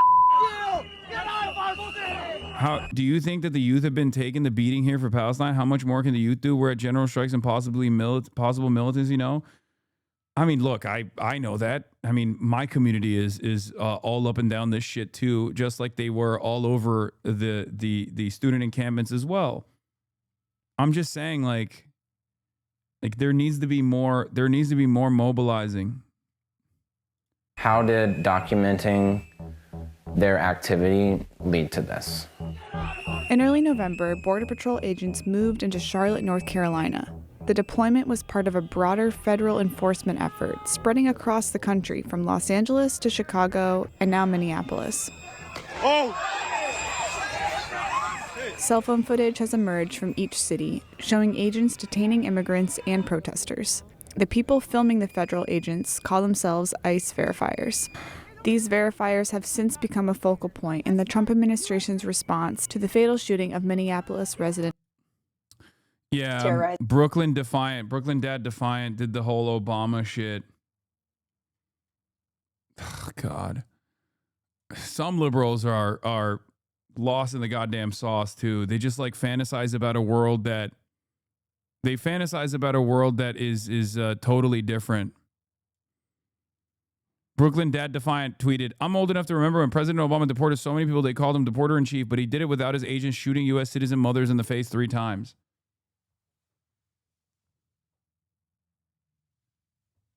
Brother, is the problem from where you're standing the fact that like mass deportations are taking place, but you don't like the way they're taking place? Or is the problem mass deportations as opposed to mass amnesty?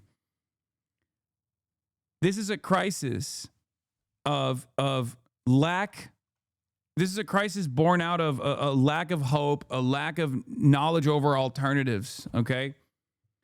In some ways, I do bring this back to the Democrats all the goddamn time for this reason. Because the Democrats do not present an alternative. So these guys who are regime pilled, who are just party pilled, they're just party mouthpieces, just go along with whatever the party is presented as like the appropriate measure here. If the Democrats are saying, no, you don't understand. The real problem with this is not like, mass deportations. The real problem is like the way they're conducting the mass deportations.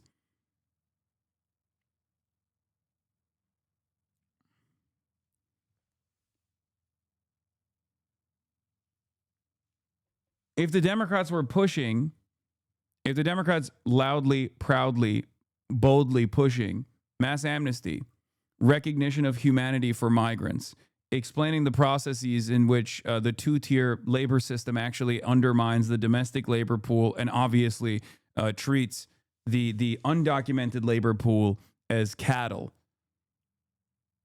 and seeking to address that dynamic, not through the violent apprehensions and deportation and kidnapping operations, but instead through processing their paperwork, recognizing decency, our shared humanity, and following basic international humanitarian laws, then these guys will be saying that too.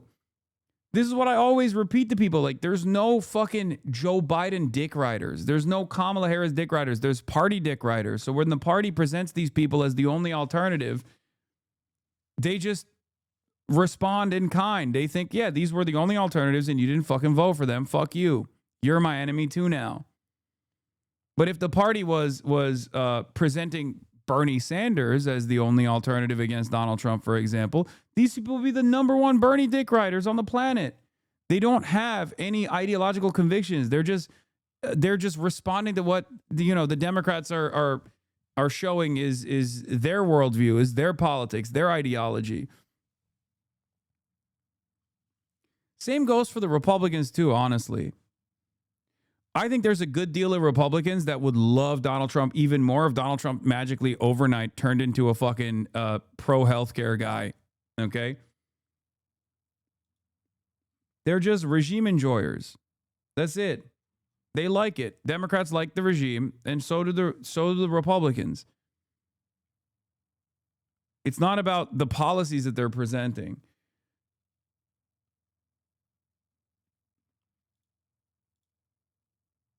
Yeah, the ACLU sued Obama twice in 2018. The Border Patrol was monstrous under Obama. Imagine how, not a 2018 article, but under the Obama administration, the ACLU sued the Obama administration twice. People do not actually factor in prior administrations. They get lost in the aesthetics of the Obama administration. He's charismatic. He's handsome. He abided by civility standards. Unlike Donald Trump, he wasn't rude. He wasn't crass. And they punished him endlessly for being black. And there's some truth to that for sure, right? There was a lot of hatred and animosity directed at Barack Obama because he was black. I mean, he is black. Sorry. I don't know why I'm saying was like he's no longer black or alive or something, right? But having said that, it's obvious that he also expanded the existing permission structure when he was president. And a lot of liberals don't recognize that. And a lot of Republicans don't understand why we criticize Barack Obama. They will come to us and say, oh, you don't care when Obama did it. It's like, no, bitch, I did care. I was there. I was fucking criticizing it. I was complaining. I was trying to get people to mobilize against Barack Obama too. Not that it matters. It's not like the consistency here is relevant to the conversation. No one gives a fuck about consistency. They actually punish you for being consistent endlessly.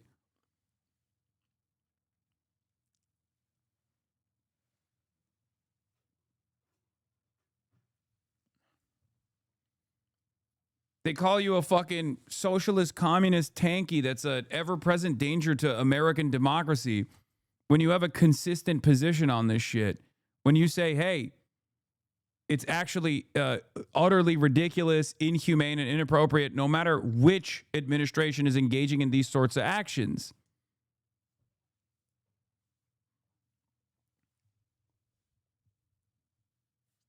Ugh. Breaking. ICE agents in Minneapolis are seen arresting another teenager without verifying his identity first and admit to it on camera. In the video, the teenager calmly tells agents he can go inside and get his ID to prove who he is. The agents refuse. Instead, they say, we'll take pictures of headquarters and then force him into their SUV anyway. This is deeply alarming. Law enforcement is not allowed to detain people first and figure out who they are later without lawful justification. Yeah, guess what? ICE agents are not allowed to do that at all. Like, even cops are not allowed to do that, and cops at least have like more liberties in terms of like violating your liberties. ICE doesn't even. You're just kidnapping a child at that point.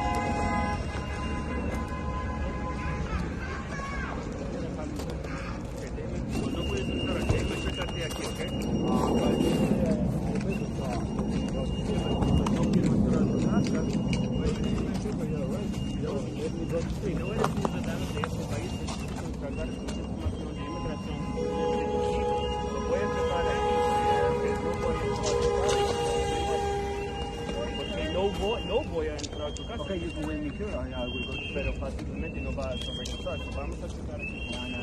Right away. Stay back, please.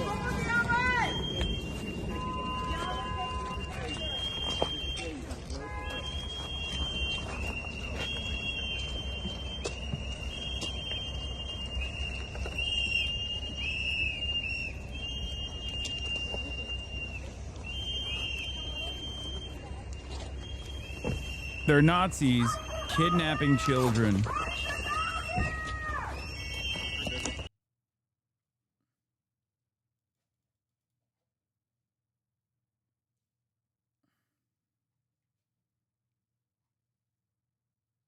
Oh, God. Nick Sorter hits a female. She was seen blocking him from filming her friend with a plastic shield. Sorter then knocks her to the ground, blocks her from retrieving it, and then things escalate in flashbangs. Pepper balls are deployed. Nick Sorter and Cam Higbee have escalated every situation they've entered into, whether it be Portland, Chicago, D.C., and now Minneapolis. Final warning. It's one of those pig fuck Nazis, by the way, Nick Sorter. And Cam Higbee is the one in the background, I think, with the face shield. He's the one who's the PragerU correspondent that went to Israel.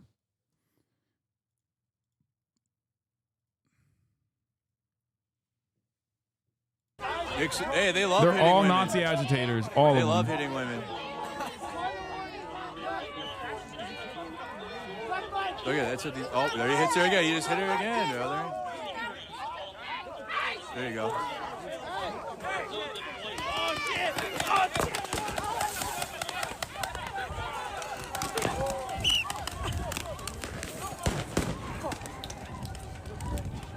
God, that fucking Nick Sorter. God, dude, that fucking Nick Sorter is a fucking. He causes all that, dude. You guys can see that, dude. As soon as Nick Sorter gets into a fucking argument, they tear gas and flashbang everybody. That Nick Sorter and fucking Cam. I'm so fucking sick of it. Both of them, bro. Hey, it was fucking Sorter again. So they're antagonizing people, and then they come out and fucking do all this shit, bro. It's Nick Sorter and Cam Higbee. Hey, Nick Sorter hit a girl in the face. I heard this. Yeah, bro. I don't fall fuck yet. Renee Good earlier this week. Republicans have said that people following and monitoring ICE are impeding immigration-related arrests and endangering officers and civilians. How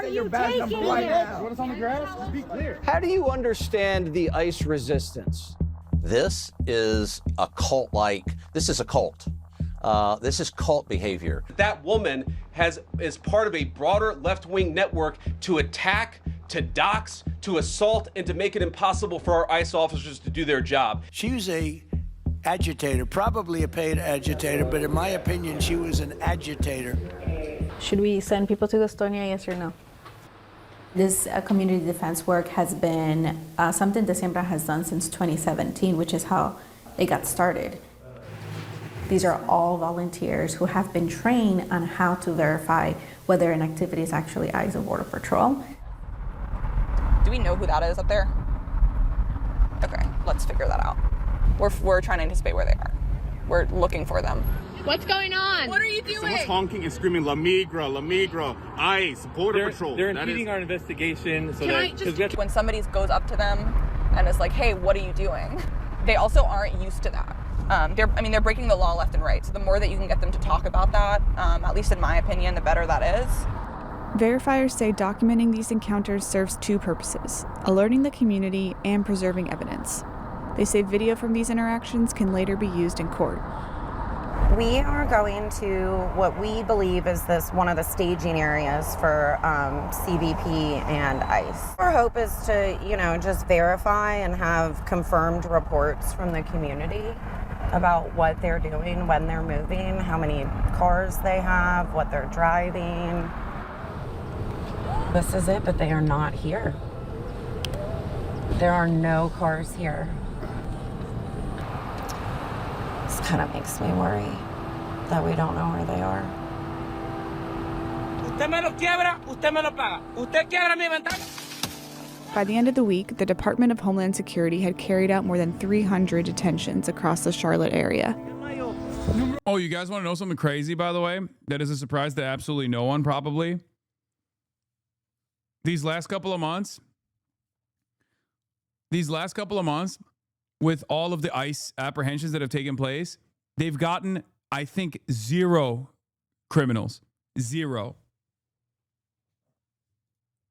Slicer Dicer, buy one, get one free, says, this chat is R-worded, ha ha ha ha ha ha ha ha ha. Everything I expected it to be.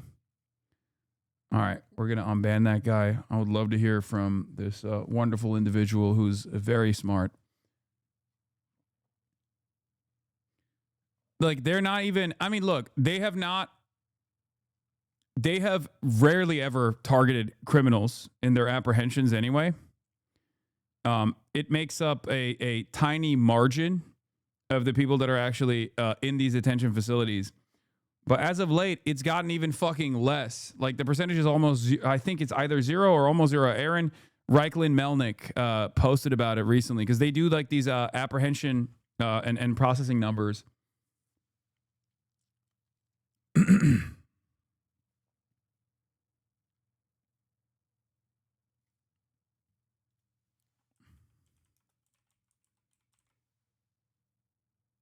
How did Slicer Dicer get banned already? Oh, because you guys kept banning him after I unbanned him. As you can see right here. I want to... Whatever, it doesn't fucking matter.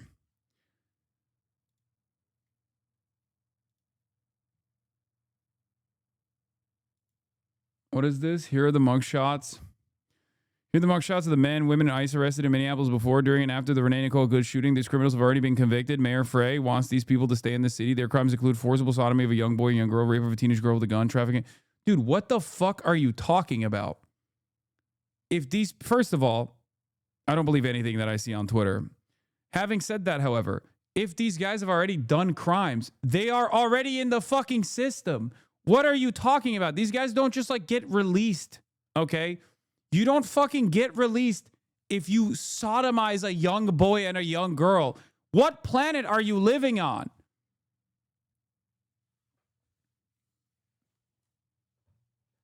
What? This is so fucking stupid. These people are so dumb.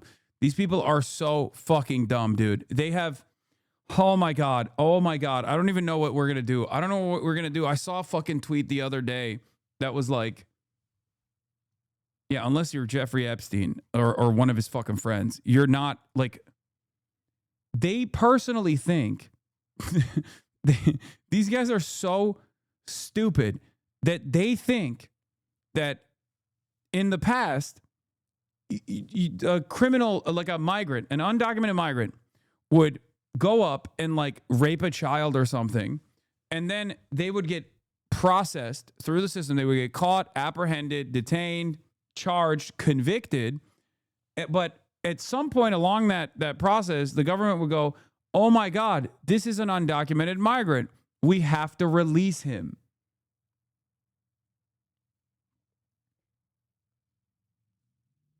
If you think that that was what was going on, you are genuinely too stupid to reason with. I do not know how we can have a normal back and forth conversation because you're not living on the same fucking planet. You're not living on the same planet as us. Okay? You're not living in reality. You're out of your mind. There is no world where like any local law enforcement or federal law enforcement or any law enforcement at all or any courts at all will look to an undocumented migrant that has done a heinous crime and go, oh, dude, you're an undocumented migrant? Well, that's like, that means we can't prosecute you. You're a fucking idiot.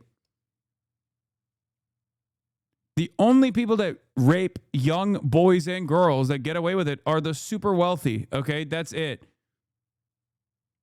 As a matter of fact, the only people who even get away with, like, violating immigration rules while also doing a metric ton of heinous shit are, again, the super wealthy, including the wealthiest person on the planet, Elon fucking Musk, who at a certain point in his life was also in violation of American rules around immigration in the country illegally when he dropped out of fucking school. But of course, because he's Elon Musk, nobody cares.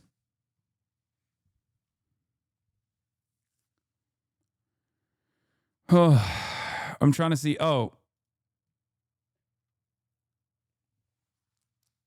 I'm trying to find the Aaron Reichlin Melnick post here about the numbers that we do have on hand about the migrants that are being processed through the detention facilities right now and their criminal background.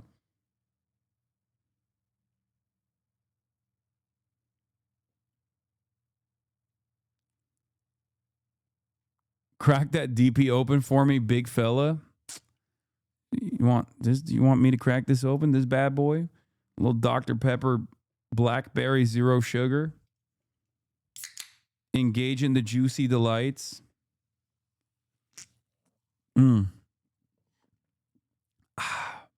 There you go. DP time, baby.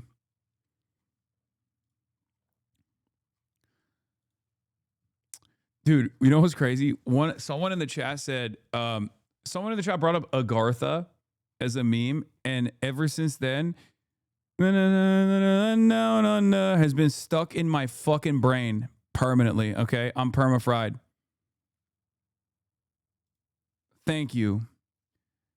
New data released by ICE shows that virtually the entire growth of detention in the last few months has been among people with no criminal record at all, no criminal convictions, and no pending criminal charges. 92% of ICE detention growth in the fiscal year 2026 is driven by immigrants with no criminal convictions. ICE published new detention data today that brings the current population to a record high 68,990. ICE published new detention data today. ICE records first detention death of 2026. ICE records first detention death of 2026. But of course, even though Donald Trump initially said all undocumented migrants are doing like rapes and doing drug deals and doing crimes like unlimited crimes, now the goalpost shifts. When you look at this and you say, these guys don't even have any prior convictions, like the largest growth has been no criminal record, migrants with no criminal record whatsoever, they turn around and say, well, who is this? Oh, is this JD Vance? Nice. Then they turn around and say, they're undocumented migrants. That's a crime. Yeah, so is jaywalking, dumbass. Okay? It's a civil offense. It's a misdemeanor. Who gives a fuck? Peter Thiel, I believe? Yeah. Okay. Anyway, let's finish this. Most were not recorded. And then I want to watch the Kirsty Noem thing. And then I might even actually watch the new Nick Shitley video because or at least pieces of it. Documenting Border Patrol activity on Charlotte's east side when he noticed he was being followed after photographing a Border Patrol vehicle and its license plate. Charlotte 911, do you need police, fire, or medic? Police.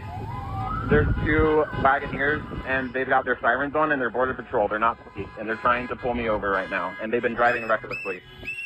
Go down! Long was forcibly removed from his car and handcuffed on the ground. He was cited for impeding a federal investigation. He was one of at least 8 verifiers arrested during the week-long operation.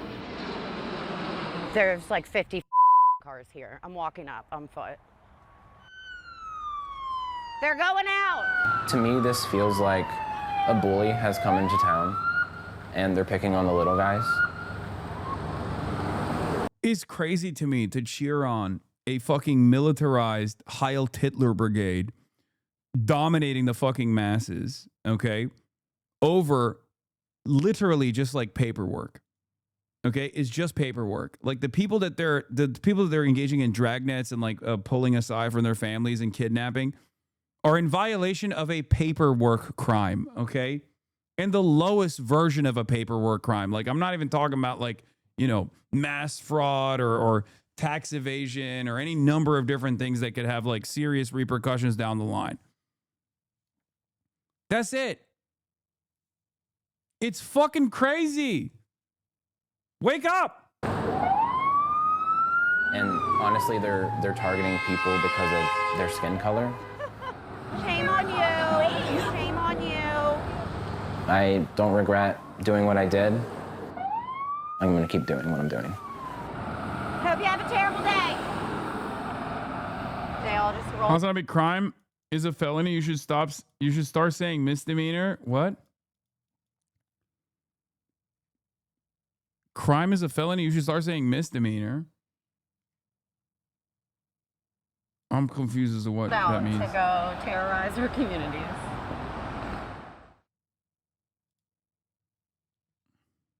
Almost taken by ICE, 2 men who say they have legal papers to be in the U.S. said they were. It's a civil offense. It's a civil offense. That chatter is right. It's not a felony. LA County landscapers say they were almost taken by ICE despite having documentation. By federal agents, all while on a landscaping job in Downey today. In a story you'll only see on CBS LA, they tell our Hunter Sowards they feared for their lives, Hunter. Yeah, that's right, Leslie. Federal officers had what appeared to be a paintball gun and some kind of bear spray painted at not only those 2 men, pointed rather, but also at the bystanders who were recording this. Now, while this operation ended with nobody being taken into custody, the family of those 2 men targeted say they are just so thankful this was all recorded. Right here in Downey. It's a chaotic scene playing out on streets across the country. Take your mask off. This situation unfolding in Downey. 2 gardeners approached. Hey, Hasan, can you crank up the woke factor by 2? Thanks, King. It's already cranked. It's already cranked. Thank God for Connor Eats Pants carrying the fucking torch, by the way, pretty aggressively. But when you got people like Cutie Cinderella promoting Connor Eats Pants and saying like, oh, Connor Eats Pants should run for president or whatever, and he's getting mass celebrations, the woke factor is already leveled up. Okay? He's carrying the flame. He's fighting for the gospel. He's honoring the name. But 100%. Like it's already here. Was Connor always woke like this? Yes, dude. What do you mean? Yes, of course he's always been woke like this.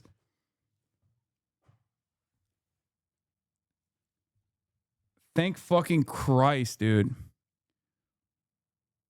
The environment of fear and silence in this corner of the fucking internet was created by a shit ton of overwhelming force and scrutiny and mass harassment initiatives. But now people feel protected because they see how wrong this is, and they also feel protected in the crowd. They have numbers, and luckily there's other people also pushing back, and eventually the dam will break.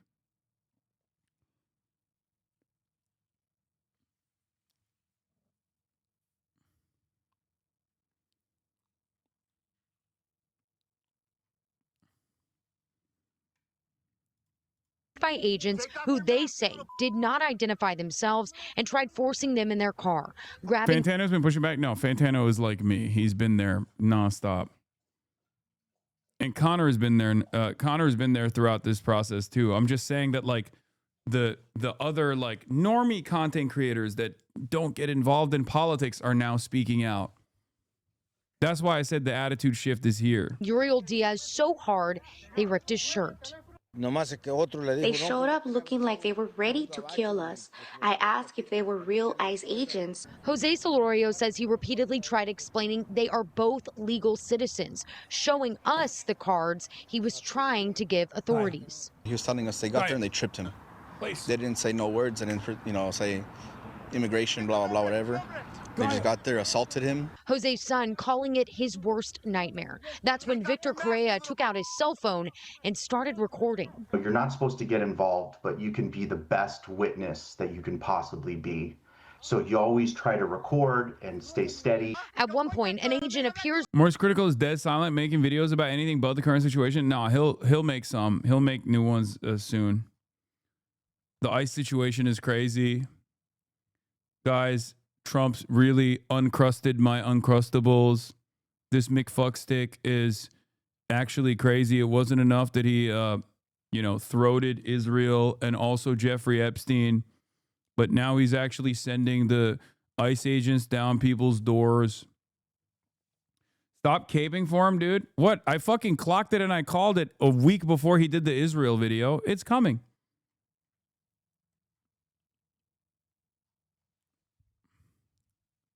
It's not. I'm not. I've been nothing but, above board with Charlie.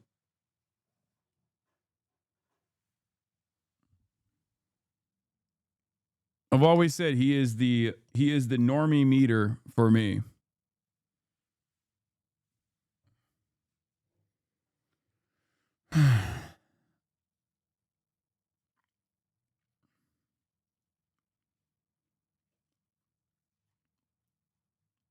To aim a paintball gun at him and later some kind of spray. I've grown up here my whole life, 38 years, and this is the saddest day. Your chat has a hate boner for him? Yeah, I know, because they don't like the way he commented on the Kaya situation.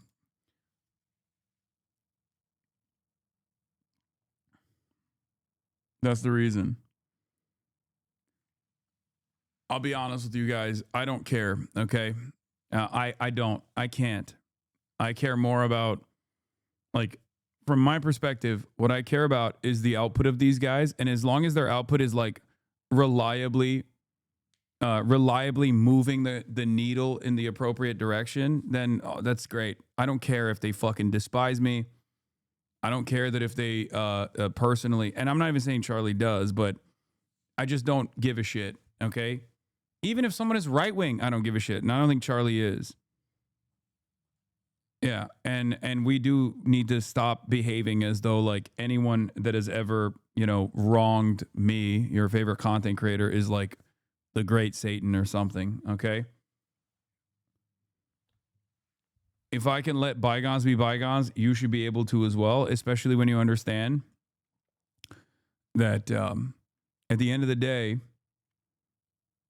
when they actually, when content creators do come out and speak out, it's still good. It's still a good thing. That I could remember living in the city. Jose emotional when describing the gratitude he has for the people who came out and tried to help. I was so happy I cried because I don't know how I'll ever thank them for helping me from the bottom of their hearts.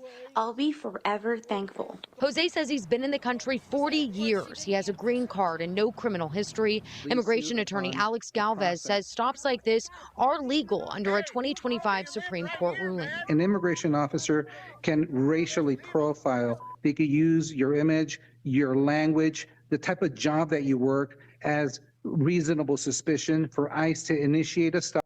Hasan, stop singling me out for no reason and muting me. I'm here for constructive conversation and debate. Otherwise, I wouldn't keep coming back. I'm receiving the online version of ICE treatment. Chad has my back on this. Okay, take another second off. But I do know, I hope you know you're not. Chat does not have your back on this. You're being fucking annoying. So what happens if you are wrongly detained? Chances are that... What the fuck are the celebs doing right now? Where the fuck are they all at? Are they going to do it? What are they going to do if Taylor Swift roll up Millie deep on Minneapolis? You think Taylor Swift, you think out of all the celebrities you could have pointed to, you chose Taylor Swift? You think Taylor Swift is going to... Oh my God. Oh my God. That was so crazy. My body is reacting to it. Like, that was such a crazy fucking... What the fuck? Bro. Taylor Swift?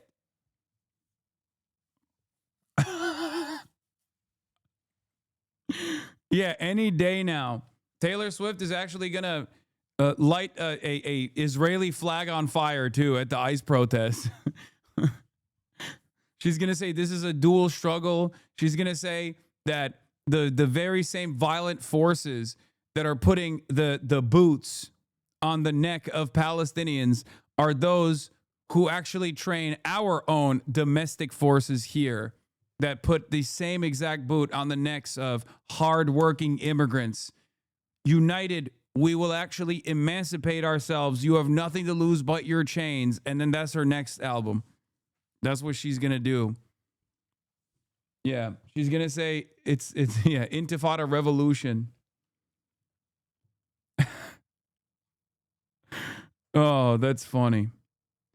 Feds cuff elderly grandfather with valid work permit. Okay, let's watch this because this was a fucking annihilation from Jake Asstapper.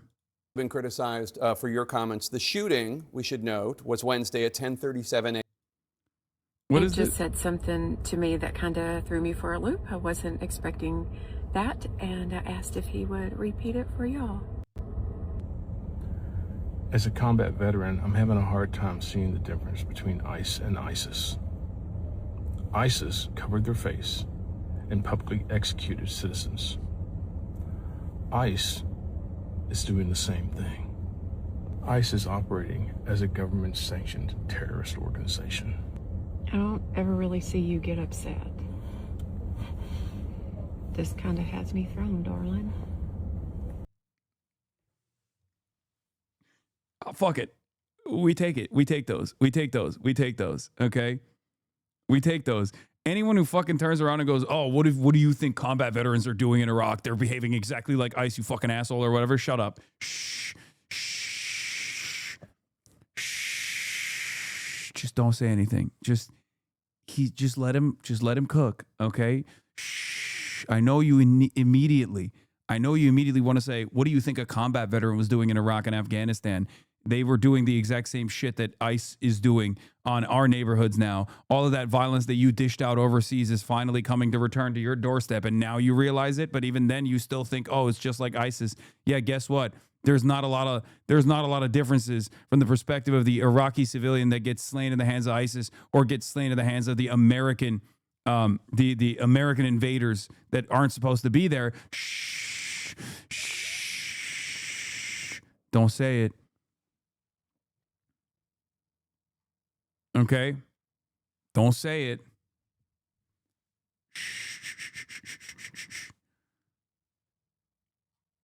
It should concern us all. I know. You said it. That dumb fuck needs to hear that. Look, I'm talking directly to you, misanthropic leftist. No, that's not good. Okay?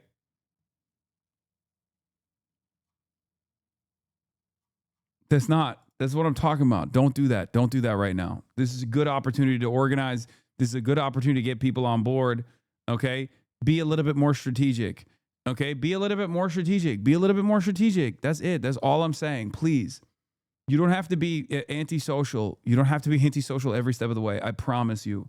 I promise you. Especially in the domestic front. Like, it's good. That guy is never going to go back and join the forces anyway. It's like he's 70. Stop scaring the hoes and be a little bit smarter with your organizing. When you have common ground, you don't have to immediately fucking slap that away, okay?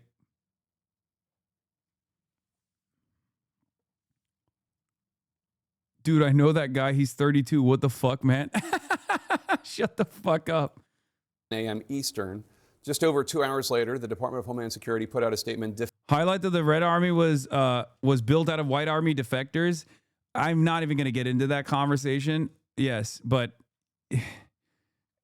a lot of people who go, every veteran is a bloodthirsty monster that is constantly trying to terrorize the global South, doesn't understand that, yes, regardless of that initial position, when push comes to shove, you're going to need someone who knows how to handle a fucking gun. And I know your bitch ass don't know how to fucking shoot a gun at all, okay? We're not going to get into this conversation right now, okay?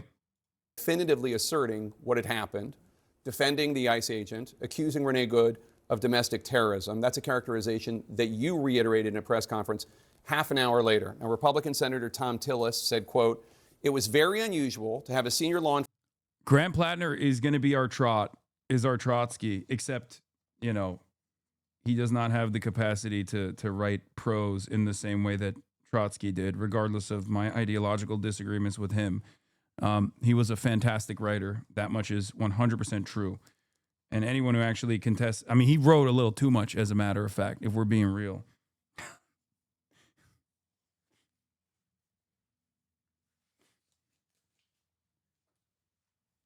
The modern day Trotsky, Grant Plattner.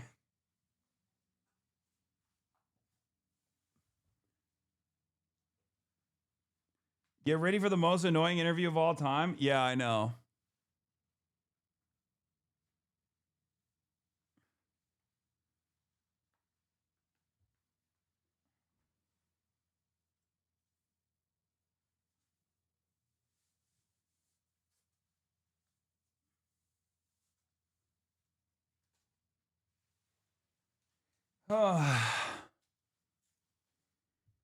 Mike called himself the modern day Trot. Yeah, he would be. He would be counter-revolutionary.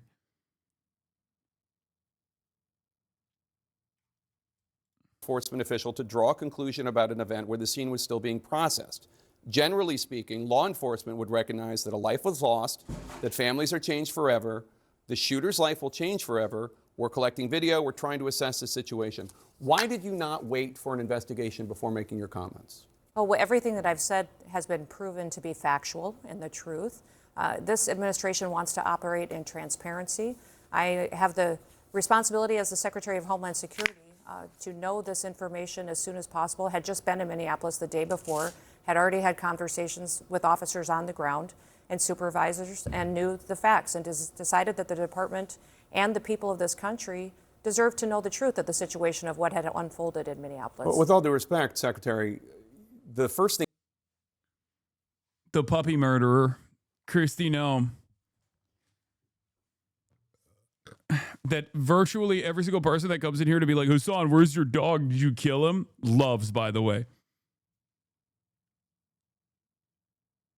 You said was, quote, what happened was our ICE officers were out in an enforcement action. They got stuck in the snow. Correct. Because of the adverse weather that is in Minneapolis.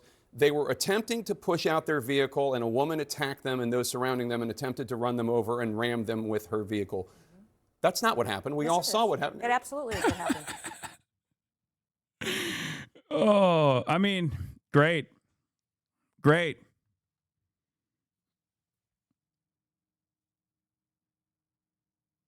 That's not what happened at all. You know damn well she killed that puppy in self-defense. True. That's what I've heard as well. I believe this. Everybody knows that puppy and the goat was asking for it.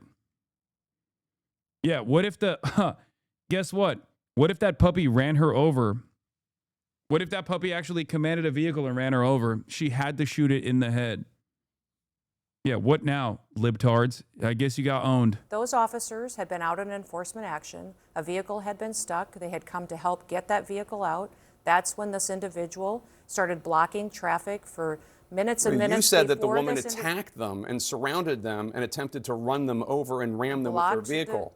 Blocked the road for a long time and was yelling at them and impeding a federal law enforcement investigation. And that's what you need to focus on, Jake, is they were breaking the law by impeding and obstructing a law enforcement. Yeah, you need to focus on my totally made up assessment of the situation rather than what you can see with your own two eyes, which is literally what everyone can see too. please, why don't you actually abide by my perspective, which is much more favorable to the propaganda that I'm trying to cut right now. Please don't focus on the state-sanctioned murder that took place against a 37-year-old mom with plushie toys in the fucking glove compartment box in her goddamn Honda Pilot. Please stop believing your own two eyes. They were breaking the law already, and these officers were doing their due diligence of what their training had prepared them to do to make sure they were handling it appropriately. You said within hours of her being killed, you said that she was a domestic terrorist. How do you define domestic terrorist? She weaponized her vehicle to conduct an act of violence against a law enforcement officer and the public. They are doing that. How can you assert with certainty that she was trying to hurt the officer as opposed to she was trying to flee the scene? If you look at what the definition of domestic terrorism is, it completely fits the situation on the ground. This individual, as you saw in the video that we released just 40... Like, they really, I'm being honest, I think they really fucked up here. I think this is, and I said this at the day that it happened, I said this is a turning point because it's such a clear cut, it is such a clear cut, obvious, glaringly obvious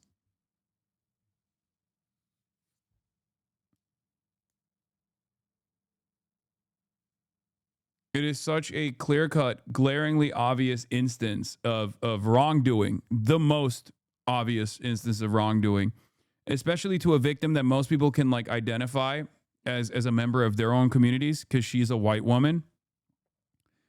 And I know that Twitter was going crazy over the whole like, oh, well, she's a lesbian and these guys actually hate like it's like the South African apartheid guy who's like the first bullet we will use is against the race traders. You know, they want to kill white people that actually defend black people first, you know, that kind of attitude. But that's just Twitter fascism. In the real world, okay, the fucking normies, when they see that, they see exactly what we see. They see a 37-year-old mom.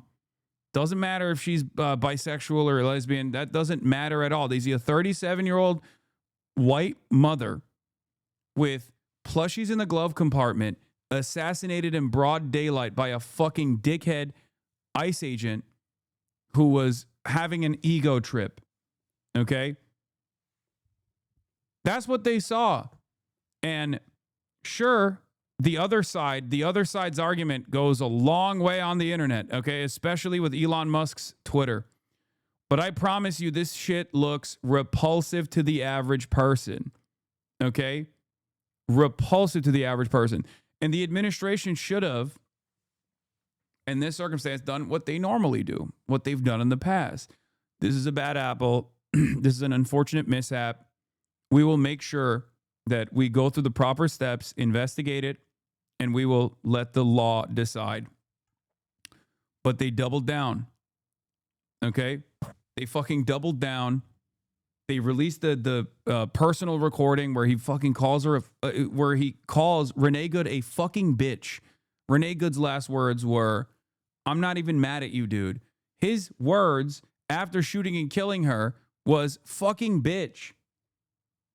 Like, if you want to understand how this political polarization has warped the consciousness of so many people, they thought this was a defensive video.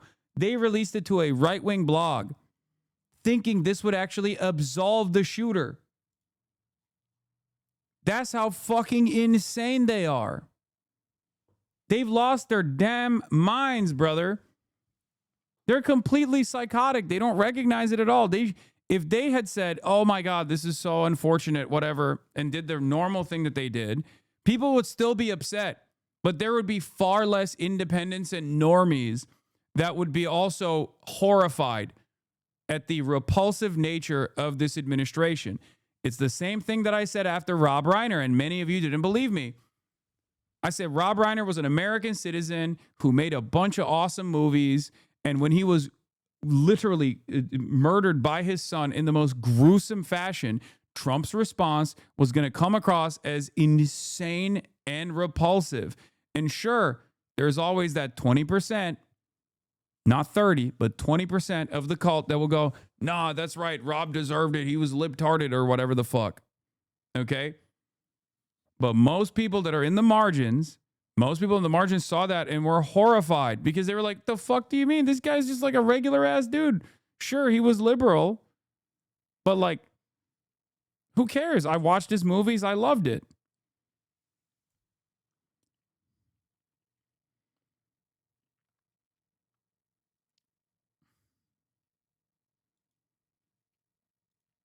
Hours after this incident showed that this officer was hit by her vehicle. She weaponized it, and he defended his life and those colleagues around him and the public. The question is, I don't doubt. My position is, I wasn't there. I didn't see it. Some people say that it clearly showed that she was trying to hit him and did. Some people say, no, she was clearly trying to move her car and flee and get away. I don't know. What I'm saying is, how do you know? How can you assert for a fact within hours before any investigation, this is what happened? The facts of the situation are that the vehicle was weaponized and it attacked the law enforcement officer. He defended himself and he defended those individuals around him. That is the definition. When there is something that is weaponized to use against the public and law enforcement, that is an act of domestic terrorism. It happened in our shores. It happened here in our country. You don't get to change the facts just because you don't like them. We will continue to look at this individual and what her motivations were.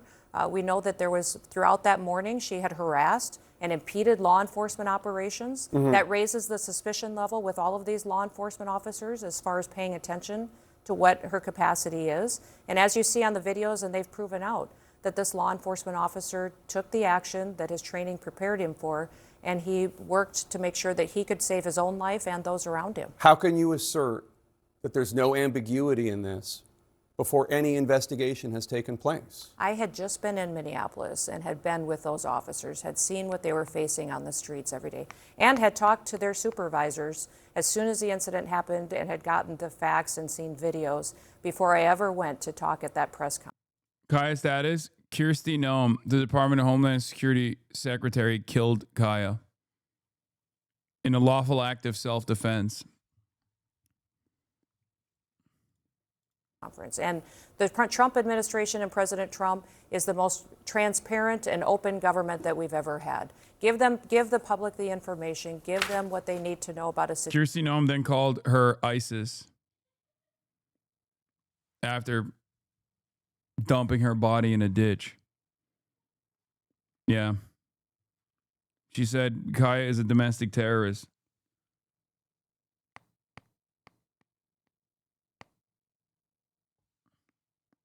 Situations so they could have the truth as soon as possible. So if this agents were perfectly fine, if everything he did was accurate, does that mean that other ICE agents should He look wasn't at what... perfectly fine. He was injured. He went to the hospital. No, He his was actions treated. were fine. I didn't say... In fact, I think a lot of people and guests, and even you yourself, called this situation something very different and untruthful about what it was, as far as... What did I say that was untruthful? That this was not a correct definition of what was happening on the ground. That I said that... My feelings are hurt because of your accurate reporting on the events that every American saw with their own two eyes. Aw, shit, dude. Well, tough titties, I guess. If you can't take the heat, get the fuck out of the kitchen. Fuck you mean? Fuck you mean is hurtful.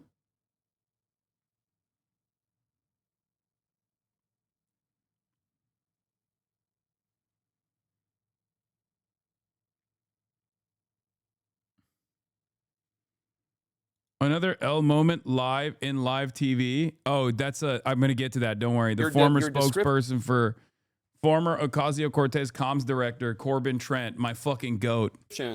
They were attempting to push out their vehicle and a woman attacked them and those surrounding them and attempted to run them over and ram them with her vehicle is not what we see on the videotape, and it's not. Bro, going hyper woke, telling women to get out of the kitchen? Oh, true. I didn't even realize I was being super woke. Woke too. I was telling her to get out of the kitchen, okay? Not getting back into the kitchen. You're right. You caught me. Okay?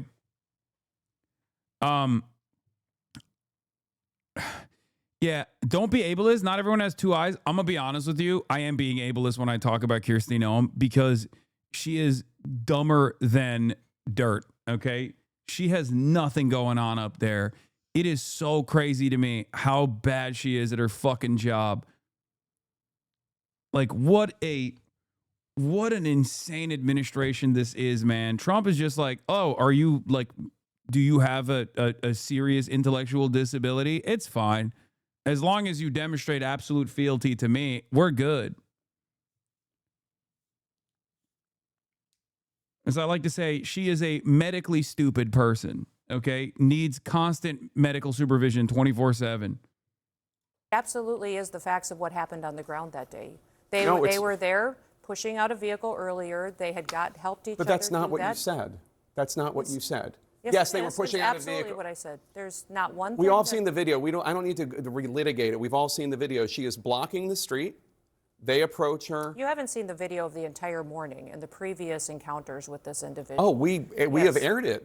Yes, we have. On Thursday, we were airing and noting the fact that she was there for several minutes, for minutes and minutes and minutes. She was Obviously, if she was there for several minutes, then, you know, she deserves to be murdered, guys. I mean, case closed. I'm an apolitical guy who's no nonsense, and common sense is what I believe, okay? And common sense in this moment dictates that anyone that ever dare disobey an ICE agent, no matter how illegal that ICE agent is behaving in, is actually worthy of the death sentence. You know, thank God. True centrism. protesting without And question. at previous locations that morning, that absolutely, that these vehicles had been previously down the block on video that you haven't seen. There's more information But that the this question individual is was not- impeding law enforcement operations throughout the previous moments and hours before this incident The question is, what was she doing when she was moving her car? The question That's the question. is why are we arguing with a president who's working to keep people safe? Why are we arguing with law enforcement operations that have gone on in this country for years, and we're working to collect murderers and rapists and drug traffickers and fraudsters off the streets of Minnesota, and we don't have local law enforcement and local elected officials that are partnering with us to help do that work? Overwhelmingly, the people in this country said they wanted America to be safe again, that they didn't want dangerous criminals on our streets. I would encourage the elected leaders in that city and in that state to work with us so that we can do our operations without the kind of opposition and people that are conducting and perpetuating the kind of violent rhetoric that we're seeing today. DHS policy authorizes use of deadly force only, quote, when no reasonably effective, safe, and feasible alternatives appears to exist. Could he not have just gotten out of the way? That this individual in this Once again, if you think that a random migrant, documented or undocumented, is actually a criminal and not a fucking member of ICE that is storming the fucking streets, violating the Constitution, breaking people's doors down, apprehending them with administrative warrants that give them no real legal opportunity to fucking engage in any sort of like search and seizure operation or extraction operation, or even killing people in the fucking streets, you're a goddamn dullard, okay? You are a fucking moron. You are a troglodyte. Who is the real criminal here? Random Guatemalan guy who's a landscaper? Or the fucking random Guatemalan American who's working at ICE who's shooting people in the fucking head?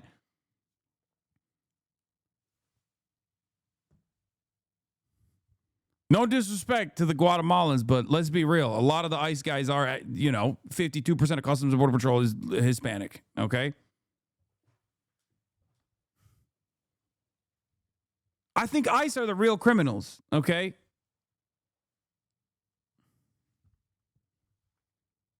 This officer is a highly experienced law enforcement officer. He has years of training and specialized training for these types of situations. Actually, it's probably higher than that. It used to be 52%. It's probably fucking higher now. Let's be real.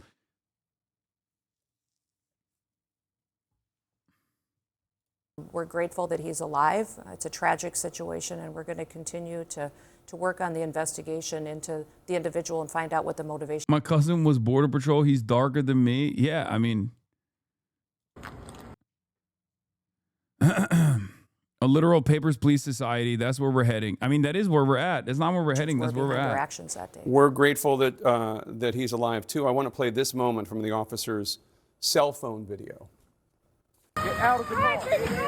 Whoa! Fucking bitch. Damn, Is they that showed... Agent Ross's voice calling Renee Good a fucking bitch? Wait, what the fuck? It's not even censored? Wait, what the hell? What the heliante, CNN? Hey, yo, Jake Tapper. Hey, yo, what the fuck? Can't determine which one it is, but it could be, sir.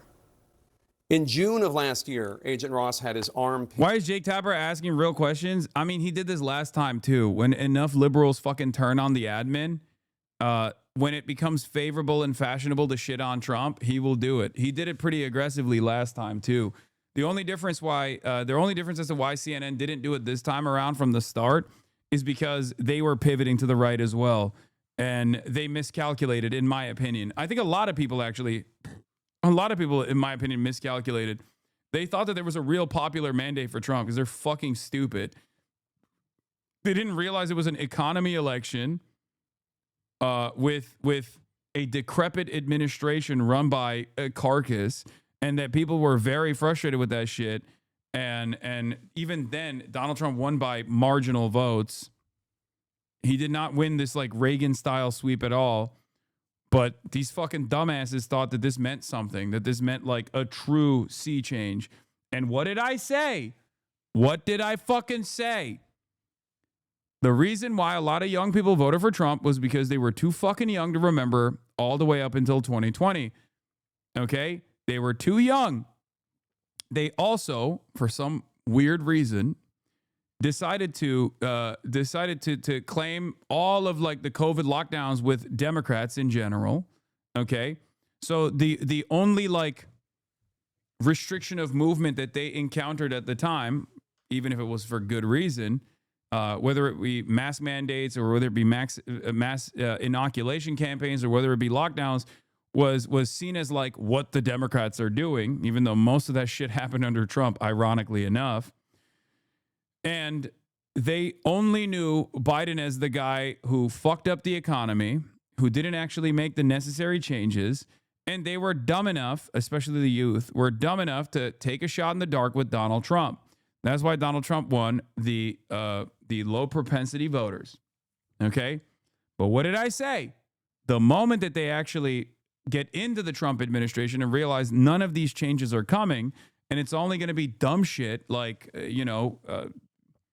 rooting out the 14 transgender high school athletes or something, and that's the only area of impact that they are going to see.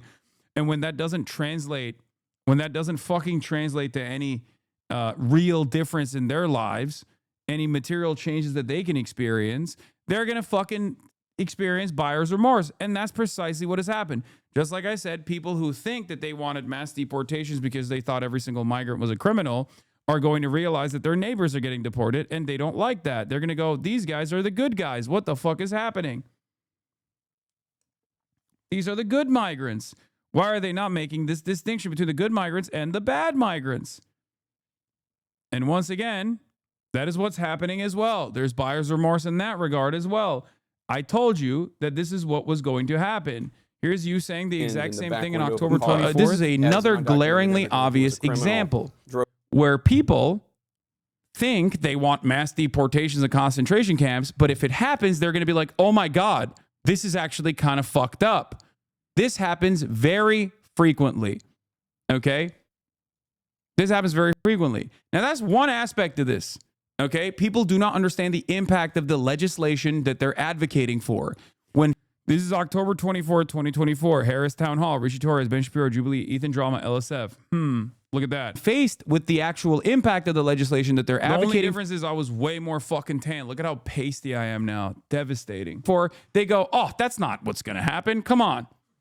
They fantasize about a completely alternative way that this is going to unfold in a way that actually is positive for them. Okay? I don't know if this was the one. Republicans don't know anything about their party. That's very bad for American democracy. Denying people health insurance because of pre-existing conditions is both unconscionably cruel and despised by voters. As a result, Republicans will routinely lie about their position on this issue.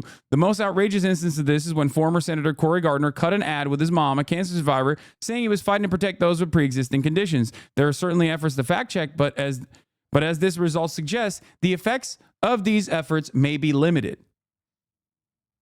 Okay?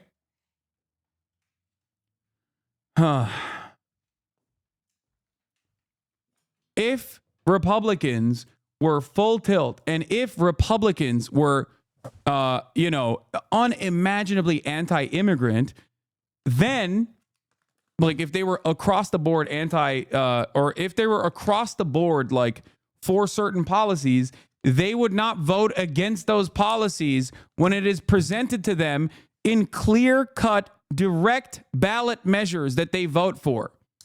Okay? You have to understand this. Stealing YouTuber content again. Sometimes I genuinely should just like play my older videos and run it on repeat. Like if I just went full screen right now and talked about this is the exact same commentary that works. It's the exact same commentary. Like I should just do that every now and then. Just run fucking reruns. Why am I wasting my goddamn breath? I'm willing to bet that chat would be also bringing up the same dumbass talking points anyway.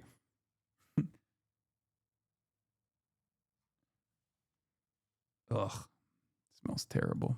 It is not surprising. Is it not shocking to you that Republicans in deep red states, even in Ohio or Kansas, Kentucky, will vote to restore abortion protections?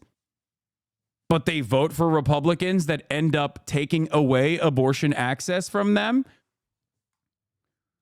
I was using abortion as an example to try to get Democrats to recognize that this immigration shit is not something to run away from, is not something to be fearful of, and that the more fearful their approach is to talking about immigration, the more reluctant they are to actually offer counter talking points on immigration, the more the Republicans will dominate discourse. And when they win, they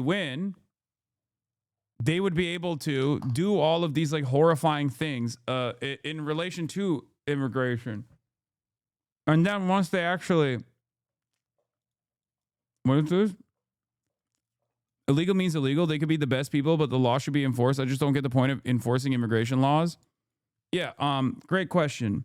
These guys are not actually enforcing good immigration laws. You can have good immigration laws and bad immigration laws, right? I think you understand that. Good immigration laws would be the most morally just thing that you can do. I'm an ICE agent and a member of this community, by the way. Shut the fuck up. There is 0% chance that you are literally. I had a personal altercation with Brad Lander. He was still kind to us despite being there to confront us. I would want him to get elected, even though he would make our job much harder.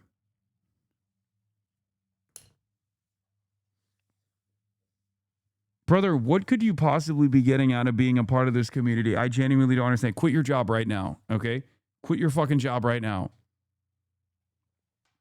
Quit your fucking job right now. Dude, what the fuck? How do you get any satisfaction out of this?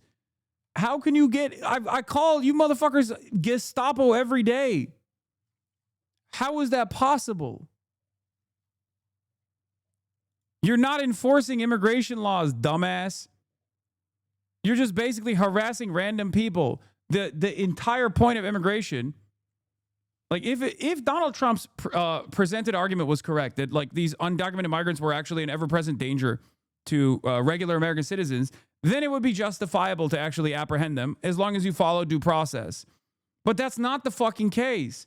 The people that you are literally kidnapping from their court hearings, as you have personal altercations with Brad Lander, are people who are no different than you. They're no different than you. As a matter of fact, they actually have helpful output in general. They're a part of the productive forces. You're not. They do more for this country than you do. That's crazy. I genuinely don't understand how you could be in here day in, day out. I swear I've been here for like the past 4 to 5 years. First of all, you've been an account created December 4th, following since December 4th. So I don't know about that. I need money. It's not an easy job, but I got pills to pay. I can't just quit. I don't brutalize them. I don't harass them. I don't get joy out of it. It's my job. Brother, quit your job and get something else. Quit your job and do something else. I promise you. Okay? It will be better for your morality and maybe even better down the line when there might be some legal repercussions for the actions that you engaged in. Because there is going to be a point. Right now, you think there is a point where you could just be like, oh yeah, I'm just following orders. I'm just doing my job. I'm just doing my job. You are already engaging in a bunch of fucking immoral behavior. Okay? How can you sit there and feel like what you're doing is good for the goddamn country when you're literally ripping away families in a court right after they leave the immigration court hearing? Like, how can you at any given point look at what you're doing there and go, well, a job is a job. You know, it is what it is. Like, your job is kidnapping random fucking people who could just as easily get their paperwork done. If they had more money, then they would not even be considered illegal. Let's be real.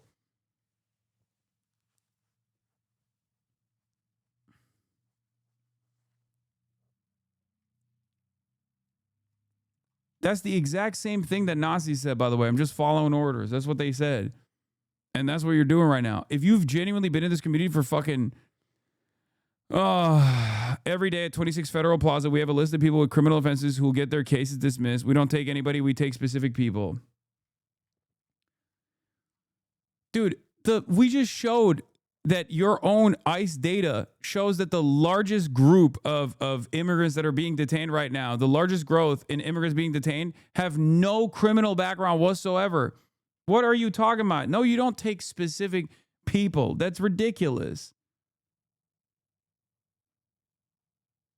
That is fucking ridiculous. You think ICE is taking specific people. Maybe your unit has only taken specific people. But the reality of the matter is that's not what's going on. How can you say that? They're fucking detaining American citizens all the goddamn time. It's ridiculous. And once again, even the specific people that you are detaining, even the specific people that you think you're detaining, are being detained and being deported because of paperwork. It is ridiculous. Deportation is a very violent process in general, being ripped away from your friends, your family, your job, everything that you know. The punishment needs to be suitable for the crime. If the crime is just, sorry, we're never going to give you the proper paperwork as we fucking use and abuse you, knowing full well, and if you've been an ICE agent for years, you know this already, ICE agents know exactly where the undocumented migrants are because there's a handshake agreement, at least under different administrations, as to people playing ball with ICE that will never get their paperwork cleared.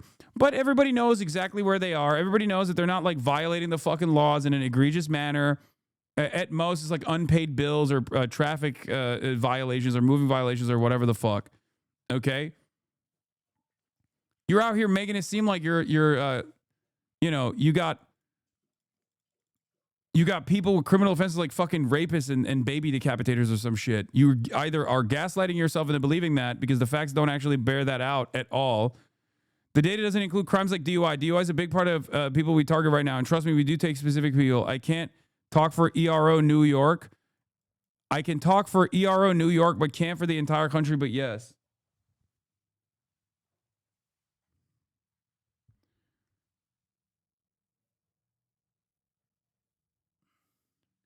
I'm not even going to get into like whether or not someone who is engaged in a fucking DUI or at least arrested for a DUI, not convicted, arrested for a DUI is worthy of fucking deporting from the goddamn country.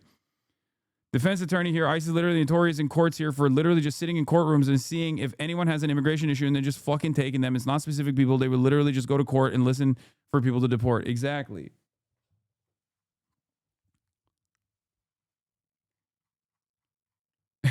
Yeah, ICE be like, no, nine, you don't understand it. We are only taking the bad Jews, yeah? The bad Jews. The bad Juden, not the good Juden. All right? Some of the Juden were doing usury, and we are taking them, not the bad ones. Or not the good ones, just the bad ones. I can't speak for everyone else in the SS, but mine unit is only taking the bad Jews and not the good ones. Earlier today, when you said about 20% of the country is in complete denial about the way in which the country has become unapologetically fascist, I thought it definitely has to be more than 20%. Then I remembered I live in Missouri and I'm 100% surrounded by that 20% at any given time. Yes. That's probably what it is. Like, oh, dude, you guys had a...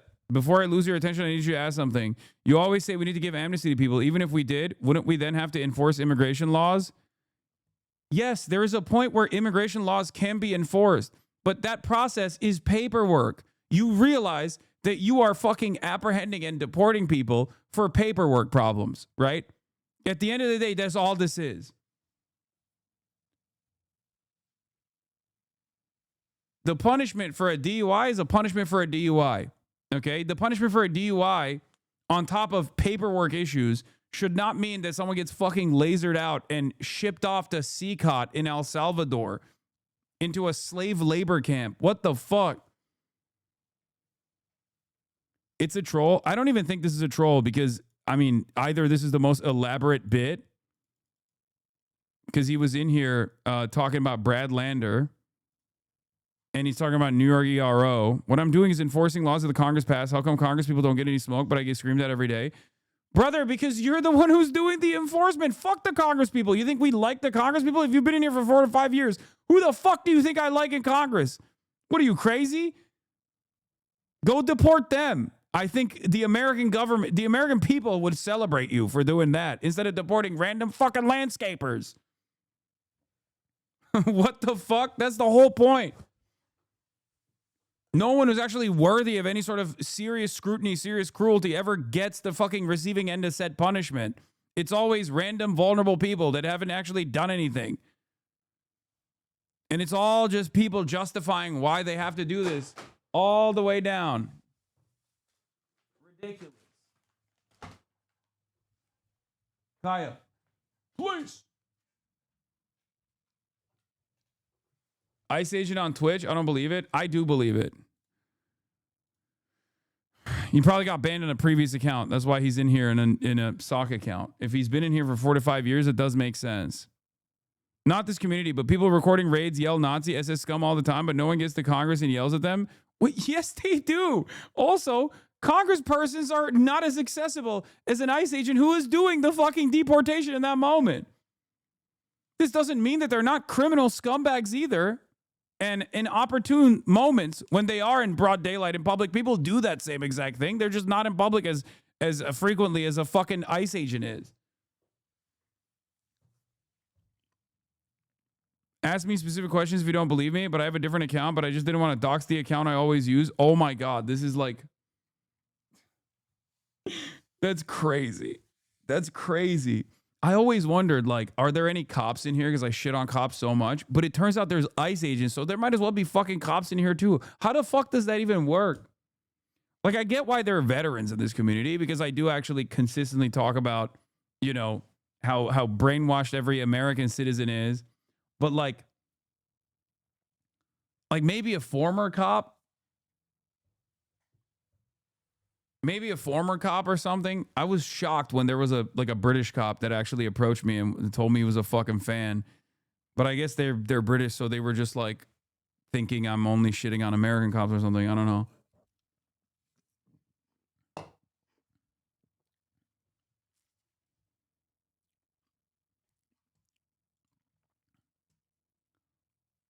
Brother, I know the job market is ass. Okay, I get it. I understand it. But there is no honor in this, okay? If there was honor in this, you wouldn't be trying to fucking, you know, justify it with self-soothing statements over and over again, being like, listen, I don't know. It's just a job. It's all this shit. He put a digital mask on by creating a second account.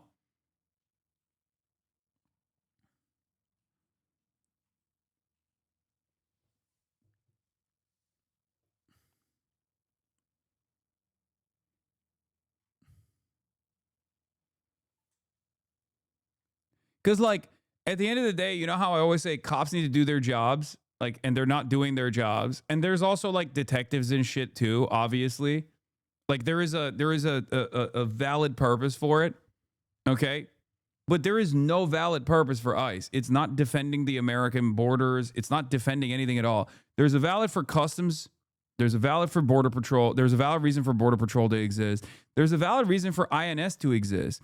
But the whole point of INS is supposed to literally conduct very rarely deportation initiatives. And for the most part, recognize if someone is actually, recognize if someone's like paperwork is actually out of date or something, is to go to them and be like, your paperwork is out of date. You have to fix this. You have to go to fucking court. Like that's, in a normal circumstance, that's how it's supposed to be. INS isn't a thing anymore. I know. I'm just saying that's what it used to be. It used to be INS.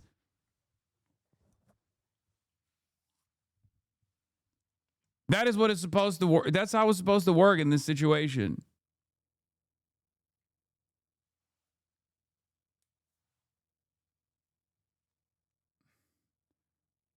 As a vet, I get where you're coming from, but most of the dudes I serve with kind of deserve to be on the streets with a single Hello Kitty sock and a drinking problem. Okay, that's crazy. That's... Anyway. I don't plan on doing this forever. I would like to move on to HSI or FBI or something, but yeah, right now this is what I have to deal with. Oh my God, brother. Well, good luck, because there's not any funding on that other side either. HSI or FBI, great. Bro, you are working in a call center. They don't fuck with you. Ask them what color of the day is. What? What the color of the day is? What do you mean?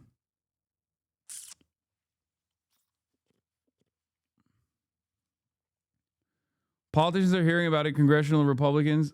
What? It's Fed talk. I saw it in a movie. What? What the fuck are you saying?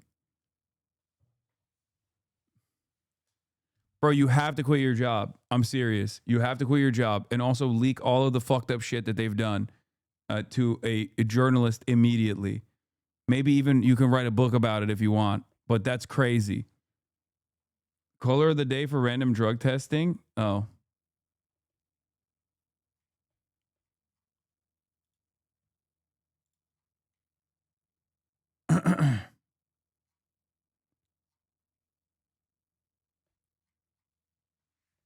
Like, I understand the job market not being shit, but that's crazy that you're like, well, job market's not shit, so I have to fucking apprehend random abuelas outside of a fucking courthouse because the current administration has decided that they ain't shit, that we're basically going to use them as a fucking talking point. You know what I mean? We're just basically going to use them.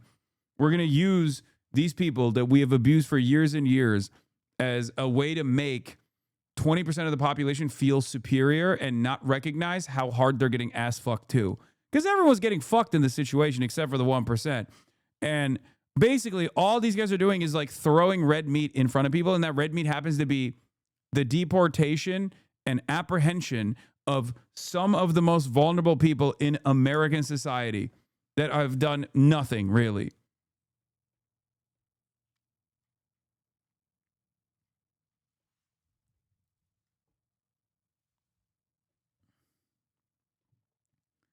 They getting lobster in the army. Meanwhile, you're getting yelled at. Pick the wrong job, bub. Hey, Hasan. I'm a longtime fascist community member. I agree with most of the things you say, but I just believe in a culture in group and strong corporate control over the economy. Ay,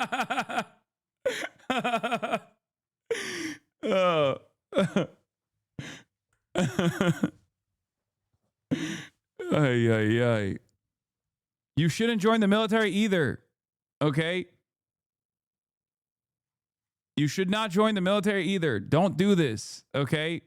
Do anything but that. Don't join the police force. Do not join the military. Do not join ICE. Definitely do not join ICE. Holy shit. Yeah, go be a fucking firefighter, guys. Come on, go be a builder. Do something worthwhile, please. Drove away from a traffic stop. It dragged him about 100 yards. Here's what Vice President Vance said about the incident this week. Oh, this is my dude. ICE officer. This guy's awesome. This is Spencer Rapone, chatter. He got, I think he got, Army splits with West Point grad who touted communist revolt. Yeah. I gave you his name. Yep, see, Spencer Rapone.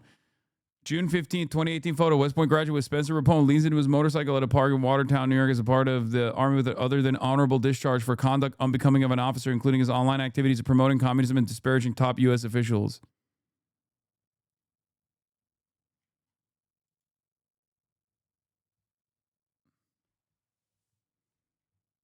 No, I never had Spencer on the broadcast, no.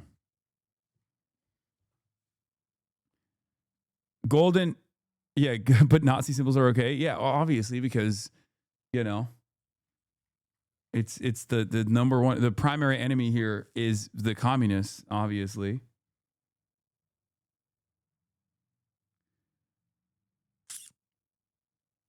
Anyway, Golden Kappa train, by the way. We are in the Golden Kappa train. Opinion polling is out, not looking good for ICE. Do you think ICE agents should face criminal charges for shooting the woman in Minneapolis? Yes, 53%. No, 30%. Oh my God. God, Americans are cattle. We deserve everything that we're getting. Honestly, we really do. I'm sorry. Broadly, we are a cattle country. Okay. We are a nation state of cackling hyenas and cattle.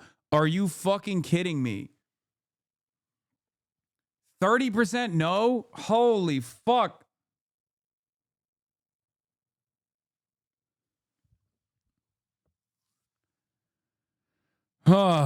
Democrats, 90% say yes. Republicans, 63% say no. Independents, 54% say yes. 63%. Oh my God, these Republicans, man. It is crazy. Do you think I should be allowed to enter K through 12 school campuses? Should not be allowed, 64%. Should be allowed, 20%. Not sure, 16%. Even Republicans are at 39%. Should not be allowed, by the way.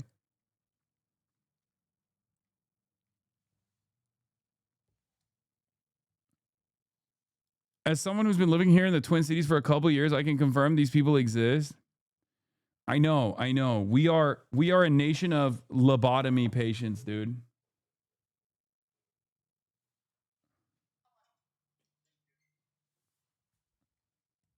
Straight up. Like a good chunk of the population is just absolutely lobotomized and don't even realize what they're advocating for, even when it's happening in front of them. Like there's a difference between voting for something, thinking that it's going to be good, and then actually receiving it and realizing it's not so good. The maximalist brain damage is basically experiencing the bad and then still trying to find a way to claim it's good. Okay? And obviously the worst version of this is when it happens to you and you still defend it. If it happens to you and you still thank you. If it happens to you and you still defend it, you are, I don't even know at that point. You're not even cattle at that point. You're just fucking, you don't even have the brain of an insect.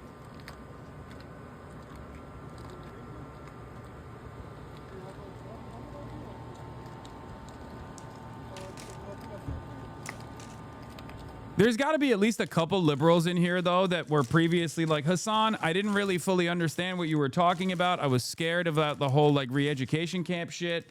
But now I'm actually beginning to recognize that you were right. Got to be a couple of them in here, right? There has to be.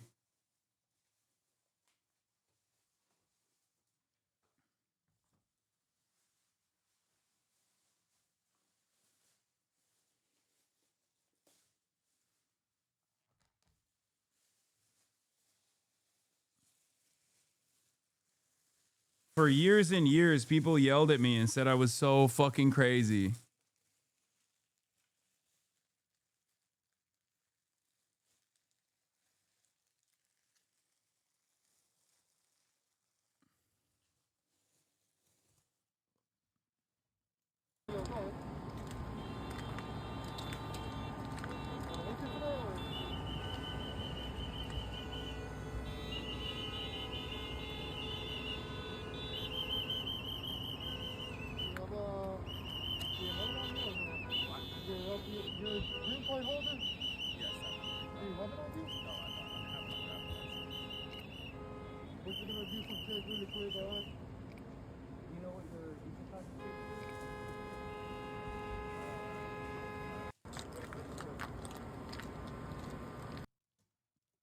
What is this?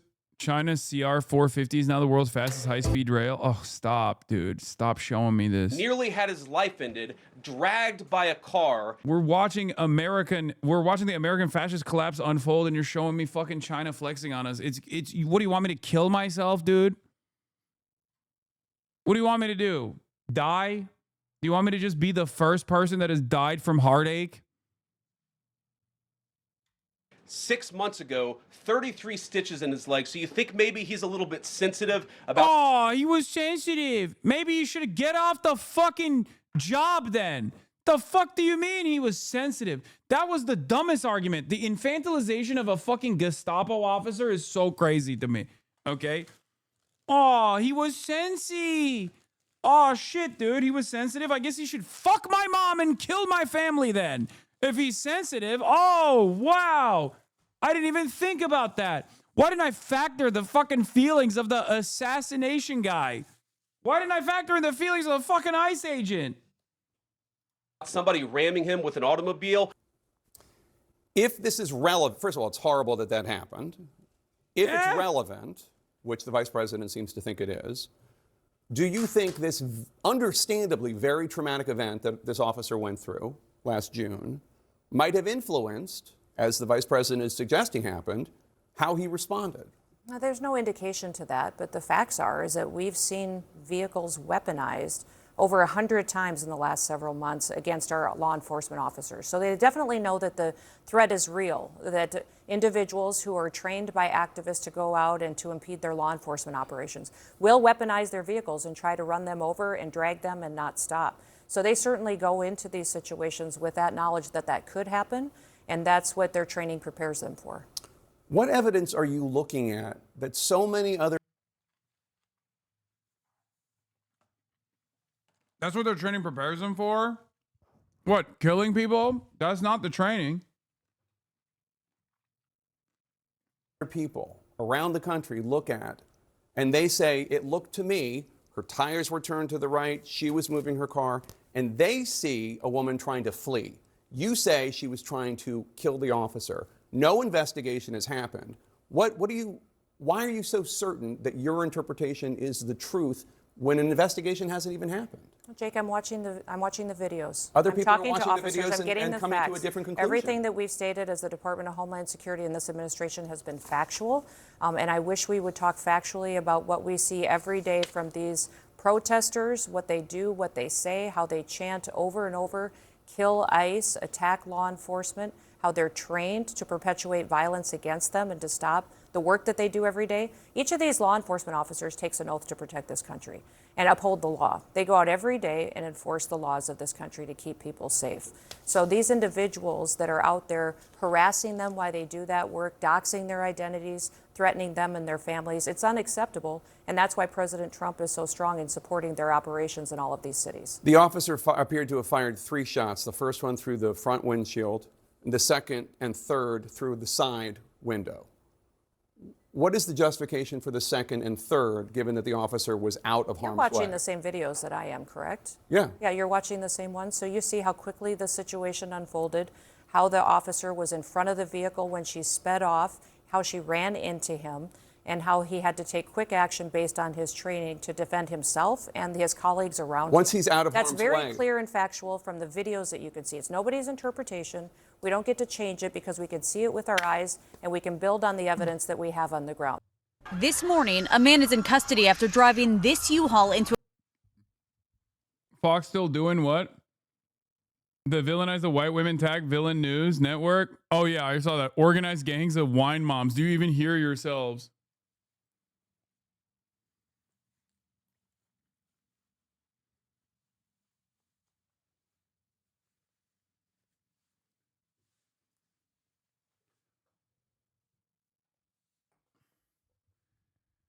New York Times recently reported on something that happened in Huntington Park, California in June. ICE CBP used explosives to blow up the door. Yeah, I saw this. It's just after 6 a.m. on Flower Street. It's one of the most insane stories, dude. It is so fucking nutty.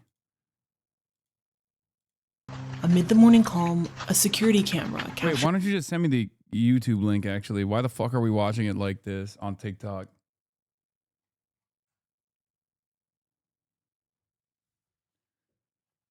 Low-key, they're right. The white wine moms are showing up for rapid response way more than what I would consider typical leftist protesters. Yeah, no, that's what I'm saying. I think it's like, I think this is where we're at.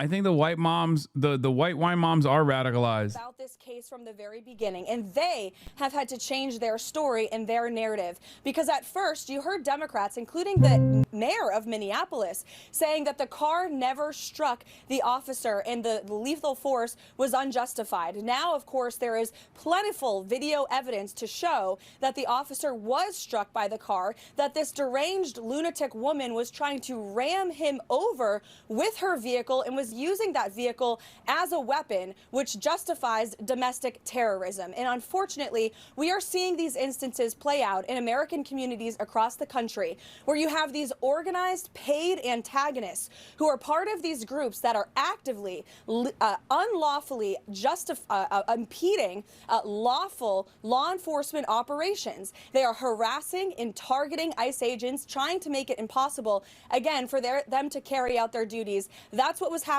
in this case. That officer used his training. I understand that he's been on the force and he's been protecting American communities for many, many years. He's an experienced and brave individual who unfortunately had to make a very tough decision and was put in that position by these paid agitators who have been doing this all over the country. Caroline.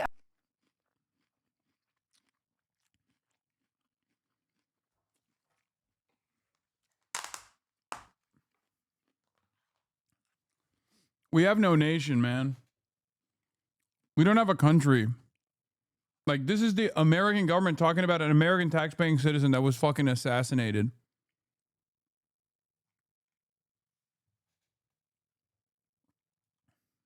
Levitt needs to compare notes with Trump. Oh, yeah. Donald Trump has been also more sympathetic, at least, seemingly. Not to say much, but, you know, he's like, oh, it was very unfortunate. What's your assessment there? It was highly disrespectful of law enforcement. The woman and her friend were highly disrespectful of law enforcement. You saw that. They were harassing them, were following for days and for hours. And I think, frankly, they're professional agitators. But just disrespect. And I'd like to find out, and we are going to find out who's paying for it. But just disrespect. With their brand new signs and all the different things. But these are professional agitators, and law enforcement should not be in a position where they have to put up with this stuff. What that woman and what her friend and what their other friends were doing to law enforcement, not just ICE, law enforcement is outrageous. Do you believe that deadly force was necessary? Never mind. I take it back. The other day when he was met with the footage, he was like, oh, it's very unfortunate. And now he's doing the boomer thing where just like, oh, she was disrespectful to law enforcement, so she deserved to die. The president, by the way, talking about, you know, an American citizen.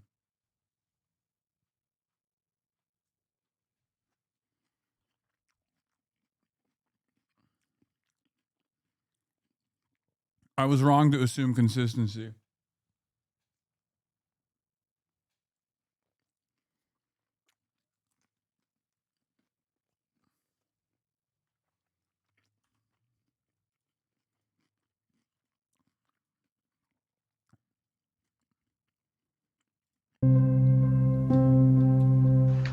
It's just after 6 a.m. Actually, I want to watch bits and pieces of the Nick Shitley interview that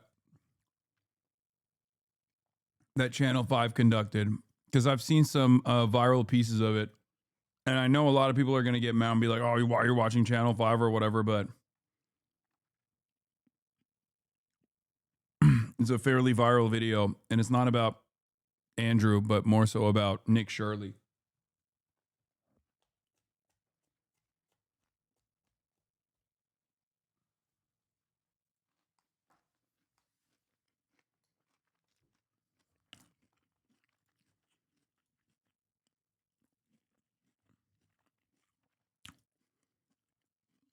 But before I get to that, here's the last thing I wanted to show you.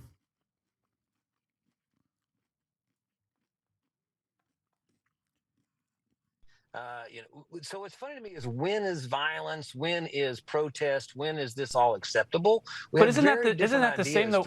Why do people hate Channel 5?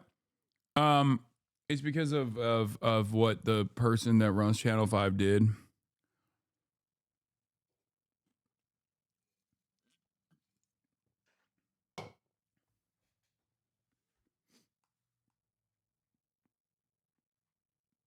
Andrew went through change now. I haven't kept up with him, so I don't know. But one thing I will say,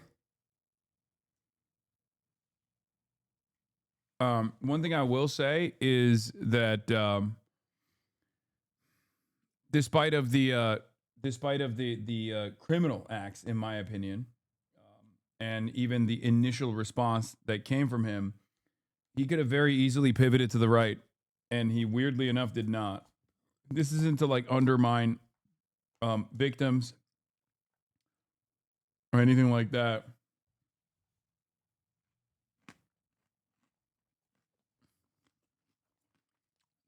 It's just objectively, he did not pivot to the fucking right when he could have easily done so.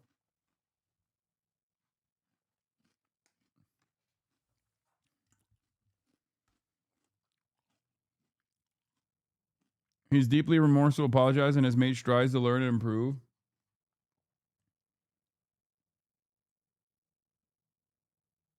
Are you familiar with this ad running for you on Twitter? No. What is this? Disarm with style in this union-made Hasan Piker t-shirt. Embrace peace and make a statement. What the fuck is this?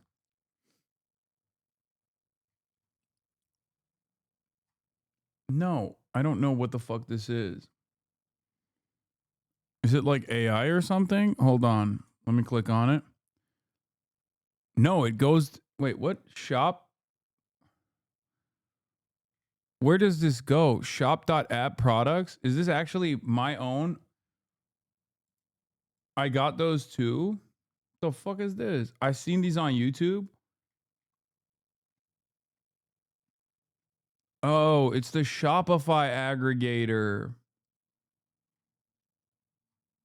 I wonder if Shopify itself is posting this on Twitter or if my like Warren James is doing it. I don't know.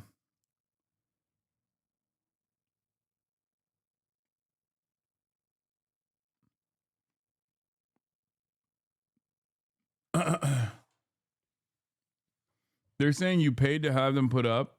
Yeah, dude. Famously, I love doing ads in general. I mean, I don't know, but I'll ask Warren James if they are doing it. Check the last message. I think it's a Twitter-owned account. They're trying to bring product recommendations in-house instead of from advertisers like Amazon, etc. Yeah, it might be a Shopify ad. Like, it might be something that Shopify is paying for. Because I am a my website is run by Shopify.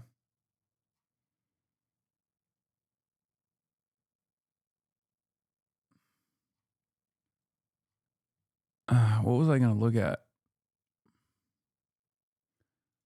Oh, this. Here, let's watch this. This is former Ocasio-Cortez comms director on Fox News, absolutely cooking. So what's funny to me is when is violence, when is protest, when is this all acceptable? But isn't that the same though? Where's the protest against the regime that's killing people in the street right now? I mean, I don't see anybody at Columbia. Well, they're doing those today, and it's called the ICE protests. Well, but they're talking about Iran at the ICE protests?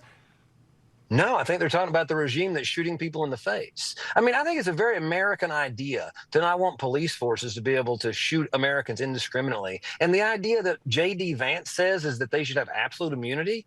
You know, I thought this guy was a hillbilly. He had a book, Hillbilly Elegy. And I can tell you, hillbilly values, at least from where I'm from in Appalachia, are...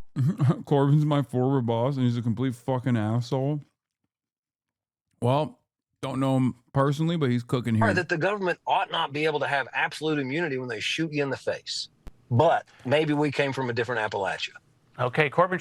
So what's funny to me is when is violence, when is protest, when is this all acceptable? But isn't that the same though? Where's the protest against the regime that's killing people in the street right now? I mean.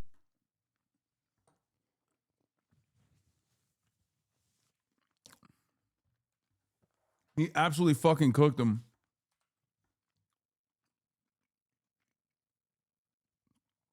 Absolutely fucking cooked his ass. He's 100% right. And I love that because it's like such a pro-American counter too. So you just have nothing on that shit.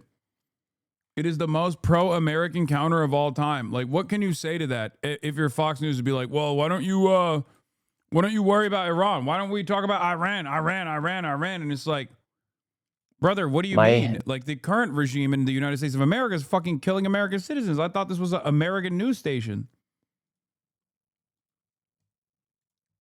Video on the expose of the fraud in Minnesota is the most viewed video ever by a creator, longer than 10 minutes, than anybody other than the name of Mr. Beast.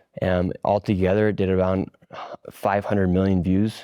Who do you think were the main people who signal boosted the video and brought it into that true viral orbit? Elon Musk, who shared the video. JD Vance, he shared the video. You had the Attorney General, well, she actually didn't share it. She reacted to the video a few days later. Literally, quite frankly, every account on X saw that video instantaneously. Health and Human Services, they froze all funding to childcare inside of Minnesota. The beauty about Nick Shirley is that he's too stupid to understand that this is coordinated. Like he's so dumb that he doesn't have the wherewithal to at least like try to make it seem like it's not coordinated, where he's just like, it's very clearly coordinated. And they're asking for businesses to prove that they are legit businesses before they give tax dollars to these businesses that are not really businesses. As far as that main center that you visited, Quality Learning, AKA Quality Learning Center. Yeah. Was there ever any kids there in the first place? No. So that daycare center, it's been operating fraudulently. It's actually had over 90 violations over the past few years. And the day that I went there at 11 a.m. Their operating hours are from 2 to 10 p.m., they're now saying.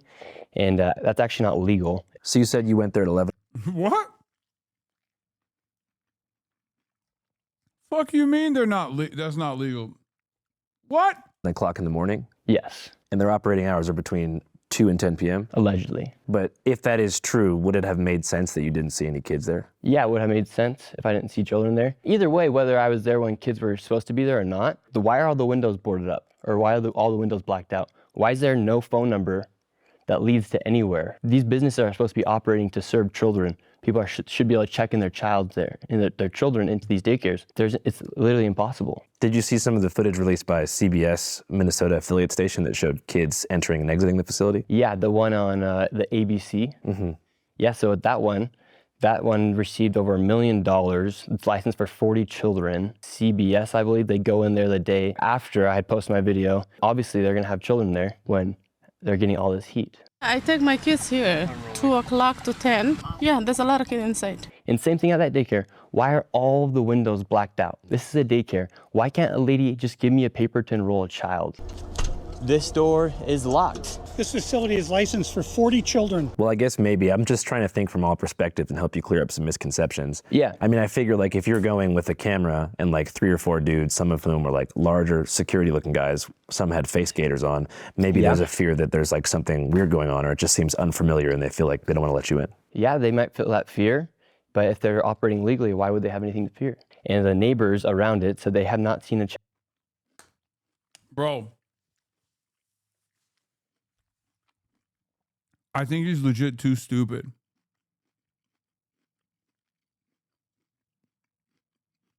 I think he's legit too stupid to understand. But what's even a more damning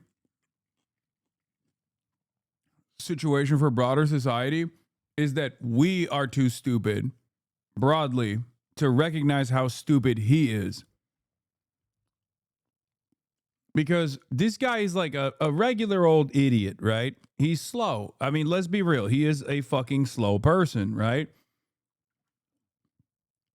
so slow that it kind of comes across like I'm being ableist when I criticize him.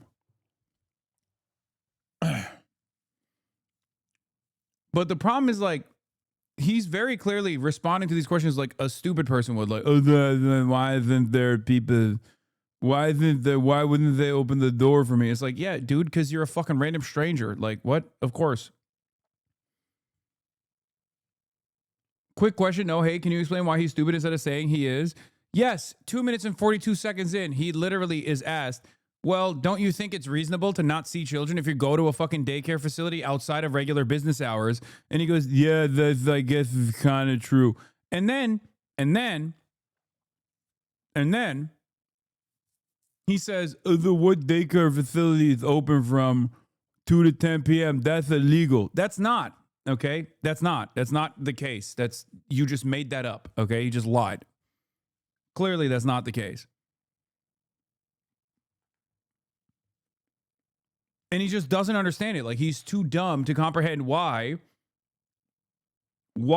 the fucking windows would be blacked out in a daycare facility so that, like, prying eyes can't look inside, because children's safety is the primary concern. He is too stupid to recognize that, they're not going to open the fucking doors to him. Whether they are criminally liable or not, they're not going to fucking open the doors to him. Like, what are we talking about? Why would they open the doors to a random person with like a bunch of masked thugs? Out there for 8 years. If you go on Google Maps right now, you can actually see the images of the daycare progress over the past few years. And starting in 2021, the door is boarded up from the image from Google Maps. So I think, like, if you show that, it's actually pretty crazy to see. And then they move the building and they cut open a door on the backside of the building as well, where they had a quality learning center.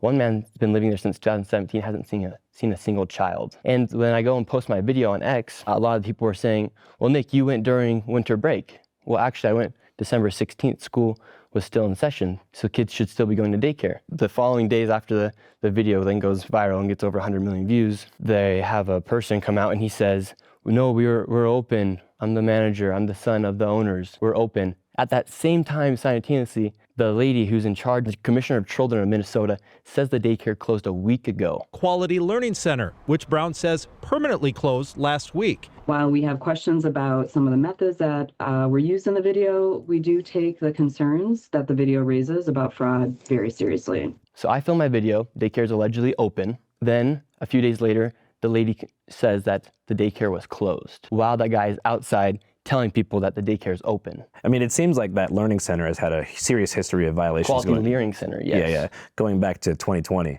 Yeah, it's literally not a daycare.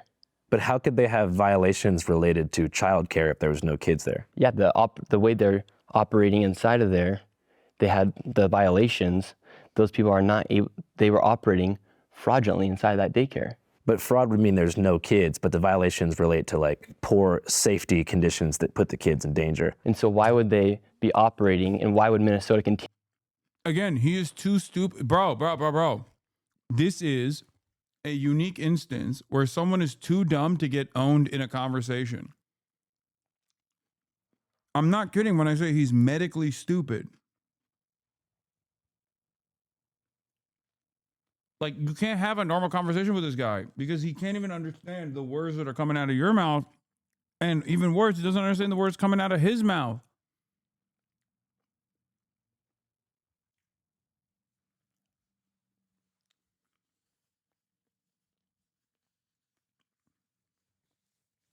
Like, the question is, it's funny because, like, the questions that Andrew's asking are all the same questions that I asked when I first watched the video, right?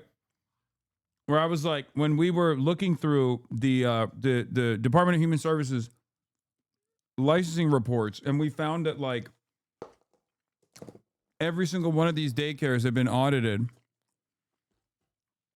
as a part of the routine licensing process, and they actually had some instances of not fraud, but some issues, right? Like substandard conditions and things like that. But all of that actually proved that there were kids there. There were obviously children there, right?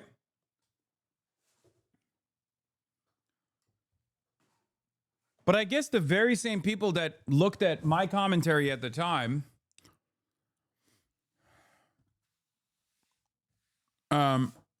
the very same people that were looking at my commentary at the time and saying, "Oh, you're dumb, you're wrong, actually, fuck you, you're biased, you're a commie," are the exact same people that have the same medically stupid background that this guy has.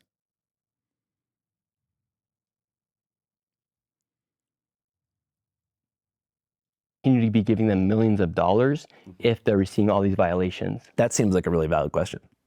Yeah. Why do you think Minnesota would be giving a daycare center with so many violations so much money? Well, that same man at Quality Learning Center who was saying that they were open after the commissioner was on a live stream saying they were closed a week ago was also partying with the mayor of Minneapolis. Is the manager of the infamous Learning Center in Minneapolis also one of the guys that was dancing in the back of Mayor Jacob Frey's election victory video? The one that went super viral where he thanks his constituents in Somali for re-electing him last month?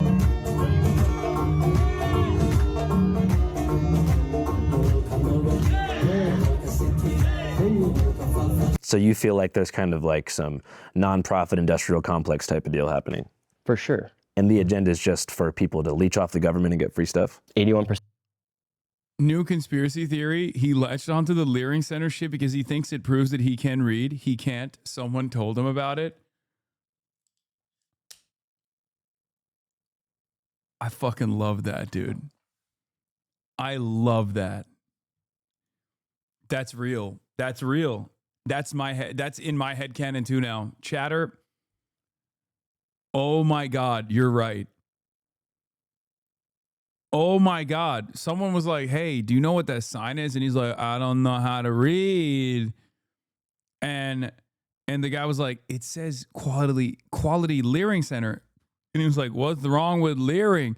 And then the guy was like, "Dude, it's supposed to say Quality Learning Center." And he's like, "I don't know what learning is." And then basically he was just like, just tell people that it's stupid that it says Quality Learning Center and they'll know that you can read and you're actually comprehending the things that you're reading. Of the Somali population inside Minnesota is living off welfare. And 89% of the fraud being committed inside Minnesota. Care to comment why you attended a Diddy party? To fuck your mom. Yeah, that's right. Your mom was like, "Hasan, please show up to this house." I show up. Turns out it's a Diddy party. I have sex with your mom. I leave. She stayed behind. She might have, had sex with more people there after the fact, but I don't know. I was there for your mom.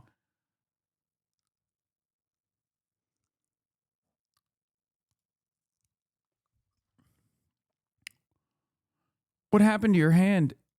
Is that from the ceiling fall?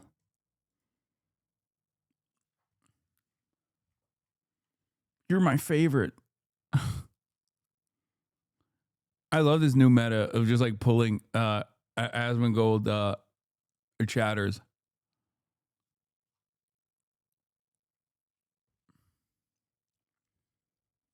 You're on the TV, man. Please calm down. Sorry. We'll continue. By the Somalian population. So what do you think the solution to something like that is? Go freeze the funding. Each business can then prove if they are legit. And if they can't, cut the funding. And so far, no business has sent any information to the HHS showing that they're legit as of today. They've had 3 days to do it. They haven't been able to prove it. They haven't even tried to make the effort to show that they're a legit business. First it was closed, then it was open, and now we've confirmed it's closed again. That's all after the owners recently rejected allegations of stealing taxpayer money. Do you trust America and the government specifically to handle our taxpayer funds correctly and properly if they have access to more of them? No, I don't think any of us should. I mean, just last year alone, over $120 billion were misplaced. So you have a general distrust in the government? No, I don't have a distrust necessarily in the government, but do I think we should trust the government 100%?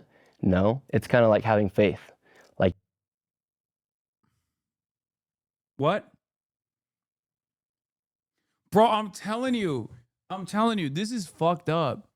I can't believe that they're making this kid. I cannot believe that they're making this kid parade around as like a Republican pundit. You know what I mean? Like, you should just send him to the farm, big dog, so we can go and, like, I don't know, pet the goats. but not too hard, you know? Not too hard. You might actually pet him too hard and then accidentally kill him, but like, he should probably stay away from polite society. He should probably, you know, not harm people, all right? Or himself. Now I know why his mom drives him around everywhere, though, because there's no way. There is 0% fucking chance that this dude is safe behind the wheel. No one is safe. I do not think, I'm standing by this, I do not think he is legally allowed to drive a car. I do not think that he is legally allowed to be anywhere without constant adult supervision. I wouldn't let him boil water alone. Yeah, for sure.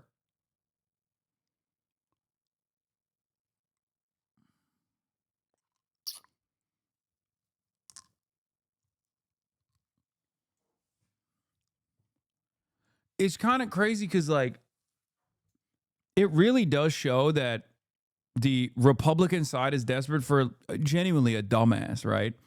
Like, the Republican audiences were looking for a person who has the intellectual capacity of a sea cucumber. Okay? Like, it was, you know, it's not even the Ben Shapiro's. I know from the Ben Shapiro's we pivoted to the Andrew Tates of the world. And clearly a lot of right-wingers were like, oh, this is too intellectual. I don't want it. It's woke and gay. I need someone who's even dumber than that and more entertaining. And then from the Andrew Tates of the world, people moved on to like the Asmongols of the world, right? Like a guy who just goes, yeah, based. But here we have an even dumber version. Like, not just like a yeah-based kind of guy who just confidently is wrong all the time, but at least in the direction of being pro-Donald Trump, but a person who legitimately cannot drive a vehicle, is not legally allowed to operate a vehicle, probably should never boil water, probably should stay away from any sort of kitchen tools and cutlery. And they're like, this is my guy. This is the fucking GOAT. Wow. Do you want to have faith in that God's real? Yes. When we die, will we for certain know exactly where we're going? You kind of walk with faith in a way where you hope that the people that you elect are going to work for your best interest. Hasan, kind of like what the doctors told my mom I was going to be, in parentheses, R-worded. The doctors told your mom that you were going to be like mentally. What's the fucking proper way to say this, by the way? I don't know what it is. What do you say, like, medically? Because I say medically stupid, but what's the actual mentally challenged? Bro, that still sounds crazy. Mentally, intellectually disabled?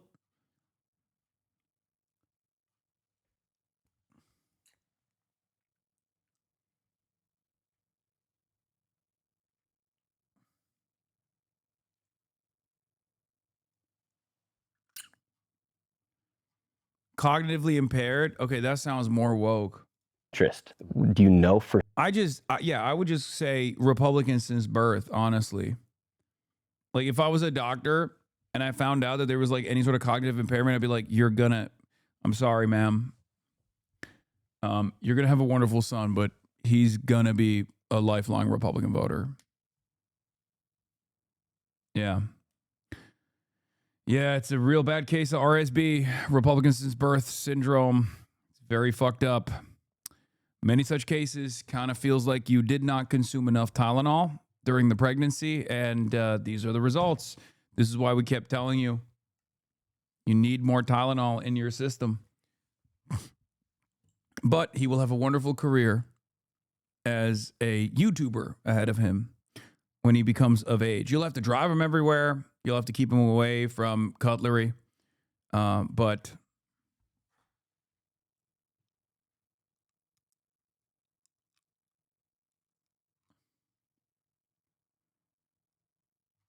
certainty that the best thing is happening inside the country, every single time you pay taxes, it's going to go to the place that needs it? No. But on that case, do I feel certain that I know where I'm going to go when I die because of my faith? Yes. But does that mean that it's going to actually happen? Who knows until we pass the other side. So, and then another thing is, we as Americans, how should we feel comfortable knowing that there are daycares receiving millions of dollars while some families are paying upwards of $70,000 a year for their children to be going to daycare. Yeah, he's got, I mean, it is pretty impressive that his mommy at least tied his shoes for him so he doesn't have to wear the zipper shoes, you know? He doesn't have to wear the Velcro shoes today. So that's pretty chill. You know, he's a big boy. He's meeting up with his idol. You ever hear about the Amy Bach case? The white lady? Yeah. Yeah. Amy Bach acknowledged the government has proven fraud among meal sites and vendors that she sponsored under Feeding Our Future, but that it was others, not her. If you look at the probe that began in 2023, as far as like COVID era, you know, scamming and different types of fraud, there's been over like 60 convictions and millions seized from the fraudsters who took the money away. Yeah. But you feel like the state hasn't done enough. Well, Tim Watts has said they've been stopping to fight fraud since 2019, 2020. Please abandon the ad hominem on his stupidity. Just call his worldview and argument stupid. It's not a good joke to attack this man directly. It's going to alienate people in the margins. I could be wrong. What? Honestly, best to drop the entire stupid joke is disparaging and unnecessary. Can we just attack this man for his arguments? No. It's pretty funny. I mean, I've already fucking done it over and over again. Also, I'm not even joking when I say he's medically stupid.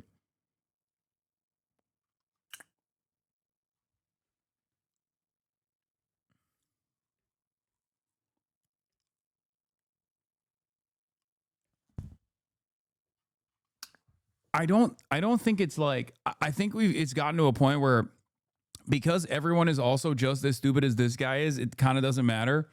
Like, it's almost like a superpower. It's good that he's dumb, right? It helps him spread his propaganda further. If he was actually trying to make a convincing, like, intellectual argument, then he would probably alienate like 90% of the people that watch the video. And they're still having millions of dollars being stolen. Billions of dollars. Breaking political news out of Minnesota. Governor Tim Walz, who of course was the Democratic nominee for vice president in 2024, has ended his re-election bid for governor. This comes as pressure has been growing around this widening welfare fraud scandal. We've got conspiracy theorist right-wing YouTubers breaking into our daycares, demanding access to our children. So I've decided to step out of this race, and I'll let others worry about the election while I focus on the work that's in front of me for the next year. I have quite literally saved America millions of dollars. That's why you saw the mainstream media attack me instantaneously after I exposed $100 million in fraud. Why would they not go investigate the fraud? Why would they investigate the person who investigated the fraud? Where does that $100 million figure come from specifically? Yeah, so you had all the daycares. With the daycares alone, you had millions of dollars in fraud. And then inside of the home healthcare businesses, they were warehouse-styled and industrialized buildings where you had 14 of the same healthcare companies all working within the building, and they could not even give you a rate. We know how expensive healthcare is, and they're giving these companies millions of dollars. And the man, David, who's in my video, he's the one who has the statistics and has the numbers on how much these businesses were operating. It is far worse than anybody can imagine. You heard it's 7 to 10 billion and maybe more, and now the numbers have been revised and put out there publicly that they think it's more like 8 billion. How did you come into contact with David? He just messaged me on Instagram, and he said, Nick, I have the information about the fraud taking place here inside Minnesota. I've been looking into it for years. I have somebody from inside the Capitol who has given me the numbers of CCAP funding. I've been trying for years to expose this fraud. Nobody will listen to me. Please give me a call. Has he shown you that data? Yeah, that's what's inside the video. When you see the video and the screenshots of the CCAP funding, that's all straight from the Capitol of Minnesota. So who is David's source? David's source, he has somebody inside the Capitol. And you don't know and who that's it is? Public information as well. Who is it? Who is the person's name? Yeah. Wait, it's public information, so you don't even need an inside source. The lady's name, I did not work with her. However, the information that was provided, I can't tell you her name right now, but I could find it on X but she's also inside the government there inside Minnesota. But you like fact checked all that and you looked it all up. Yeah, David. Oh my God, it is that Republican. It is that Republican. It's the fucking Republican in the state government. So that lady was right. Remember when that lady was like, oh, I'm the one who fucking gave this information and told him which daycare facilities to go to. And he was like, nah, that's not the case. And then Lisa DeMuth, right? And then he fucking followed up and literally said, but you would be a wonderful governor one day. That's what he said. Yeah, Lisa DeMuth, breaking NPR News, reports that Minnesota House Republican Lisa DeMuth acknowledged the Republican Party's involvement in Nick Shirley's viral daycare video, saying, we work with Nick Shirley on this. Remember, this person has blood on her hands, for the record. Lisa DeMuth staffers asked David to DM him. He's too stupid to realize. Yeah, he said, this is completely false. I have no idea who this lady is. She's trying to make herself look good for her campaign. Shame on her. Either way, I'm sure this lady would make for a much better candidate than Tim Walz. Best of luck in the race, and the truth is the truth. Fraud is happening.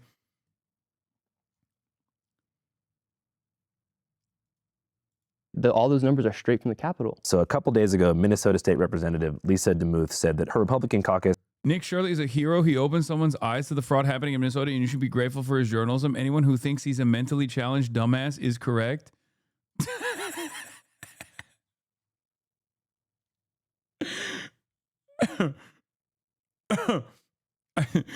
I'm confused by both these two statements. Are you saying that he's still a hero even though he's a mentally challenged dumbass hero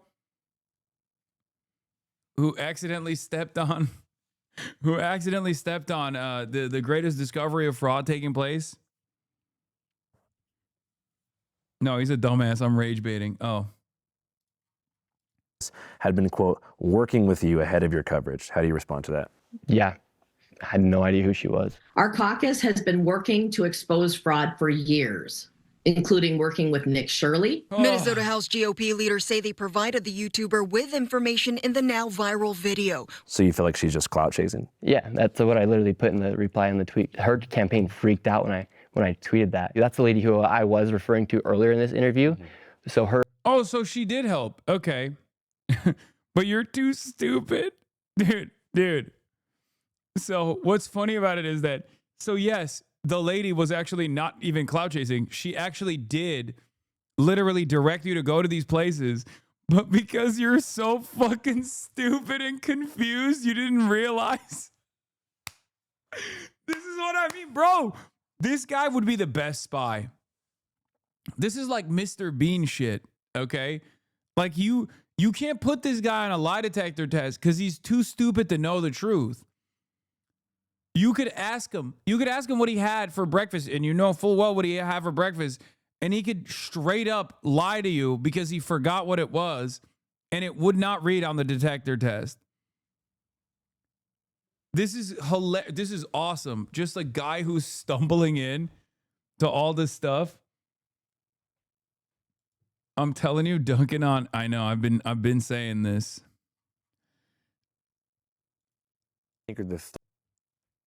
Oh my God! Oh, it's awesome. Benevolent billionaires. What do you mean by the word benevolent? Just well-intentioned, positive billionaires who you think are creating, net positive societal progress.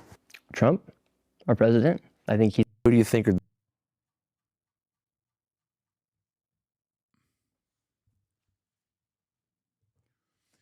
I've never been so fucking vindicated. But also, it's not even vindication. It's like, I cannot, dude, the first 48-hour media cycle of people receiving Nick Shirley's slopaganda was a mind-breaking moment for me. I was like, what am I looking at here? Like, this is a genuinely intellectually stunted individual who's not even making a fucking convincing case, and you got motherfuckers who went to college like Atriok being like, oh, there's really good journalism here. I could not believe it, dude. I know we're going back to Atriok. I don't want you to hate on him. I don't even hate him. I don't hate him at all. I actually like Atriok. But I could not understand it. I was like, what am I seeing right now? Like, what has happened to society? Fuck! I could not believe it. The fucking vice president was like, give this man a Pulitzer. What is going on? I felt like I was in fucking Idiocracy, dude. It just, like, how? How is this possible? How did so many, it's not even how stupid he is personally, because that is hilarious to watch, hilarious to unfold. I mean, he literally went into a medical plaza, is like, looked at. When I watched the video, the second half of it was like, that's when I was like, we're not surviving as a society. He went into a medical plaza and straight up said, why are there so many competing businesses in this one plaza?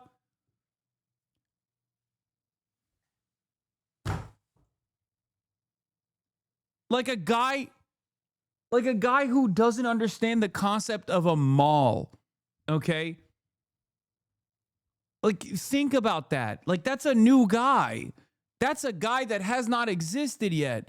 We're talking guy who straight up crawled out of his mother like yesterday, dude. Was comatose for like 23, 24 fucking years and just got out of a coma. Like, how? How is that possible?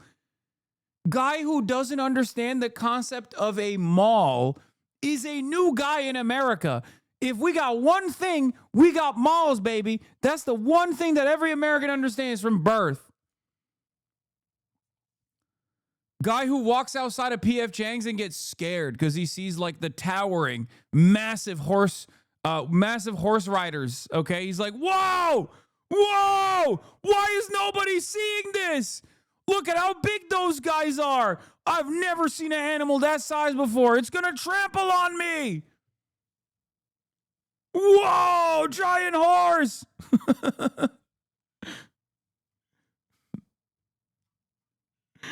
Oh. Yes, this is why homeschooling children should be illegal, 100%.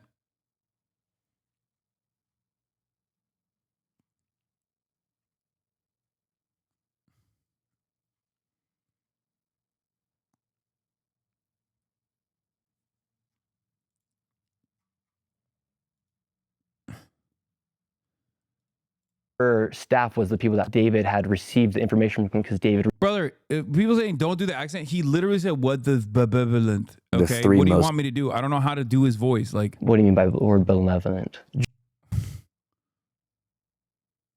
Like, that's just his voice, dude. Look. Benevolent. Just. What do you mean by the word benevolent?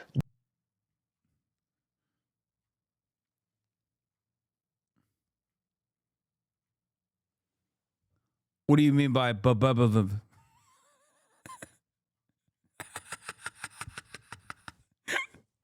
a book! Fuck! Ah!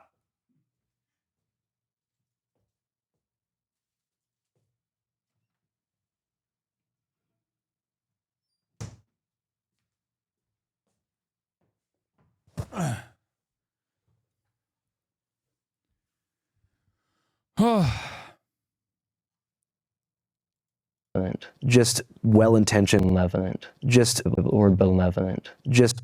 What do you mean by the word benevolent?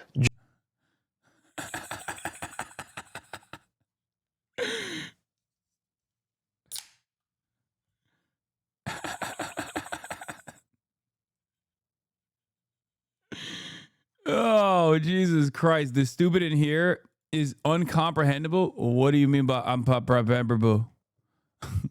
What do you mean by the word?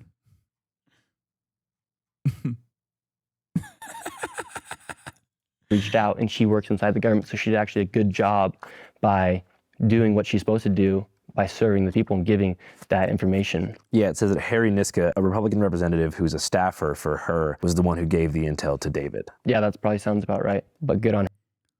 What a comment saying. I have a deep-rooted fear that this is how I come across when I talk to people. This felt like interviewing a COD player. Straight up did not realize Shirley is borderline illiterate. Tracks, though. He's everyone's savior. He's my savior. He's your savior. Thank you, Lamau. You should have said something about Charlie Kirk. I did. No, you didn't. I did. It's in this video. Well, I didn't watch it. You should. I don't want to. Feels like a pretty succinct summation of how this guy sources info.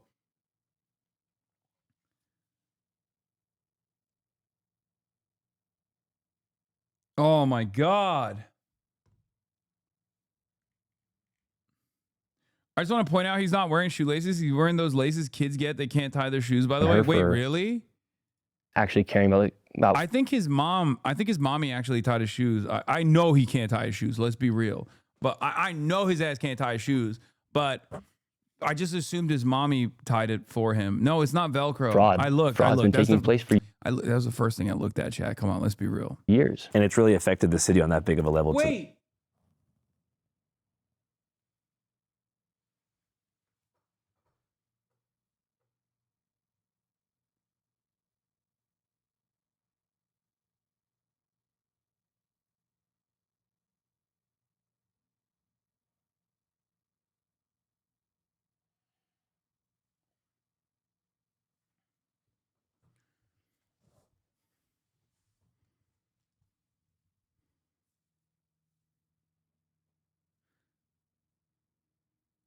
I think if this guy was criminally charged for the slopaganda that he put out that incited like the incident that ended up taking the life of Renee Good, he would not be found criminally liable in a court of law because of his genuine intellectual disability.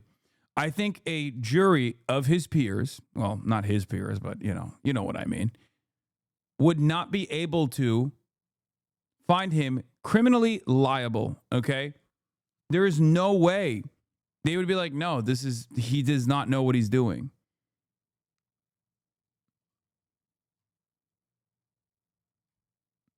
It's just not, call it cognitive limitations. It sounds better.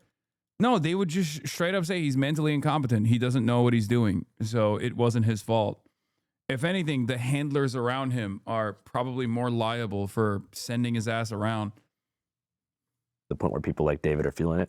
Yeah, because what they knew is Minnesota is not Minnesota anymore. As far as immigration goes? Immigration goes, fraud. They just released a new thing where they're giving people 20-week leaves for work leaves, and they've also raised property taxes. Meanwhile, you have billions of dollars, quite frankly, literally billions of dollars over the past few years going to fraud. It's not a hyperbole, it's fact. Government has shown that upwards of $9 billion has gone to fraud. I would vote for anybody but Tim Walz inside that state of Minnesota. Yeah, definitely. I'm glad you cleared that up because, it's like the same reason that people lost trust in traditional media is because they felt like there was no barrier between the establishment and, corporate news pundits. And they felt like CNN was an arm of the Democratic Party and then Fox was an arm of the conservative wing. So the fear now that I've thought about before, and I'm not saying this is happening, it will probably take like 5 to 10 years, is that somehow the political powers that be figure out how to use the independent creator economy like on a sleeper cell level to do their bidding for them. Yeah, that could happen. Like with influencer contracts and stuff like that. Yeah, you saw the DNC do that. All the people that are out talking against me, a lot of them have cut checks from the DNC. Through like a paid influencer program? Yeah, and it's public. Would you ever agree to something like that? No, never. Hell yeah. Like, why? I don't need it. I make enough money doing my videos off YouTube, and the people that support me, like, why would I ever turn against their best interest? And you mentioned that the mainstream media has kind of been attacking you since this video did its rounds. What are some of the things they've said? Like, what's their main point of attack? Yeah, if you listen every single time they bring up Nick Shirley on these news sites or the internet or on their TV, they'll say right-wing YouTuber, MAGA YouTuber, conservative. It's never journalist Nick Shirley. It's right-wing journalist.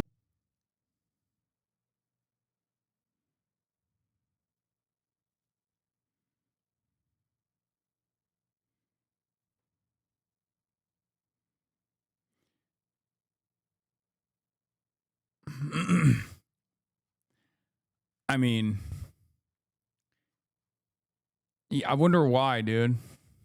Nick Shirley. Yeah. MAGA influencer Nick Shirley. Yeah. When I interviewed Hunter Biden, they did a RV YouTuber was the one they would use for all which actually sounds pretty cool. Like I'd want to be that, but I'm not that. And then like a liberal podcaster. Why is it never astronaut Hasan?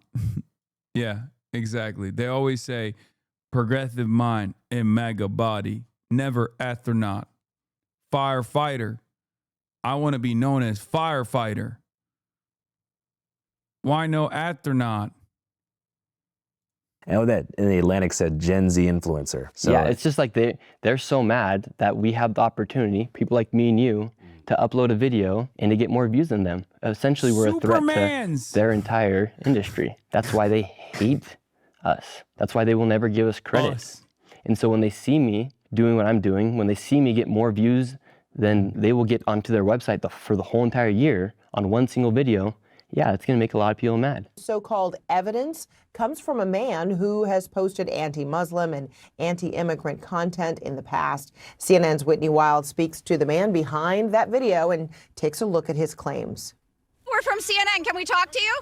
This is MAGA YouTuber Nick Shirley. Yeah, so going back to the first time we met, so what do you remember about that first interaction? I had just started making YouTube videos again, and I was all by myself. You were going to AmFest, so was I. I was going to interview people about what's happening here inside the country, and I thought I had no idea exactly what I was walking into. I just knew there was going to be a lot of people to interview about what was happening inside the country. I thought it was like called America Fest, so I had no idea what Turning Point was. I had no idea who Charlie Kirk was at that time. It was funny because I'd watched you before on All Gas No Brakes, and you're always in that beige suit, just moving around and doing your videos, and so I was like stoked to see you. It was great meeting you the first time. I remember I first saw you, and you were setting up a tripod, and I was like, yo, what should I do? And you told me, you were like, you should go cover the border. And I told you, I was like, I want to go to Nogales to cover it. And you were like, no, you should go to Lukeville. Yeah. So you were the one who actually sent me in the right direction to do that. Yeah, you actually said, hey, can I get that information?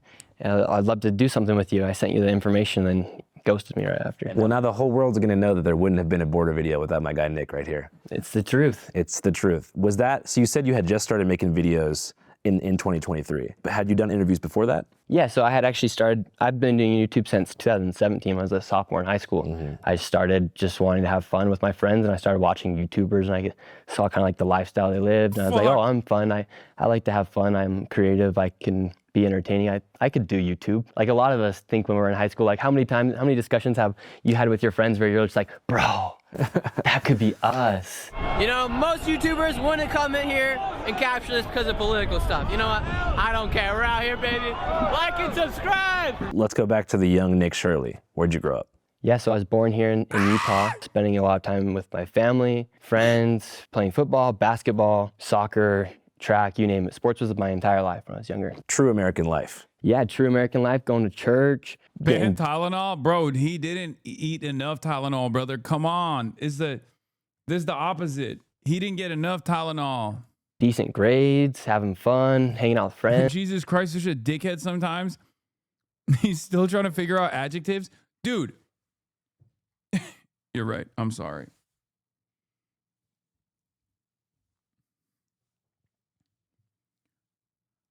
I don't think people understand that this is truly a new meta, okay? People who are medically stupid are going to be the next wave of content creators for the Republicans, because even like the Andrew Tate stuff is not cutting it. You know, even Asmongold is not cutting it. They need dumber. They need someone with even less information.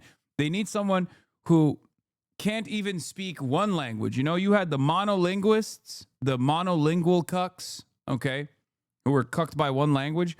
But if you have like a decent grasp, a decent command over the English language, it's still not enough. You come across too brilliant, too impossible to understand. It's too dense. The material is too dense. You need to literally go, you need to go half. You need to go 0.5 language. Okay? Yeah, semi-lingual. That's where we're at now. Because like this guy's stupidity is not all that relevant to me. What's a lot more relevant to me is that his stupidity has basically caused him to be incredibly successful in that one propaganda video. So when you get someone who's not even trying to present an argument, but simply just like doing the dumbest shit possible, get elevated by Elon Musk, you can actually change American legislation to a certain degree. Like the government took action after this video. Okay, right place at the right time, certainly. People wanted to distract away from the Epstein files. But it is kind of remarkable. I can't get over it. I just cannot get over the fact that this guy who does not have two fucking brain cells, like demonstrably stupid, medically stupid, was capable of commanding an impressive audience who watched that video and did not think, what the fuck am I doing getting information from this guy who can't even tie his own fucking shoes? It's over. American society is over, okay? I see the journal, the Nature Journal of Medicine, like the most, enterprising, the most robust medical, or not medical, but like the most robust research coming out of China. It's like the top 20 colleges are all Chinese now. Okay. This goes hand in hand with that. This goes hand in hand with that. We're cutting R&D. We're cutting research. We're gutting all of these other like institutions of higher learning for not demonstrating proper fealty to the nation state of Israel.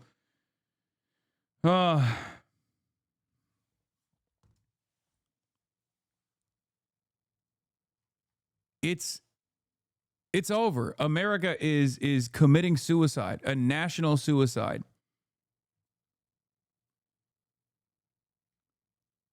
And things like this are going to become more and more commonplace. Riding your bike around. And you said the church. What kind of church? Yeah, so member of the Church of Jesus Christ of Latter-day Saints. Is that the same thing as Mormons? Yeah, but we don't call ourselves Mormons now. Because of South Park? No, it's just we're not Mormon. We don't follow Mormon. We follow Jesus Christ. So we actually want people to refer to us and know us as members of the Church of Jesus Christ. So Joseph Smith is not a prophet? No, he's a prophet. In addition to Jesus?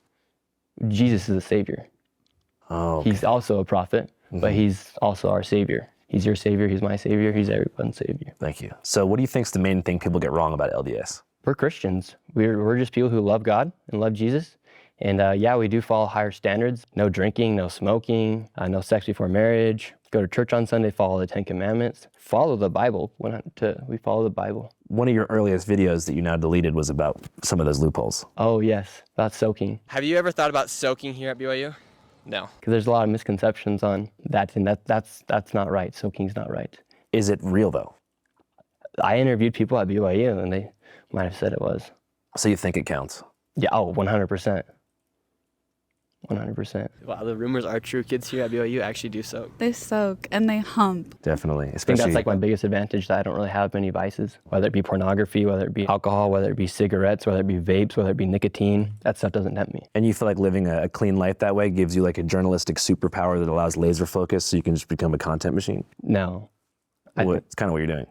Well, that's just who I am. But I mean, I feel like if you drank and partied and stuff, you might not be able to make as many videos. Well, if I drank and partied, I wouldn't be able to show up to my job at McDonald's. You'd probably be able to hold down a McDonald's job if you had some years. But if you're referring to being on time and all that stuff, and I'm talking about the sheer volume of content you've been able to produce over the past year. I'm a highly functioning person. Yeah, congratulations. Thank you. Aside from the recent stuff, what pieces have you been most proud of since I last saw you at Turning Point USA? I'd say my Brazil videos, those were very awesome. Going to the favelas, that was an experience that I can't even believe favelas are real after going there. Because I came this close to dying in the bottom of a destroyed house on the top of Rio's biggest favela. When you say close to dying, like there was a gun in your face? Yes, and if I didn't pay the man, I would have died. You think so? 100%. Você dá-lhe uma olhada que você vai ver que aqui não tem trégua. Oh, wow, this is heavy. É, aqui, entendeu? Não há paz. Sim. Paz para a polícia, fogo. That guy, after I interviewed him, he got beat up by the gang leader and kicked out of the favela for letting me interview him. Some other unknown, or perhaps known by some, Nick Shirley lores that you've met deceased rapper YBC Duel. Yes, I did meet him. It was Brandon Buckingham. Yeah. I had no idea who he was. A special guest right here. Oh, we got a special guest too. Talk to him. This is Nick Shirley from Salt Lake City, Utah. The Latter-day Saints, the Mormons. You ever heard of the Mormons? This is the first Mormon, the first Church of Latter-day Saint member ever to be out here in Philly like this. Just like that. Just like that. Feet on land. Look at his sneaks though. Yeah, so that was an equally, I would say, or similarly dangerous scenario. Yeah, no, I'd say the America hoods are about just as dangerous as the. Like, this dude makes Brandon Buckingham look like Albert Einstein, okay? I can't believe I'm saying this. But there's levels to this, man. There is levels to this shit. It's crazy. Yeah, end times are upon us, dude. National suicide, straight up. Favelas. For instance, Chicago, you have armed militias walking around Chicago as well. Same within Philly. Think about how many young people are dying because of gang violence. Like, I loved your video you did in Baltimore about them kind of combating that and showing that like community really can make a difference and people really need to be looking out for one another because it's not worth dying for. So going back to high school, right? So you said that after high school you went on a mission trip, right? Yeah. Where to? Chile, Santiago. Is that where you developed fluent Spanish? Yeah, I actually was fluent in Spanish when I was younger. When I was here in Utah, when I was growing up, I was in a Spanish immersion program from kindergarten to 4th grade. Spoke Spanish fluently, moved to Washington. Similar to you, moved up to Seattle area. I didn't practice my Spanish anymore, I lost it. Decided to go on this mission thing for our church, and they sent me to Chile, Santiago, and I learned Spanish again. What's the purpose of a mission trip? Yeah, you're there to go share the gospel, the restored gospel of Jesus Christ, and to teach people about Jesus and give them the opportunity to come into Christ, and if they want to follow, or if you just want to teach them about Jesus, that's all you're supposed to do. At what point did you start to really take political interviewing seriously, and why did you dive into that realm? Well, I think when I started seeing people get trafficked into the United States from the border and started seeing mass corruption within inside the government. You can speak 2 languages, breaking boundaries here. Yeah, he did a mission, Chad.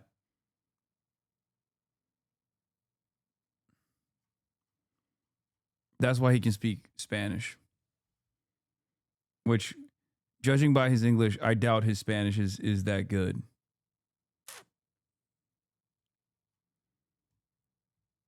I just couldn't believe that I met somebody at the border. She gives me her WhatsApp, and the next day she texts me and she's in New York City. I was like, how is this happening? How are people just being trafficked around the country? How are little kids just coming over here? How's there a 15-year-old girl, or I think she was 17-year-old girl from Dominican Republic, all by herself? How are people doing this, and how's the government enabling this to happen? I remember going to the border for the first time, and I saw migrants coming over the border. I'm like, oh my gosh, what's going on? Shouldn't they be running away? Wasn't Governor Abbott the one transporting people from the Texas border to New York City? Yes. So you feel like there was mismanagement of the border on an executive Biden level and a state level? Yeah. And I think Governor Abbott, that was his. That's why he sounds like this? Is his Spanish accent? Oh yeah, is he from Barcelona? Is it a Catalan accent or whatever? Whatever it's called? Is that why? He's from Barcelona? That's why he sounds like this? Yeah, guy who did a mission in Chile learned fucking the Barcelona accent.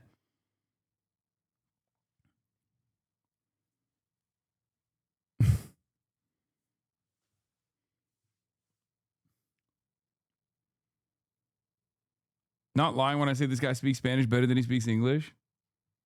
Way of saying F you to the to the sanctuary cities, and for the Democrats for just accepting and letting this happen, saying, okay, well, we're not going to deal with it. You guys go ahead and deal with it. And we'll give him bus ticket to get out of our state or city. So you feel like migrants kind of became political pawns for the two parties in America? Yeah, well, we all know, obviously it was because they wanted to vote. Fill the swing states, fill the big cities. We would have seen what was going to happen, but thankfully Trump won. How do you think Trump's doing so far this term? I think Trump's delivering, especially on crises like the border. I think that's been the major win of this election. Right now, you're not seeing illegal migrants come into the country. Me and you both did videos at the Loopfield border. We spoke with migrants. That was the most inhumane thing that I think America's seen. Yeah, which is why we should kill them and deport them.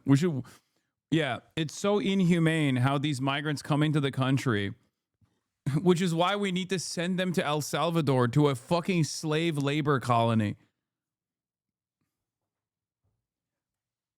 I mean, I guess that's just how... That's low-key how Republicans operate, honestly. Years, as far as letting people be trafficked into the United States and then bringing them into the system, making them rely on the government, not giving them working visas, putting them inside of shelters, busing them all around the country. Families were separated. Thousands of children went missing. The government was literally trafficking children into the United States, trafficking people, incentivizing them to leave their houses in Colombia, leave their house in Ecuador, and then to come to the United States, and you're living in a shelter in New York City. So is it I got scared when I saw him do the gun noises. I thought he was shooting a gun. What if, when my mommy had to pull me aside and say, Nick, that's just a gun noise. He's not really shooting a gun.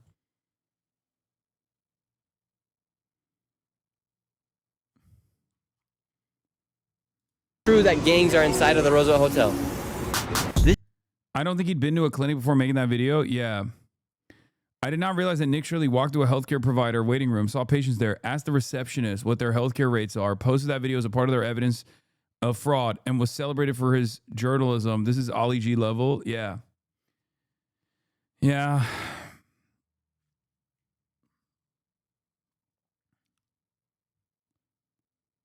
All right, I'm kind of bored. I can't watch this fucking idiot even any longer than I already have.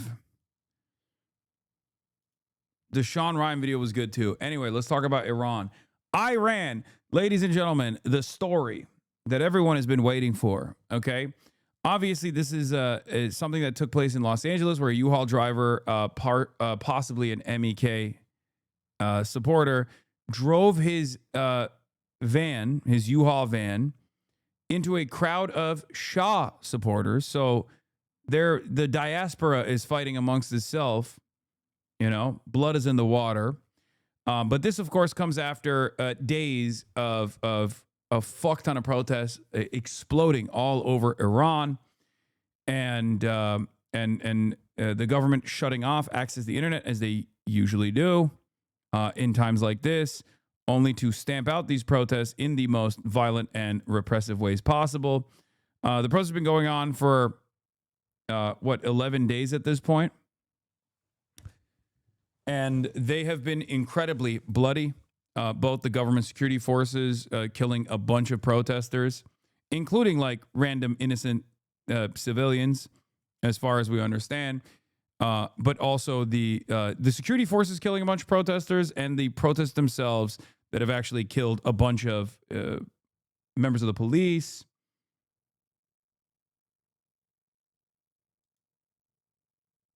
What? Typo? Sorry. What's the typo? Why did you link me my own tweet? This dude is wearing a quality Leering Center hoodie that he made and can't even tie his own shoelace. Can't even tie his own shoelaces? Oh, shit. Oh, shit.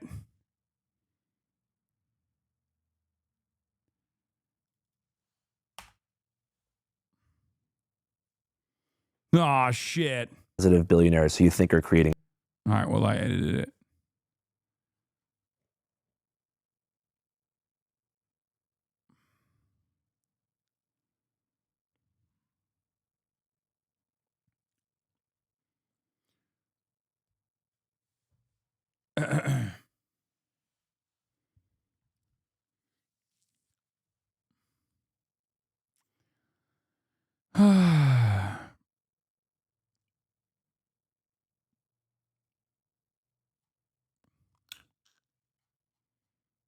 As I was saying,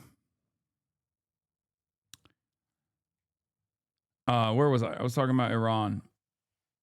So, as I was saying, there were security forces that killed a bunch of Iranian protesters, and there were a bunch of protesters that killed Iranian security forces, the police. There was reports of even a firefighter being lit on fire, mosques being attacked, and even though the past iterations, and including this one, of protests and mass discontent that has led to violent protests in general, like violent response from the administration, from the regime, in general, has often been talked about on geopolitical terms, whether it's like Mossad-backed, CIA-backed, and there's truth to all of that. Ultimately, I mean, there is a valid reason for why a lot of the youth in Iran especially are protesting.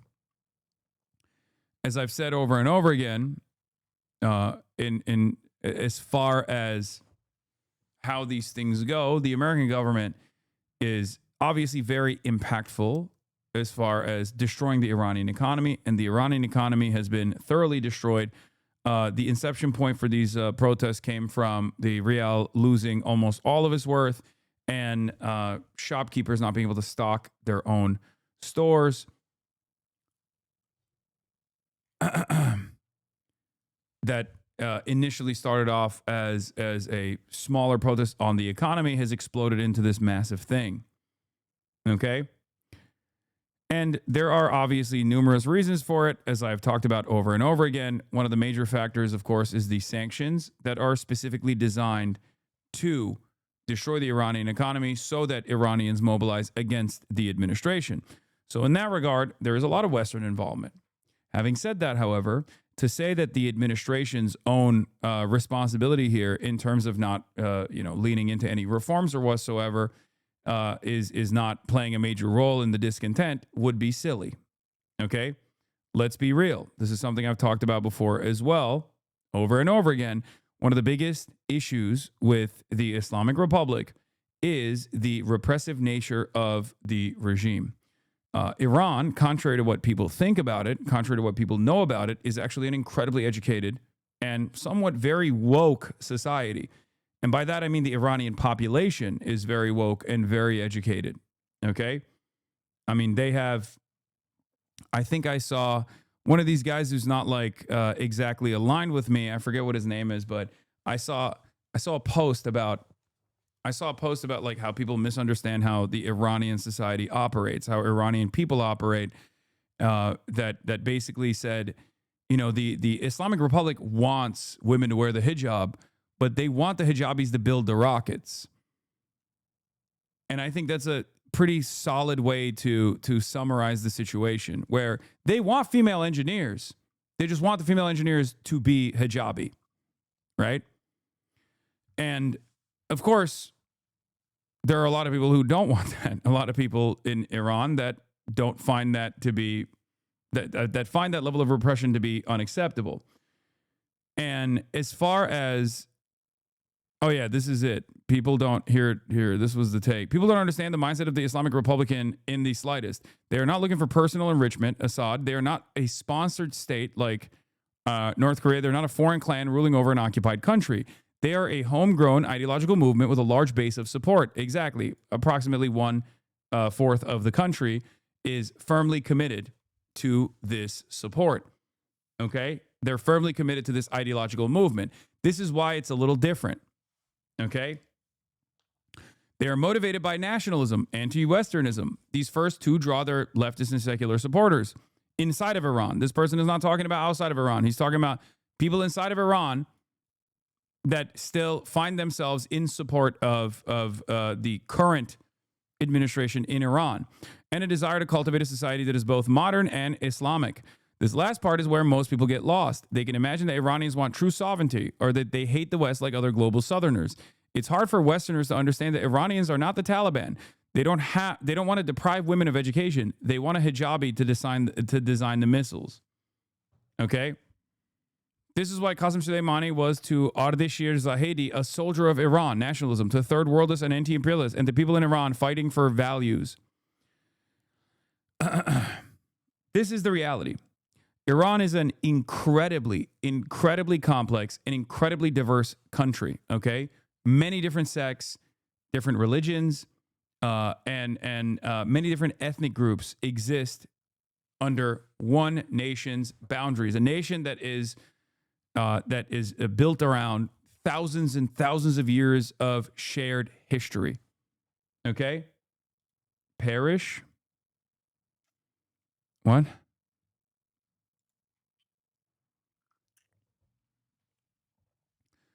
So no matter who, quote unquote, runs Iran, there is always going to be a tremendous amount of difficulties, especially considering that there is the Balochistan independence movement. You got the Kurds, you got the Turks, you got the Azeri Turks, you got the Persians, right? You have Iranian Jews, which are much tinier, obviously, in numbers, I believe around like 11,000.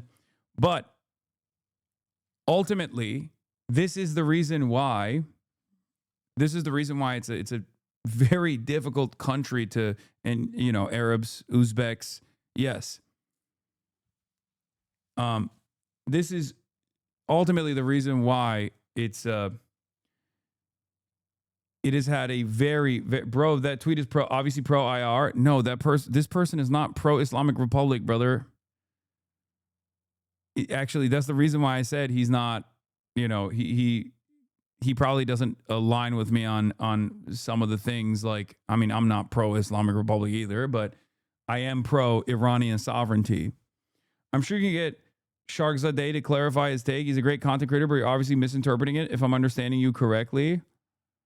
He's saying hijab is not repressive or incompatible with modernity. You're completely butchering his take.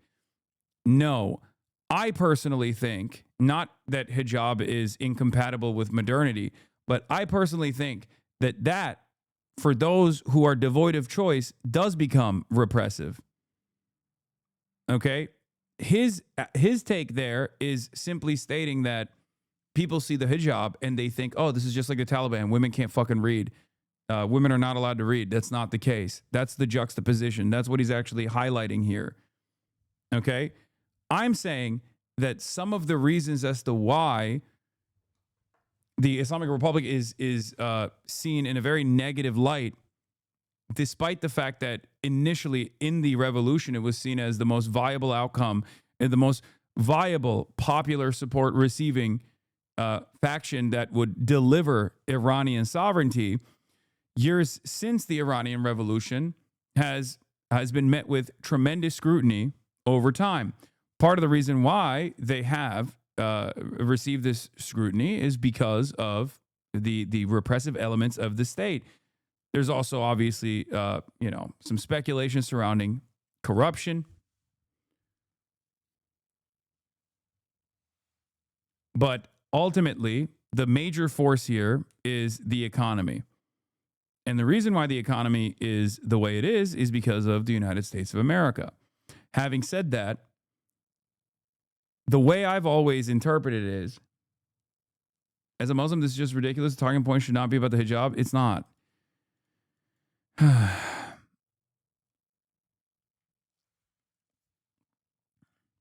For the youth that experience economic shocks and feel like and recognize a sense of crisis,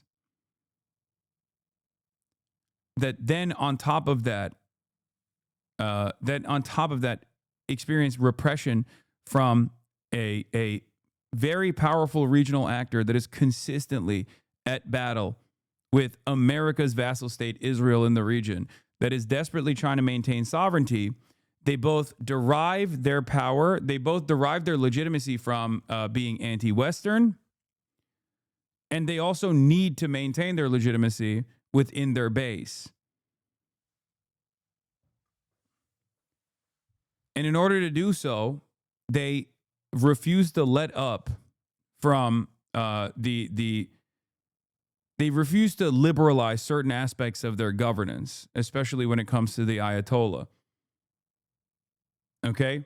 Especially when it comes to the Islamic form of governance. Although Iran is much more woke, technically, than Saudi Arabia or many of the Gulf counterparts, there is still a level of repression that, paired up with economic instability, causes this kind of resentment brewing in the country.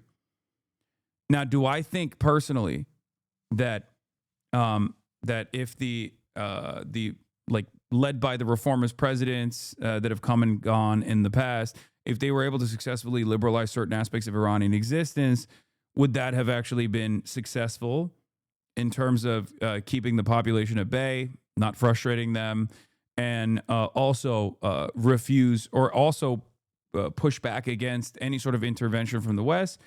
I don't know.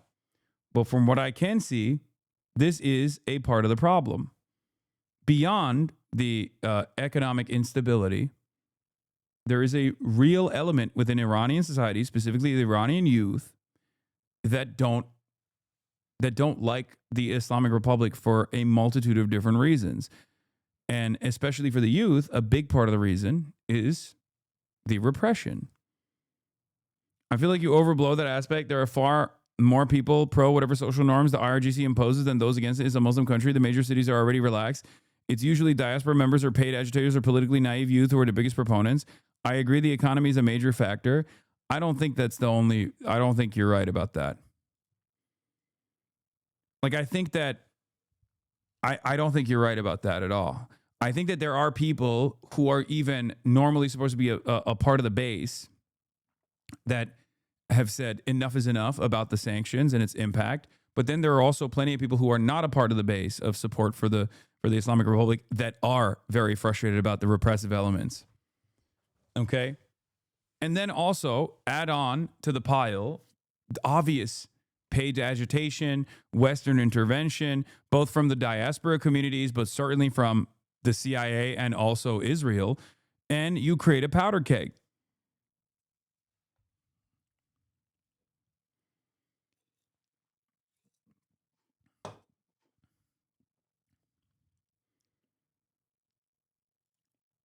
I think that certainly plays a role, though. From my understanding, the way these protests are different is because the base of the Islamic Republic is on the side of the protest, ethnically Persian business owners. It feels like you're attributing your education and Islamic initiative to yielding more pro-liberal takes. It makes no sense to me. They, women, technically have more freedom than American women to be educated debt-free.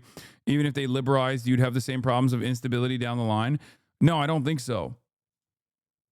I think part of the reason, at least from my assessment, and I do have my own personal biases growing up in Turkey, obviously, which is a secular country, right? And a secular country that actually saw a fairly conservative movement take hold and develop a regime of its own, the Erdogan government, using protection of Islamic liberties, Islamic practices as a rallying cry. And that change that took place in the country culturally, and that change that took place in terms of like repression, nowhere near to the same degree as like, you know, what people experience in Iran, has led me to at least have some level of bias in terms of living under a rule where there's like, you know, you're like what you could possibly experience as freedoms, you do not get.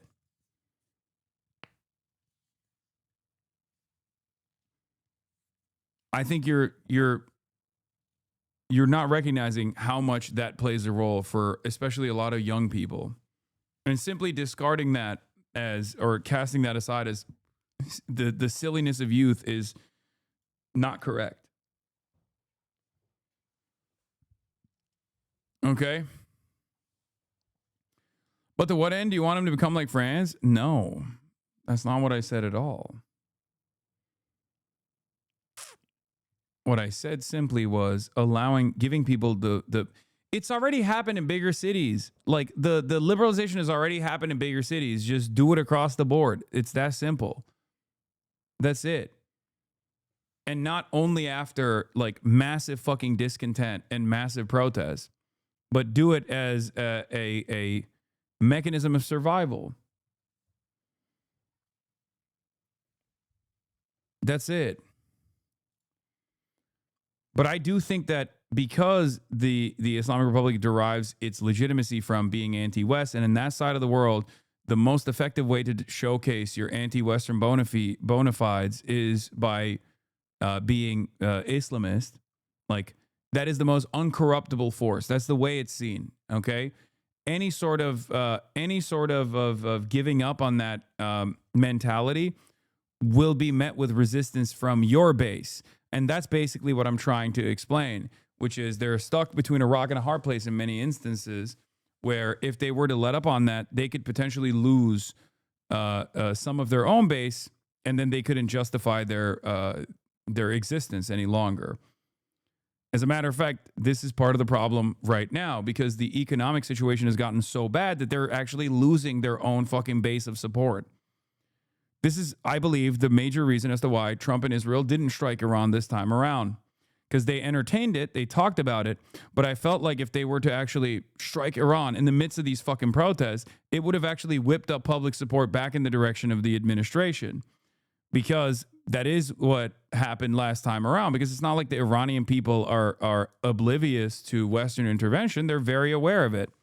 Maybe some don't remember a life before the Islamic Revolution, especially because the Iranian Revolution, especially because they were not around back then. But there was a reason for why the Iranian public, you know, got together and deposed of the Shah.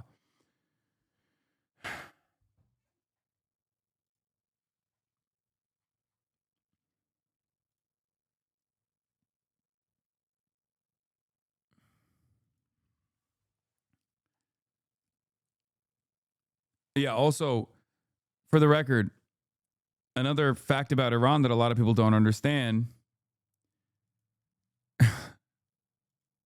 is that the Iranian nation has some of the highest density, highest share of college-educated populations. And on top of that, the female-to-male ratio at university is the highest in the world. That's why I always laugh when people are like, oh, the Iranian women are like, they're being kept behind. Like, these, you just don't know anything. That's not the case at all. Okay?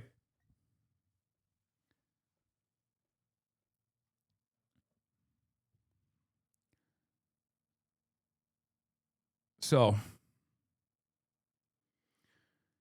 that is where we're at as far as this iteration of the Iranian protests. For me, if I was the Ayatollah, I would, number one, develop nukes instantly, and number two, work on, I mean, obviously this is stupid, and everyone's going to say that's not going to happen, obviously, but like, I would work on removing the parallel state that I have designed around reasserting my power and make way for more socially conscious, more socially liberal forms of reform. You know, have a more laissez-faire attitude about certain things. Don't siege Leningrad, take it immediately. Yeah, I know. Well, develop nukes instantly, first and foremost.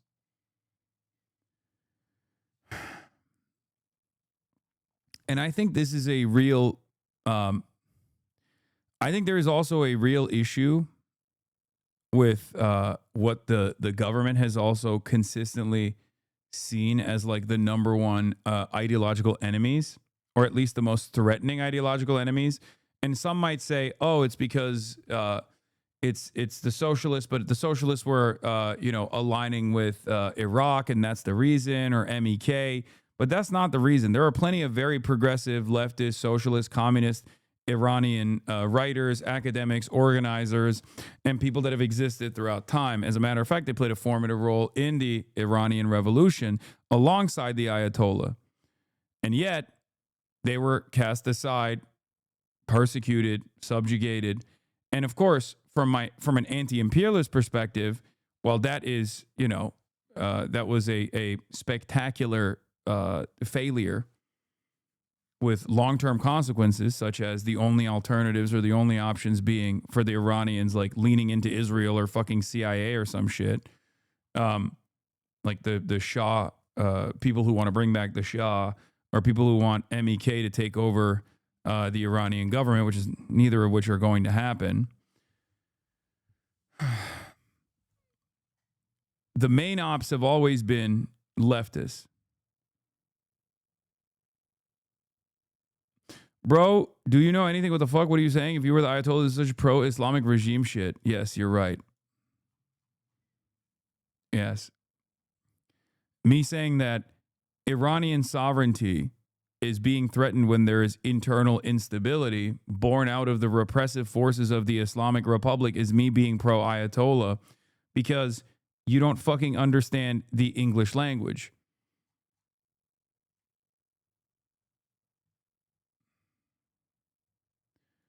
Yeah, I mean, there's this analysis as well from Ali Terra Noir. Iran's crisis produced a dangerous fantasy that the Islamic Republic can be swept away and instantly replaced by a Pahlavi restoration. Names, constitutions, policies are debated as if politics were a fantasy draft. This misunderstands the nature of politics and of the state. A revolution succeeds only when the embryonic new state, an insurgent organized hierarchy, is already forming inside the shell of the old one. States precede revolutions. The Pahlavist milieu is not a state in waiting. It's a loose milieu centered on symbolism and leadership fantasies, not an organized hierarchy capable of resolving the coordination of problems of 90 million people. 90 million people that are endlessly diverse, okay? Only 60% of the country is Persian, okay? When people go, oh, this is Persian, this is Iran, I am not Iranian, I am Persian, you have to understand, like, it is an incredibly diverse country. It would,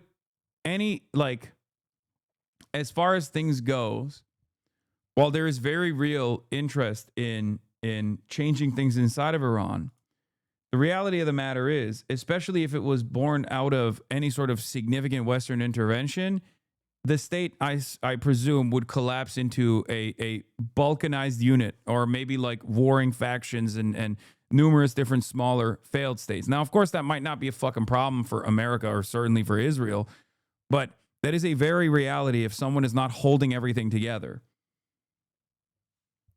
Okay?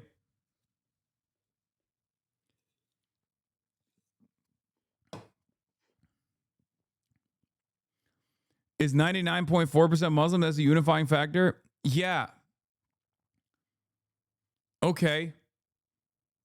Is 99.4% actually happy with the rule, like the Islamic rule or the version of Islamic rule that they exist under?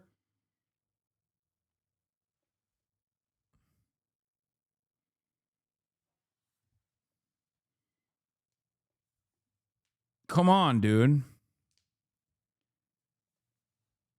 Clearly, Islam or Islamic rule has been the connective tissue that has held it together for as long as it has, in spite of all the fucking Western intervention.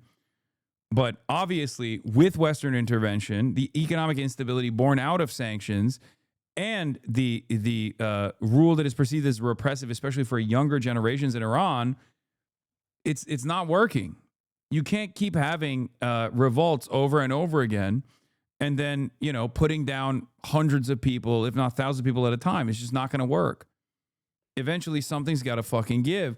This is not a lib take, because the reality of the matter, as I also correctly pointed out, is that I don't know what the actual best path forward for Iranian sovereignty is anyway. You understand? A lib take would be to say, free Iran, free Iran. We need the Pahlavi. We need the Pahlavi family. We need the Shah.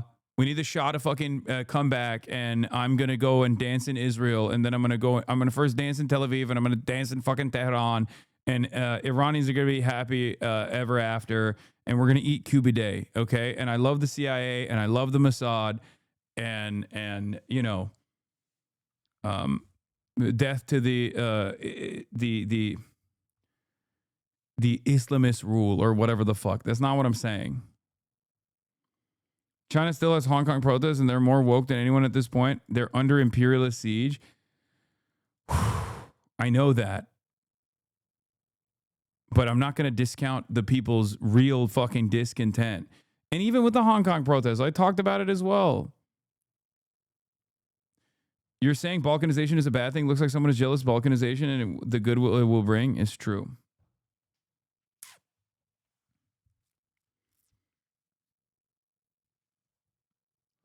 The know your rights pin is so cringe. You're right. When a fucking ICE agent comes knocking down your door, you shouldn't know what is an administrative warrant and what is a judicial warrant. You should just let them in to butt fuck you.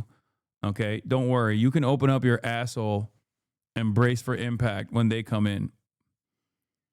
But I do think people should know their rights.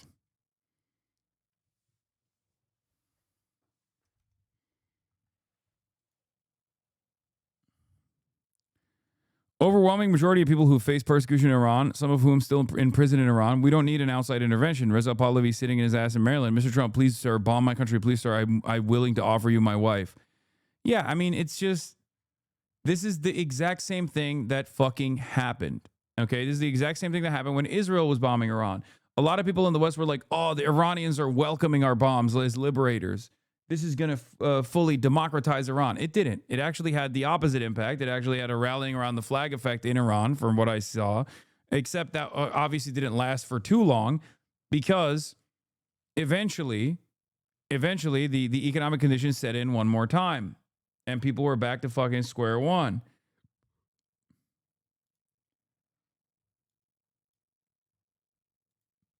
I don't think I am genuinely confused as to why they would bomb Iran. America would, because I feel like it would still have a similar impact. President Trump currently leans towards authorizing fresh military strikes on Iran, U.S. officials say, as the White House is weighing a last-ditch Iranian offer to engage in diplomacy over curbing its nuclear program.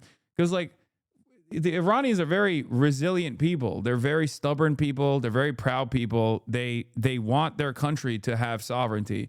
And no, I'm not talking about the fucking diasporoids that are like, no, we should bring back the monarch, okay?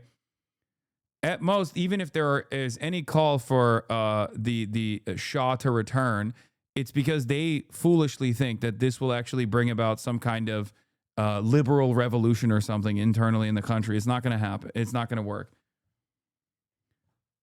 But then again, Trump is so fucking stupid that maybe he will bomb Iran anyway, in any case, you know, because he's a fucking freak.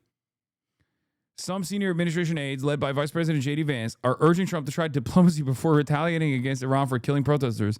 Like, dude, we're so fucking fraudulent. We're so morally bankrupt. We're so fucking fraudulent that we think the best possible way to help the people that are like, I don't know, that have had enough of the economic hardships in Iran is by eating lead. Okay? Oh, the Ayatollah's killing people. Well, guess what? I'll show them how to kill people. I'll show them how to kill people dead with Tomahawk missiles. Like, how the fuck does that work? Like, think about it from an American perspective, okay? Think about it from an American perspective. America, the American police force kills like 2,000 people, I think, or maybe somewhere along those numbers. I don't know the exact number of how many people the American police force kills every year in the United States of America, okay? But like, imagine there's like mass ICE protests. They fucking, or no, 1,100, sorry, 1,000. 10,000 dogs a year, 1,100, around 1,100 people a year, not 2,000. Apologies, I doubled the number.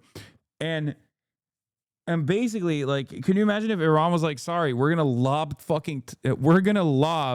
Shahed drones in fucking, you know, in New York City because you keep killing your own citizens. Like, that's ridiculous. Yes, 10,000 dogs a year is real. Who the fuck would be like, oh, sick, thank you? Like, that's not, you don't solve anything when you do that. You do the exact opposite. It's not a solution to anyone's problems. Some in the U.S. doubt that Iran is genuine about its ending its nuclear program, telling Trump that Tehran may be finding a way to buy more time and avoiding American airstrikes. Aides have briefed Trump on the benefits and pitfalls of renewed nuclear negotiations with Iran. Trump currently favors attacking Iran, but could change his mind depending on unfolding developments. Some officials said Trump may strike first and then seek serious talks with Tehran. We may have to act because of what is happening before the meeting, he said Sunday.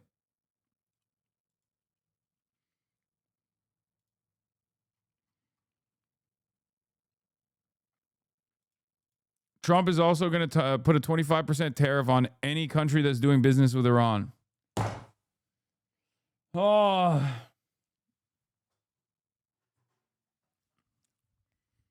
This is why everything that you hear from Americans is inconsistent and fucked up.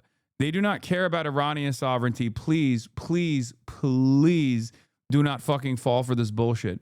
And if Iranians come in here and try to tell me like, no, you don't understand. We want these kinds of fucking, we want our economy to fucking collapse. You're basically begging for your own demise. Okay? That's it. There are plenty of Iranians who are fucking protesting against the government, not because they are upset about the repression that they're experiencing, but more so because of the economy.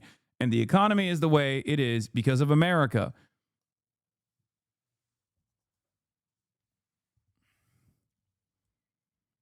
We are helping Iran by killing Iranians, either through direct military intervention in the form of bombings or through indirect intervention in the form of starving them by starving out the Iranian economy.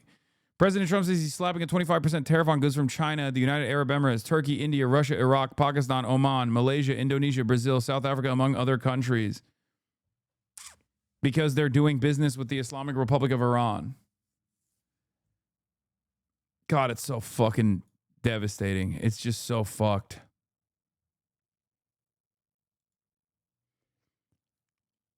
Iran is using it. Just the other day, an innocent young woman in the United States, an American citizen and mother of three, was executed by ICE at point blank range. The U.S. administration labeled her a domestic terrorist, while President Trump called it a matter of self-defense. The Department of Homeland Security threatened Americans that if you lay a finger on a federal officer or agent, you will face the full extent of the law. Here in Iran, police officers are being executed by actual terrorists overseen by what Mr. Pompeo has openly called Mossad agents. And we have the receipts. Does this look like a protest for freedom or the exact kind of scenes that the U.S. administration would never tolerate within its own borders? I'm not going to show you the video, but yes, that is, you know, they light it on fire.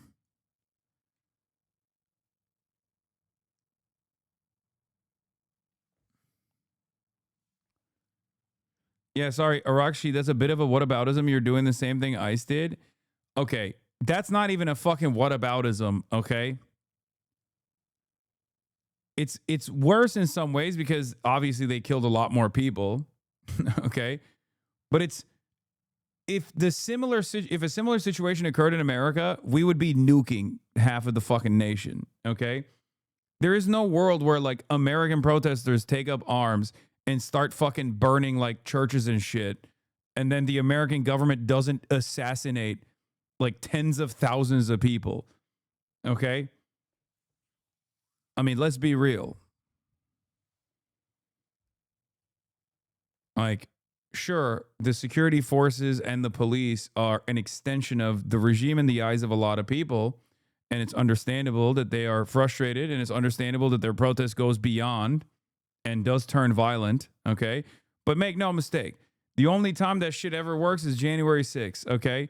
Get a bunch of fucking socialists or liberals even to come together and stand in front of ICE agents with their weapons drawn and you know, kill a couple cops, and let's see how the American government reacts. Okay. And that's really funny also because the very same, like I want a free and sovereign Iran. I want a free, democratic, sovereign Iran. I want what's best for the Iranian people. Okay. And I totally understand why the Iranian population is saying enough is enough. Having said that, right-wingers do not have the same consistency. They are the ones who are going, free Iran, fuck the Ayatollah, kill them, kill the Ayatollah. And then they fucking turn around in America and they go, ICE should be able to fuck your mom. ICE should be able to come into your house, no warrant whatsoever, and basically rape and pillage your fucking cabinets and kill your family members. And sorry, you have to comply with all of that because otherwise you're not a good boy. You're a bad boy.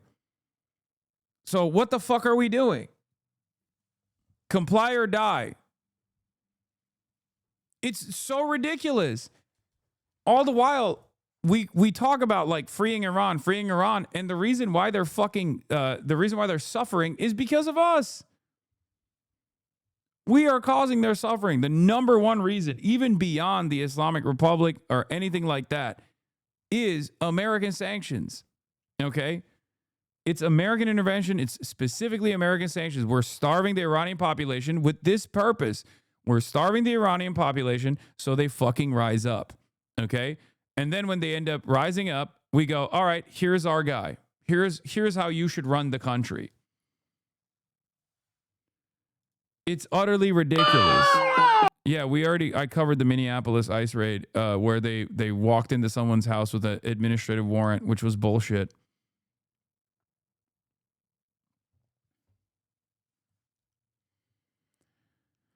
Yeah, and obviously the fucking Europeans are disgusting as well. EU's callous threatens tougher sanctions on Iran over brutal crackdown. I mean, they're disgusting.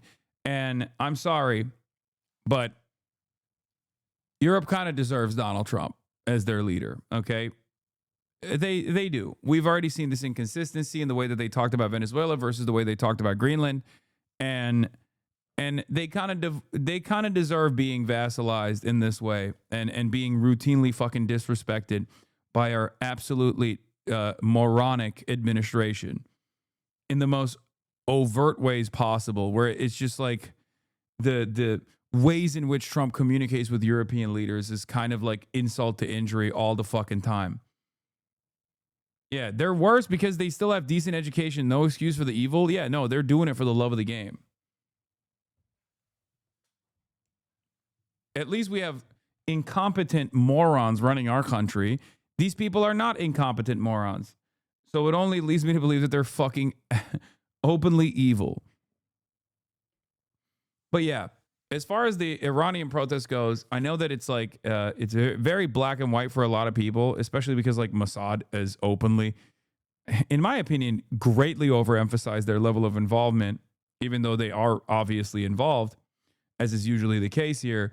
And America has done so as well, both in a tongue-in-cheek manner in the way that like Mike Pompeo talked about it. Ultimately, there is a valid reason for why people are protesting, okay? It's just the case. And recognizing that is a necessity if you want to understand how to solve the problem.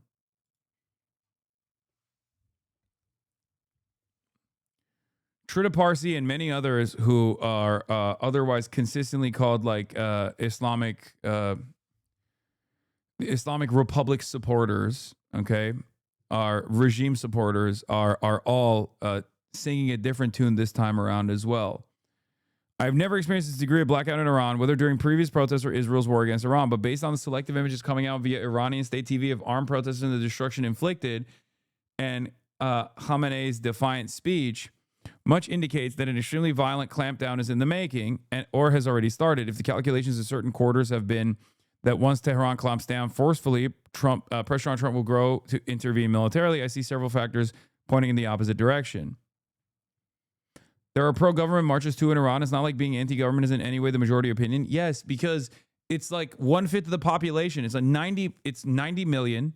1/5 of the population is still a fucking ginormous amount of people. But 1/5 of the population in the other direction is also a ginormous amount of people, if you know what I mean. Okay?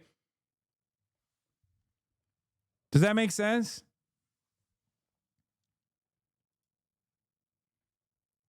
The images of body bags leave no doubt about the brutality of Iran's repression, and communication blackout is indefensible. Across the country, Iranians are protesting real economic hardship. Much of it is deepened by U.S. sanctions. From the UK, genuine solidarity means opposing these sanctions and the imperial strategies and aspirations behind them.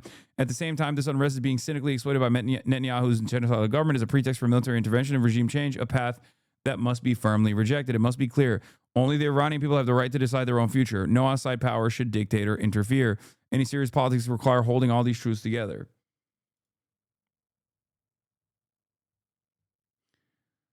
Like, regardless of the outside intervention, which is very real, okay, which is very real, maybe even a little overstated with the way that they've been flexing about it this time around. There is still very clearly a lot of discontent. Okay, that's it. It's palpable. It's not something that you can what.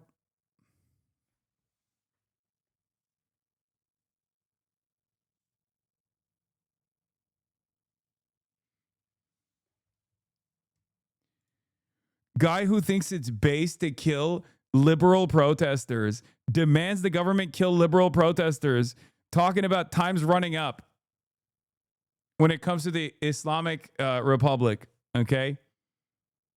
That's awesome. Bro, this is the inconsistency. Okay? This is what I'm talking about.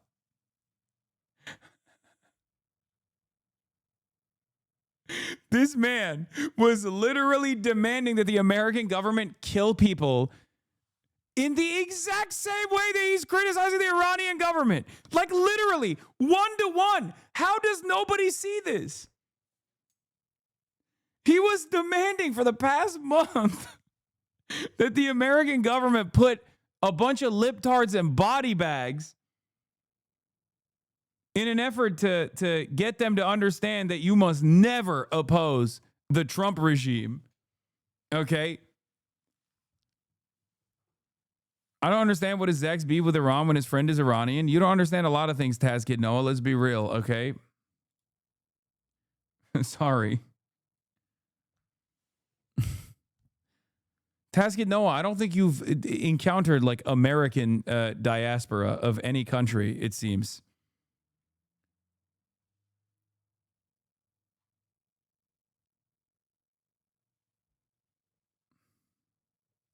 When Asman Mole was asked to clarify if dead Muslim Iranian child equals bad and liberal white American woman equals good, he said no comment. Yeah, based. Anyway, in the name of God, the compassionate, the merciful, the great Iranian nation, today you accomplished a great deed and made a historic day. Here we go. Yeah, the OG heads remember Taz Kid Noah from that famous Monopoly clip where I freaked out on him because he doesn't know how to fucking be a landlord.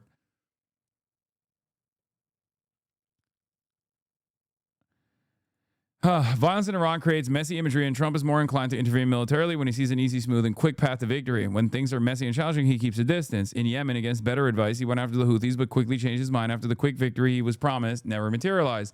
And the Houthis took down 2 U.S. fighter jets.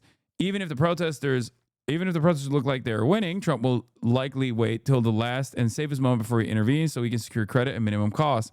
The violent clampdown might also leave Trump with the impression that once the regime has his back completely against the wall, it is more likely to fight back than to capitulate. Its clampdown up until last night was, by its standards, very restrained.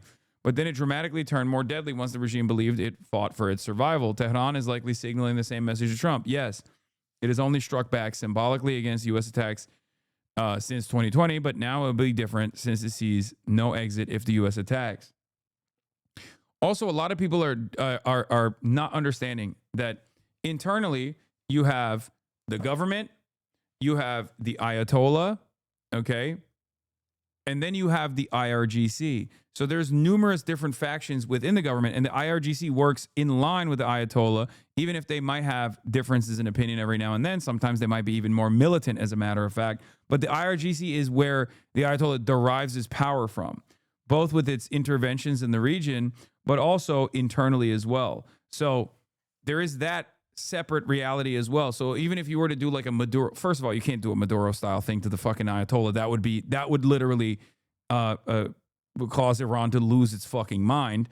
And then you would see what a more muscular or more militant IRGC would look like, and not the much more restrained version of that directed by the Ayatollah.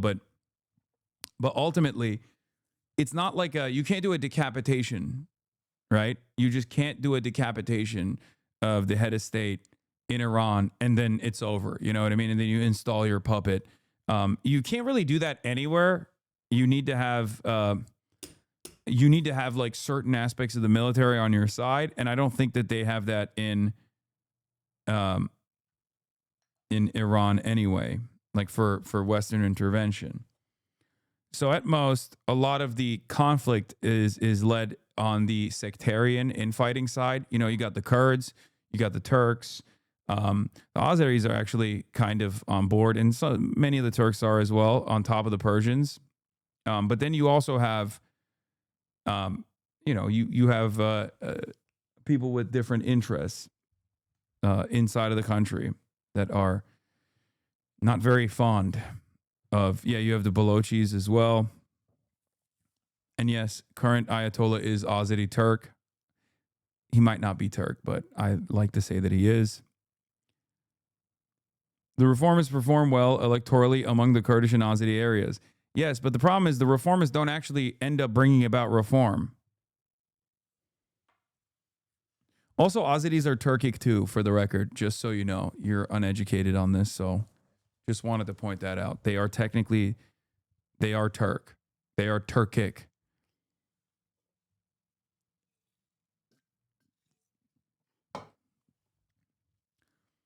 Certainly, Israel, Lindsey Graham, and some opposition figures in exile will push Trump to stand by his earlier tweet, but we have already seen how Trump easily gets himself out of such promises when it suits him.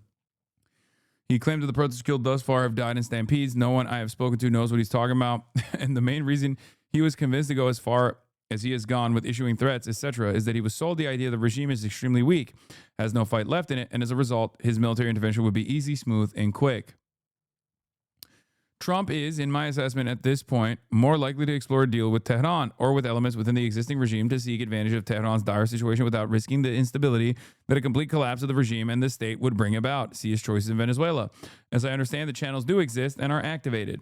Systemic pressure on the Supreme Leader to set aside certain previous non-nuclear red lines is also growing. Except, here's the tricky part of this conversation.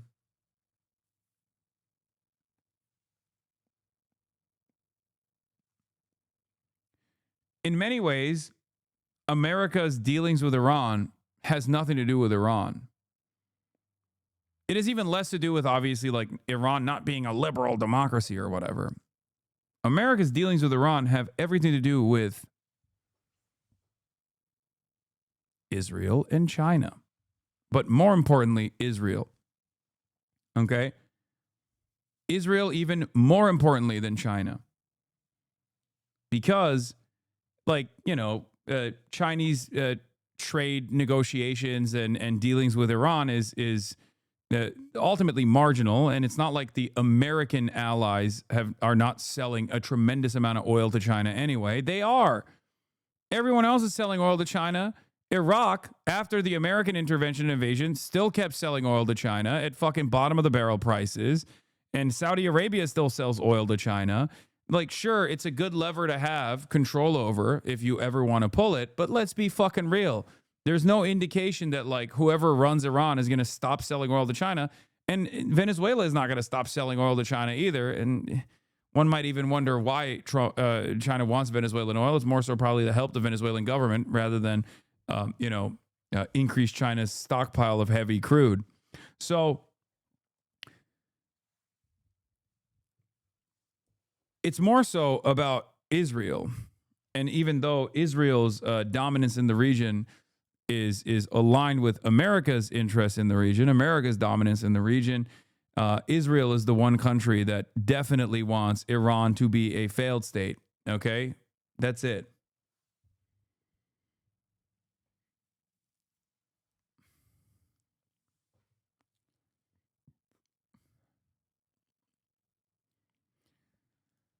Anyway, Trump's statement regarding the son of the previous Shah is instructive here. Trump said it wouldn't be appropriate for them to meet. Appropriateness is dependent on the circumstances, and as circumstances change, so does appropriateness. Trump is essentially saying that he's not ready to go all regime change yet, but he will not wait for Tehran forever either. Israel's a different matter, of course, as its interest is distinct from that of Trump's, as well as Sina is right. Israel's interests are very different from Trump's interests with Iran.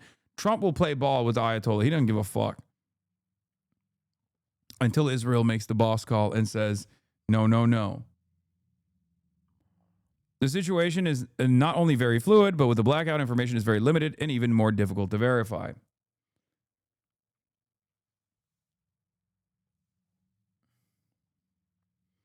This is not true in the 80s and 90s when Israel had less influence, yet Americans were extremely interventionist. Americans preferred Islamic Revolution to MEK taking power, but turned on them due to risks that the Shia in Saudi and elsewhere would weaken Saudi Arabia. The Gulf Arab states also are trying to play off America against Iran. True. That's also true. Yes. That's another major player here as well. You're absolutely right. Saudi Arabia in particular.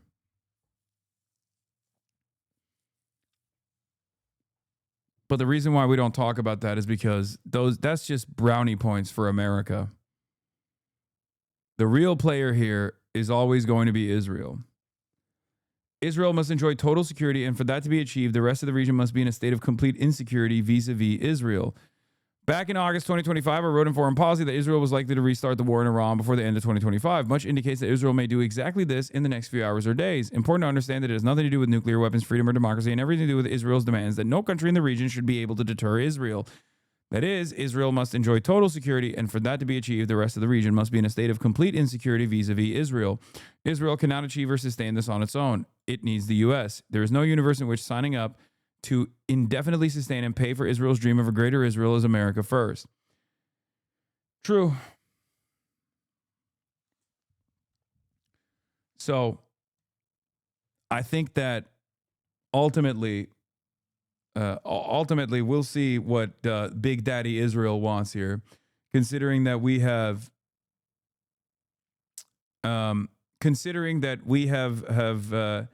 decided to offload all of our Middle Eastern interventionist policies to Israel, giving Israel a commanding position here. I suspect that that's going to happen here as well.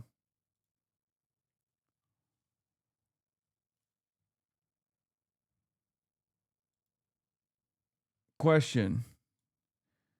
What are countries supposed to do to express disapproval and not materially support other countries when they engage in crimes against humanity? Sanctions are proven to not work and just hurt the population. Invasion isn't acceptable generally either. What, if anything, should states do? I don't know the answer personally, but I would like to hear your thoughts. I think the only countries that can actually intervene peacefully with other countries when they decide to do shit that's like fucked up is countries that have already developed positive relationships with these nation states. So if there was any sort of like liberal interventionist attitude, if like the American theory of American world policing was actually a real thing and it wasn't just like a mask that's put on for American imperialism, then America would need to have much better relations with every single country around the world in an effort to make itself irreplaceable, Chinese style. Okay. And then they would be able to intervene. This is the reason why the United States of America has a much easier time telling Israel what to do if it ever chose to do so than Russia, because Israel does not exist without American support. Okay? Israel does not exist at all without American support. Russia, on the other hand, as we have seen over and over again, does very much exist without American or with direct American intervention. Okay? So if America truly was interested in being the fucking world police, they would have done a Chinese-style, soft power initiative all around the globe. And I don't even mean US aid. I mean, like, literally develop positive relations with every country, including Iran. And then, as a peaceful force, they would be able to intervene by saying, you shouldn't do this to your population. Now, of course, that's a totally hypothetical situation. We don't live in that world, and that's never going to happen. So, that's neither here nor there.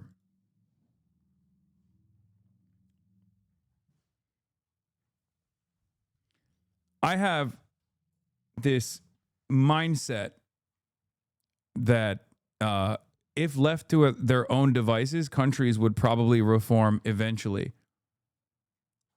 Without the threat of external intervention, there is no necessity for tremendous brutality, tremendous repression.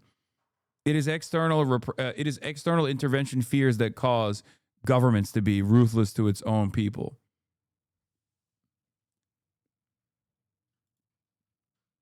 What? Asman doesn't want to do politics. What is your take? Size in millionaire? I don't know. I mean, he probably got heat for the first time ever, a fraction of the heat that I receive on a daily basis, and he doesn't like it. Also, his positions that he kept promoting are becoming less and less popular. So much so that I've noticed on my timeline that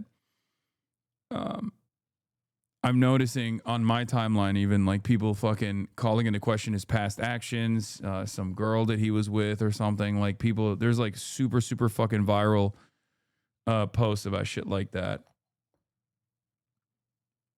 Like they're finally offering like a fraction of the scrutiny that I have received for forever, basically.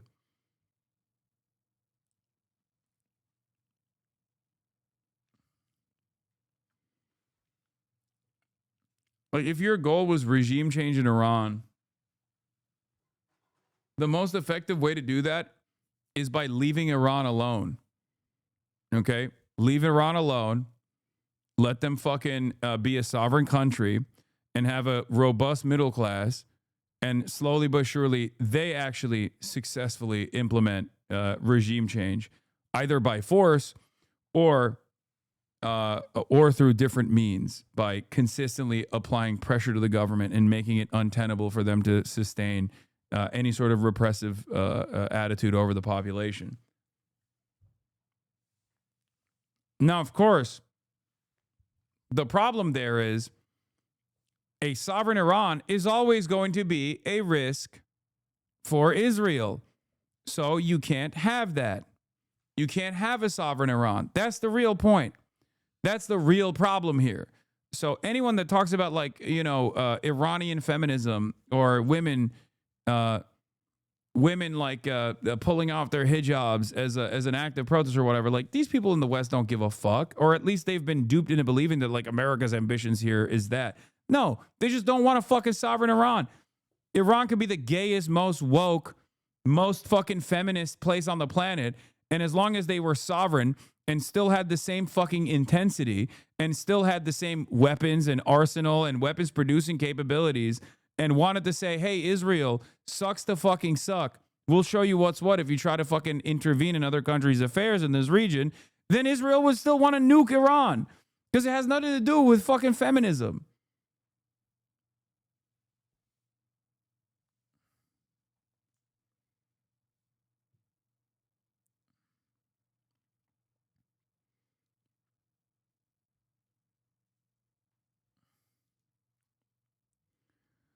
Yeah, on Israeli media, they speak openly about bombing Iran after the regime falls. Do you remember that what happened 20 minutes after Assad fled to Russia? Israel turned Syria into one big shooting range. This is the state the monarchists are pinning Iran's future to. Arrow Bashan in Syria. Do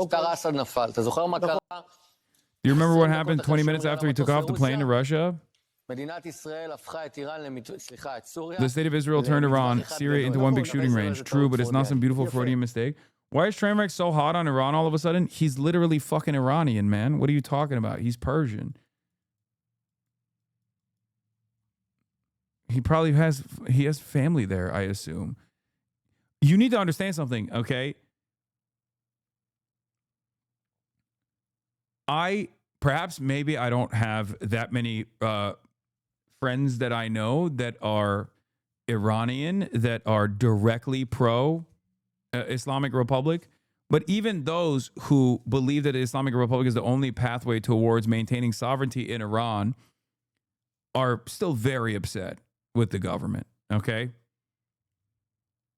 That's it. The only people that I've seen that are just like unconditionally offering support in this instance are or saying that everyone is a fucking Mossad agent or everyone's a fucking CIA agent are they're not Iranian. Like, let's be real. Like I think it's, you can't kill this many people all the time, man. That's it. Like, that's it. You can't do that. That's crazy. Obviously, things are fucked up. And I understand why people's attitude is, like, some people will look at the Islamic Republic as like the only pathway to consistently apply pressure and harm to the state of Israel. And that is true. Okay. But that's technically not the only pathway. You don't know. You don't know what might happen in Iran. I don't think the Iranian population is going to magically turn pro-Israel overnight in the way that, like, people present it here in the Western world. Okay? Sure, there's a lot of people who fucking hate what they perceive Islam to be, especially amongst the youth in Iran. But that don't mean they're going to be pro-Israel. Okay? Because Hasan knows me IRL, lol. Answer my question, Hasan. If Israel does not exist... Wait, what? No, I don't know this person IRL. What the fuck is this guy talking about? The fuck? This guy's starting to get delusional. Take a day off.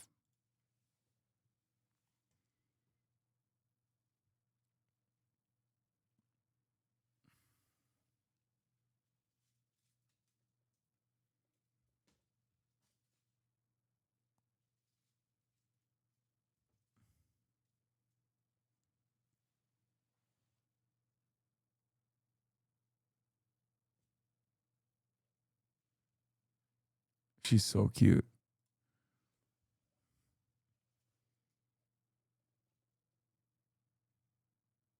Hello. Are we having a good time?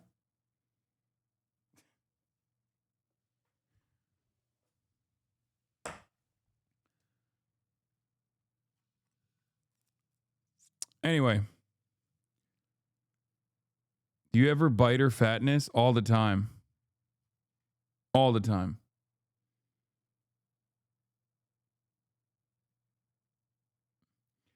But in any case, there is nothing more ridiculous than seeing all these people that have, like, advocated to starve the Iranian people over and over again, advocated for Israel to bomb Iran, okay, got Israel to successfully bomb Iran, celebrated it, got America to bomb Iran, celebrated that, turning around and being like, oh, free Iran, oh my God. It's like, bitch, you don't give a fuck about the Iranian people. Suck my dick. Shut the fuck up.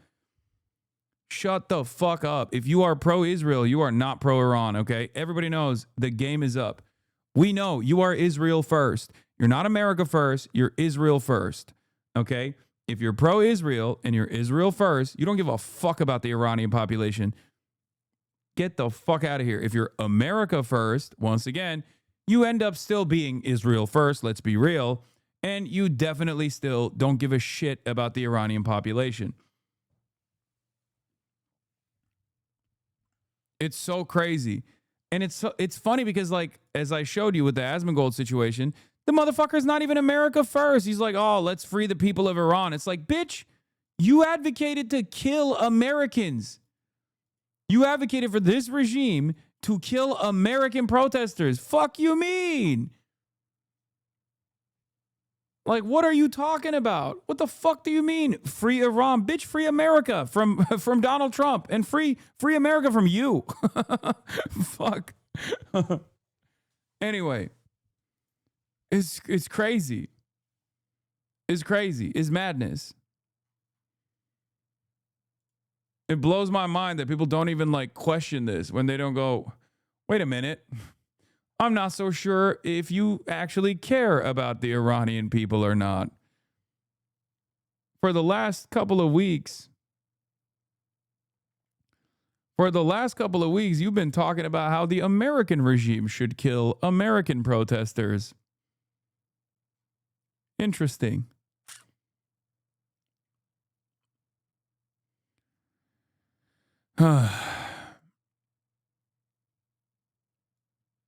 Anyway.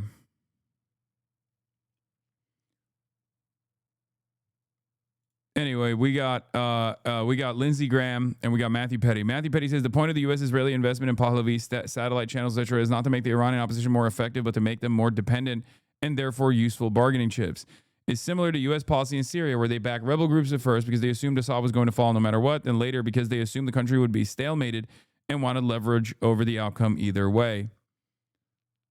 Yeah, it's the same reason why they, quote-unquote, back Kurds, both in Iran now as well, for the record, but also all around.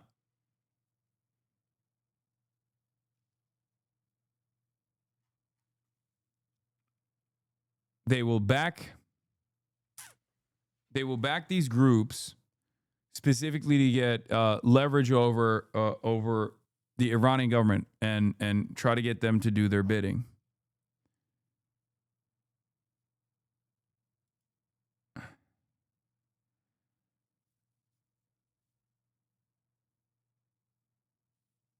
Anyway, let's look at this fucking demon too. To the Iranian people, your long nightmare is soon coming to a close. Your bravery and determination to end your oppression has been noticed by the POTUS and all who love freedom. Like, what are we talking about, dude?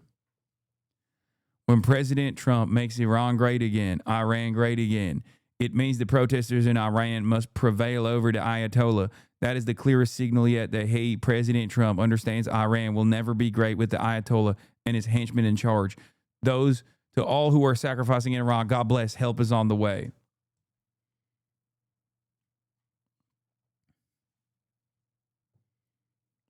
Incredible stuff. Thank you, Lindsey Graham. The Crown Prince's statement about the folly of negotiating with the Iranian regime and the need to act on behalf of the Iranian people is beyond reasonable criticism. Dude, they activated all the different groups. So you have people who are pro-Shah, and then you have people who are in the pocket of MEK. Bolton is an MEK advocate, an MEK acolyte, and so is Rudy Giuliani. And MEK has even less support than the fucking Shah in Iran. And the Shah doesn't necessarily have a reasonable amount of support either. Okay? Because I need you to understand something. Okay? These people have already successfully deposed of the Shah. You need to understand. These people, the Iranian population, already historically successfully deposed of the Shah. Okay? There is no fucking way that they will entertain Western intervention, no matter how much they suffer. They are incredibly resilient, incredibly proud people. I just don't believe that there is any world where the Iranians will be like, oh, great, we're a Western puppet state now. It's fine. I just don't believe it. Maybe I'm wrong, and maybe I'll be proven wrong, but I do not believe it. They do not want internal repression, and that's the most just and understandable position that people can hold. Okay? For sure. 100%. And there's a lot of internal conflict on sectarian boundaries, on sectarian lines. But the Iranian people must decide for themselves how they will be governed. Okay? That's it. That's it. There's communists in Iran? Yeah, they're all in prison, brother. What are you talking about? Yes, there are. They've been tortured, killed, and also imprisoned. So there are some communists in Iran for sure. I mean, they were fairly successful at a certain point.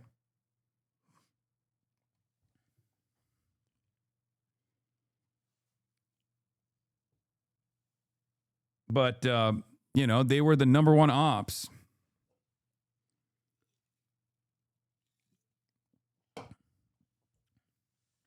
I don't get it. Why is that funny? Because we like the Iranian communists. We like the Iranian socialists.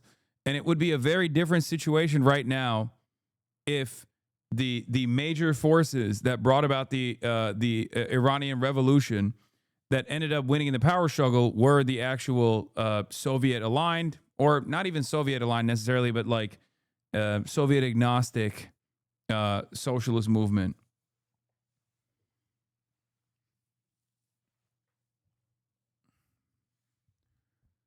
Which played a major role alongside everybody else in the Iranian Revolution.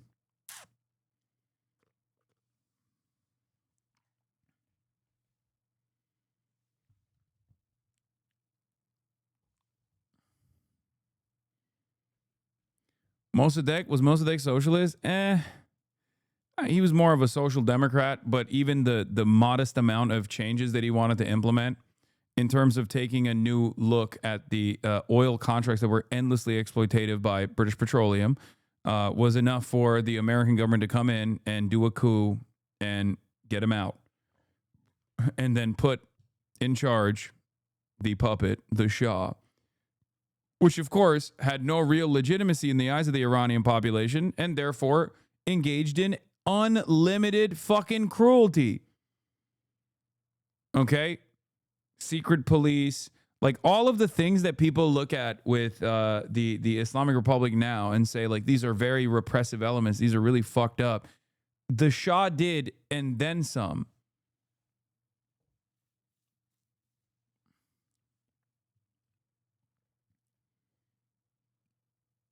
No, Mossadegh was a nationalist Democrat. That's why I say he was a social democrat. I didn't say he's a socialist.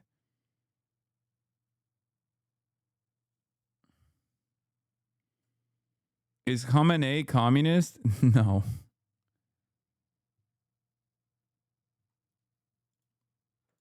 What is this? Is the translation accurate? Turkish locals confronted Pahlavi monarchists attempting to attack the Iranian consulate in Istanbul. Turks were shouting, "The Shah is Zionist. You are dogs of America, and you are Mossad's dogs."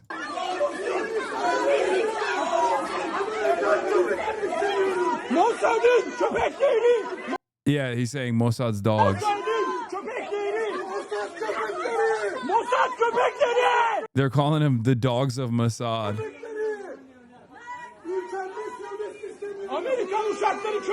Amerikan uşakları. They said you're a servant of America.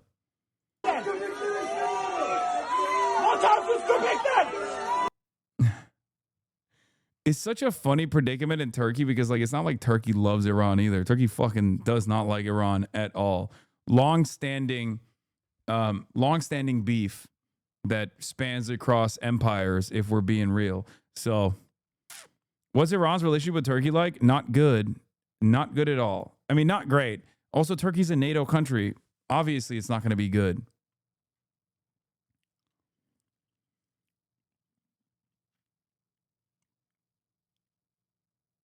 Think about it this way. Turkey's forces and Iranian forces, like Iranian proxies and Turkish proxies, were literally fighting in Syria nonstop. Okay?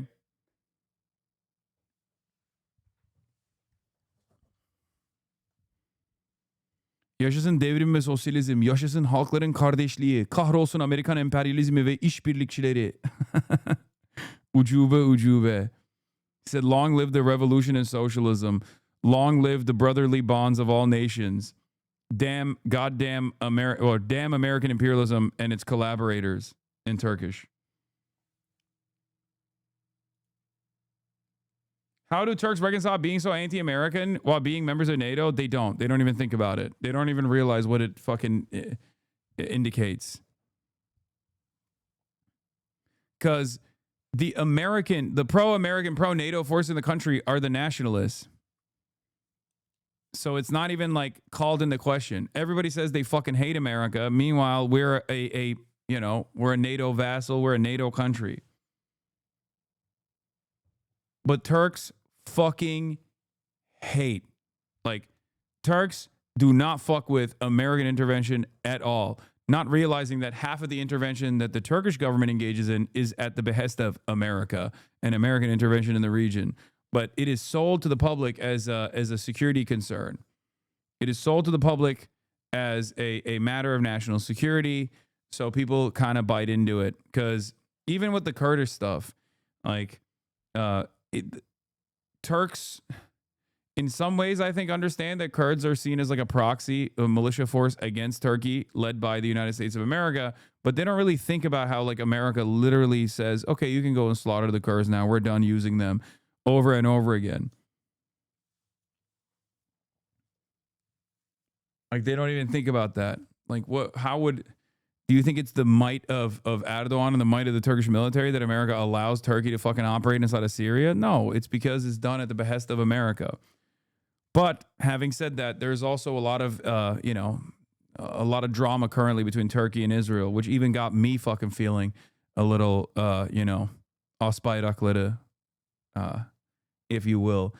Israel talking about how Turkey will never have an F-35 and that they'll only let Greece have F-35 jets, even though Turkey initially was a part of the F-35 development program and then decided to get S-4000s after the American government decided not to sell F-35 fighter jets to Turkey. And now Israel is saying, we will never allow Turkey to have F-35 fighter jets. That's how much fucking... The S-400, did I say 4,000? Sorry. S-400, I apologize. Guys, it's been 7 hours and 25 minutes. I'm a little tired.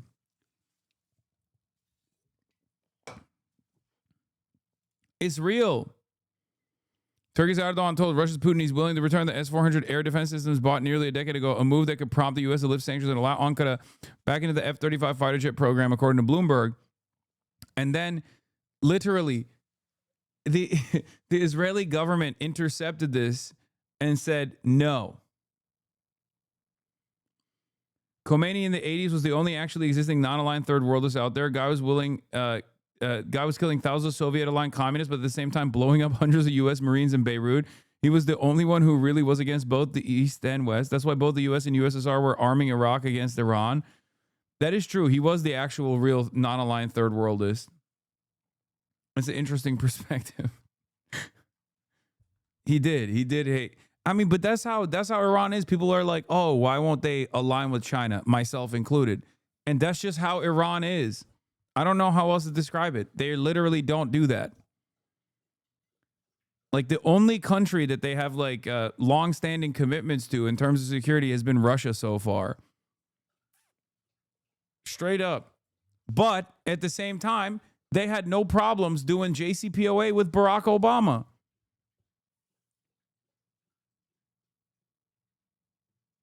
So, like, if given the option, they would play ball. They would love to play ball with America. They just understandably fucking hate Israel.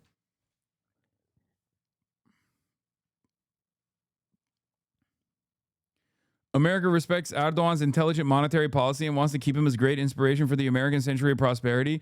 No, that's why. No, that's why he got Maduro. That's why he loves Erdogan, and also he arrested Maduro so that he could learn from Maduro's operations and how the central bank should be controlled by the executive. This is the brilliant mind of the this is the brilliant mind of the United States of America leaning into the nation, the glorious century of prosperity for America. Unironically, my parents say shit like that.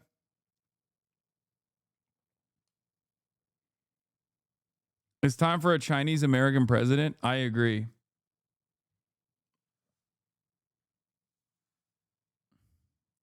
Iran is kind of like DPRK, trade with China, partnership with Russia, attempt to deal with the U.S., hates South Korea.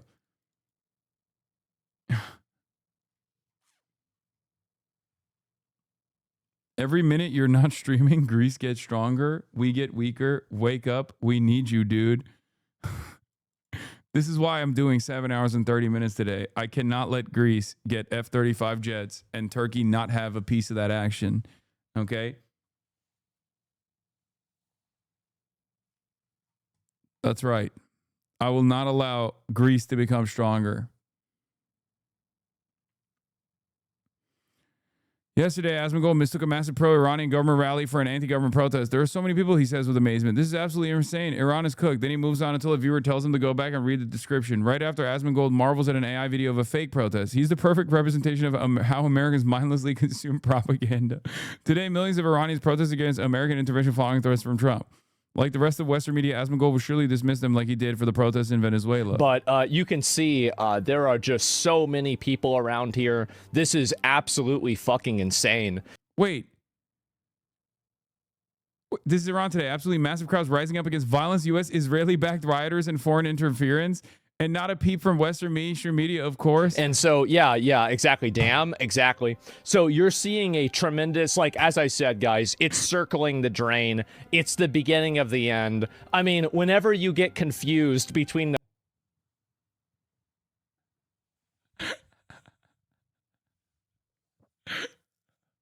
I see. The Nick Shirley technique.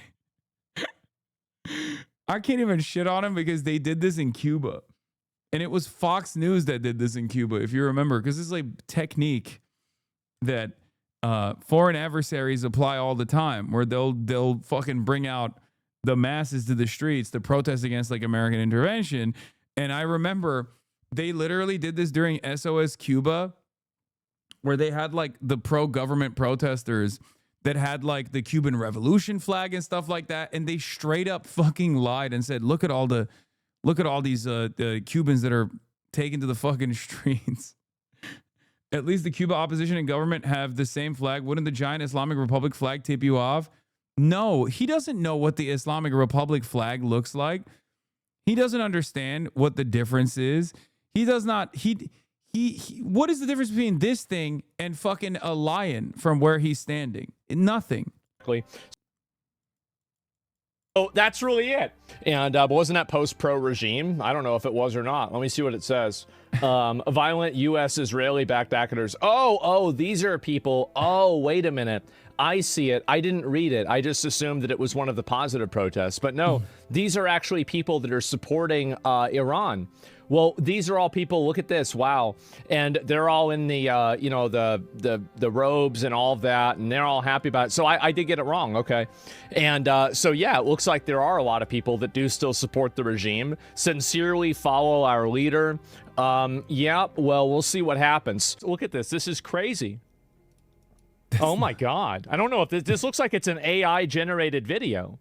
It does.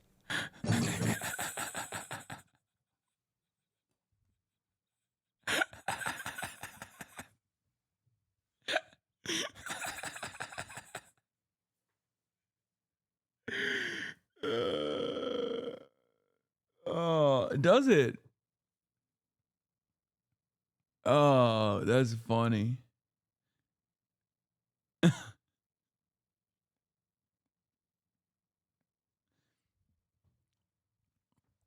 Oh.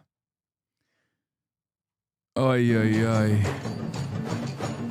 I click on Hasan randomly and he's watching Asman. Brother, this is the first time I responded to anything Asman's done today after fucking 7 hours and 31 minutes, man. Like, calm down. Holy fuck. I mean, this has to be fake, right?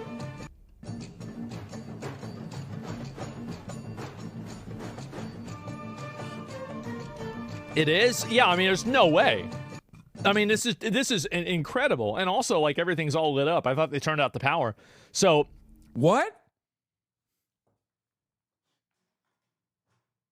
No, they turned off the internet, man.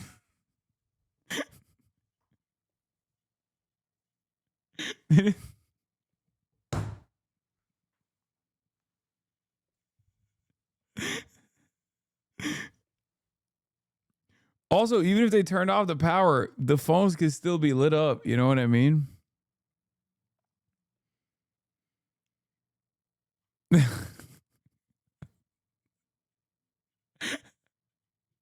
Ayatollah turned off the electricity in the entire country. Okay, people are dying in the hospitals. They turned off the electricity. They were like, enough. You've had enough.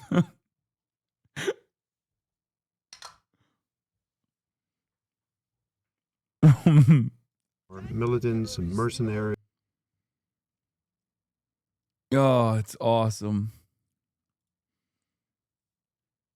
He's trying to be more stupid to compete with that Nick Shirley guy? I think so. Someone should turn off our internet, honestly. That's what they should be doing.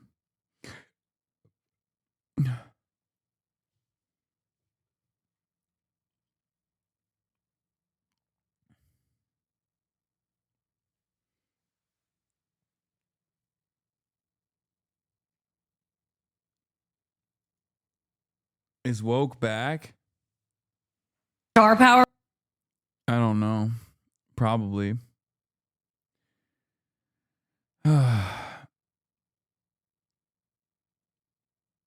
If there was a coordinated threat to like ICE, they'd 1000% shut off our internet. I mean, look. Once again, Asmagov would be basting his fucking face off if the American government behaved like the Iranian government, okay? We know that. It's not even a hypothetical. He has literally demanded it. He has demanded it. I don't get why the admin isn't going with the ICE agent got reasonably scared in a situation where he had to make a split-second decision. It's a tragedy, but good shouldn't have been there in the first place trying to obstruct law enforcement. It would have been so much easier to sell because they're fucking stupid. And they're not thinking. Oh, there was also a fundraiser for the Minneapolis ICE shooter that already raised $178,000. And what's really interesting about the campaign that was fundraising, but this didn't happen in a vacuum. It's a direct result of anti-American traitors like Minneapolis Mayor Jacob Fry, who is Jewish.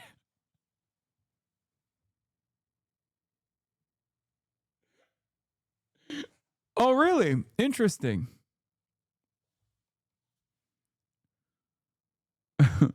Interesting. I'm glad that they put this in the parentheses.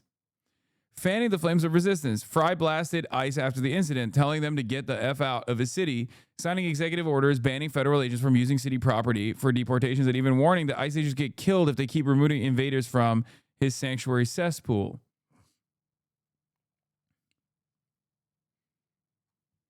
Yeah, in some ways, I guess like Omar was spared because I feel like they would have tried to assassinate him if he was mayor right now. Oh, it's at $561,000 now, apparently. This is how the creator of the official GoFundMe for Jonathan Ross, per Liz Collin and Megyn Kelly, described it himself. Take a look. This is the official fundraiser. The stupid cunts want to make a GoFundMe for me for the stupid bitch that got what she deserved. I made one for the ICE officer that did his job. Let's get this man some money.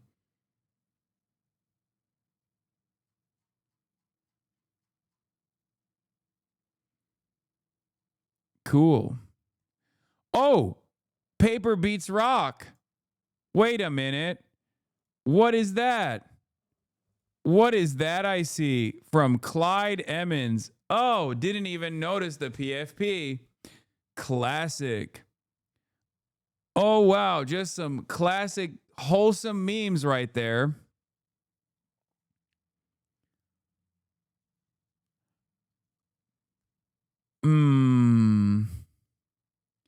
Glad that anti-Semitism destroyer Bill A. Packman donated $10,000 to this fucking dickhead's GoFundMe. Much love. The GoFundMe, which states Jacob Fry is Jewish, by the way.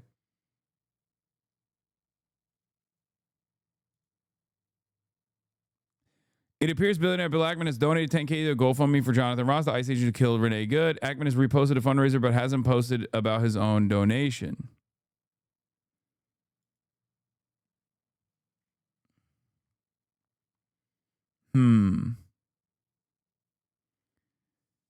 Yeah, Bill Smokes Crackman. Ken got a leak, by the way. Leaked documents about ICE deployment in Minneapolis suggest they're more worried about the backlash to Renee Good's death than they're letting on. That's cool. And instead of doing anything about de-escalation, they've decided to just double down and triple down and quadruple down, it seems. So that's wonderful. Be mindful of OPSEC and officer safety. Do not wear your uniform or any piece of your uniform when entering and exiting your hotel. No BP tux. Do not display any border patrol or law enforcement insignia on your belongings. Do not divulge meeting, staging, or operation location. Do not divulge anything related to operations. Be mindful of what you post on social media. Turn off your location settings and set page to private. Always employ situational awareness.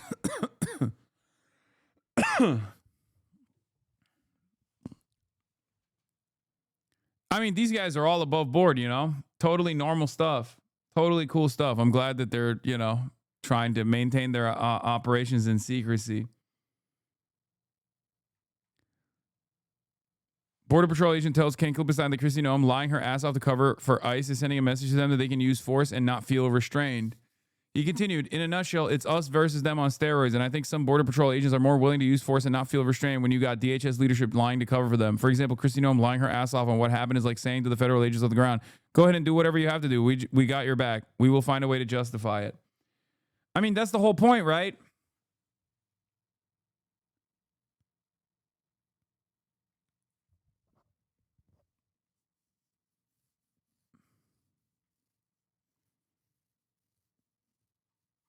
That's kind of the whole point. That's the reason why they did it. That's the reason why they defended it. So that they wouldn't feel restrained. Fantastic. Fantastic stuff. Anyway, that'll be all for today.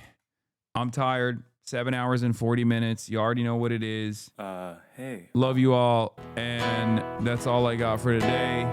Stunning lo-fi introduction. I'll see you tomorrow, everybody. You already know what it is. Peace. Half day, even after a 2-day break. Yeah, half day Hossy is back. I'll sell people, hey.